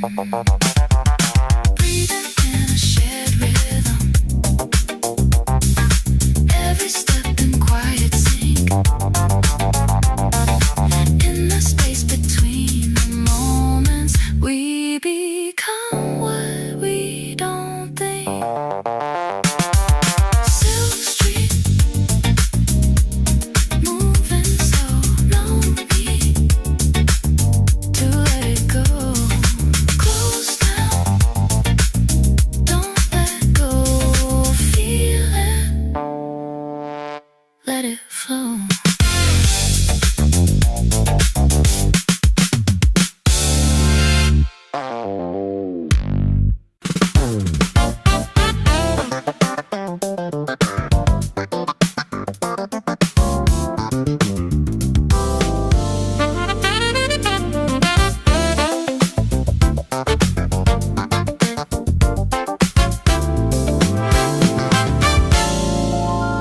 You pulled up by a quiet light, engine ticking in the night, paper cup still warm in hand. We said let's drive, don't need a plan. Windows open, cool air flows, radio humming something low. You lean back, feet on the dash, say my name like it's gonna last. Late drive on Cedar Lake, nothing lost and nothing gained, just the night inside our hands. No need to understand. Windows down, that rhythm slow, let the quiet city go. Every second feels the same. On this drive, no need to change.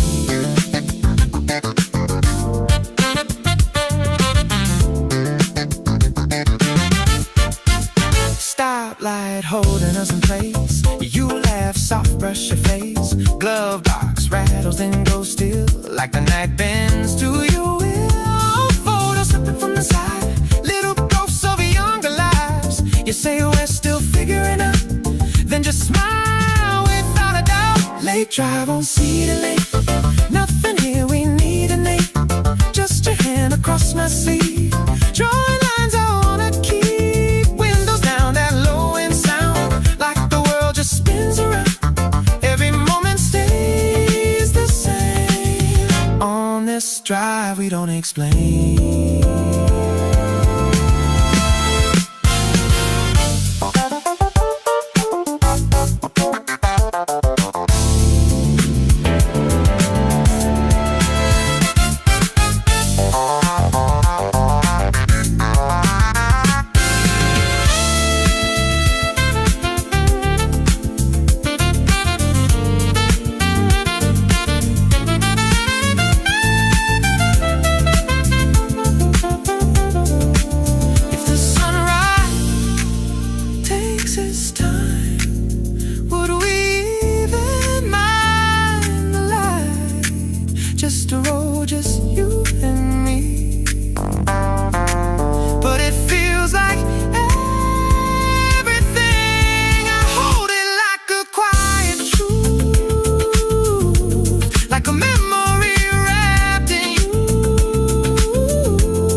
tell me what you feel now.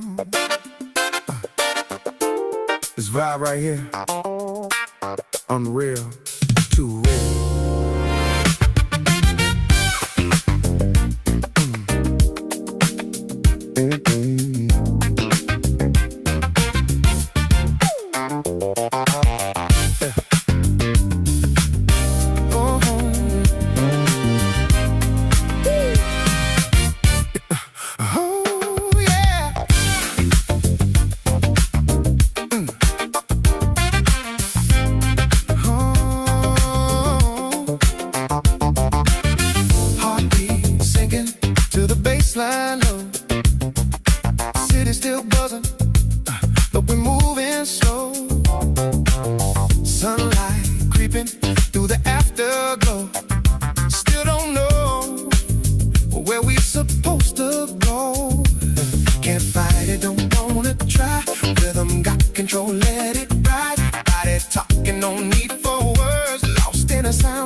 Lights fading, morning slow, but inside we still on glow. Online singing soft and bright, painting gold across the sky. Feet keep moving, can't sit still. Every second got that thrill, energy we can't deny. Like the rhythm, learn to fly.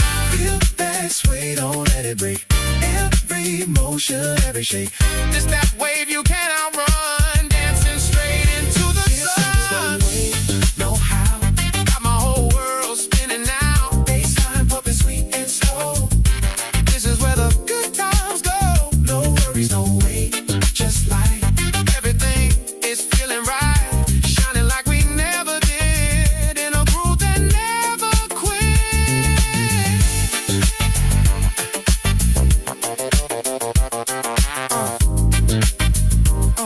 Let it ride. Feel that motion side to side. No control, just the flow. Where it leads, we don't know. Can't stop it. Won't drop it. This groove, don't sleep. Still moving, still losing ourselves in the beat.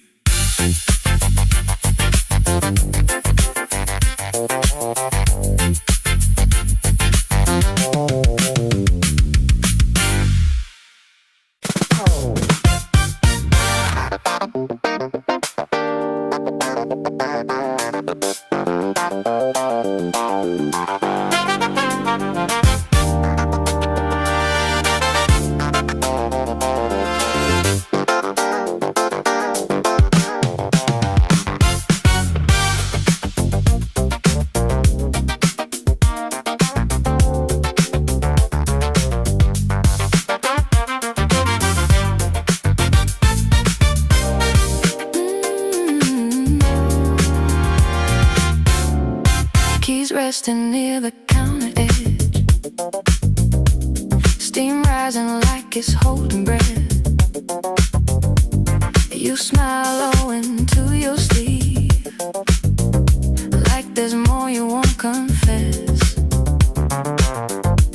I say maybe we should try. You don't answer, just drift close.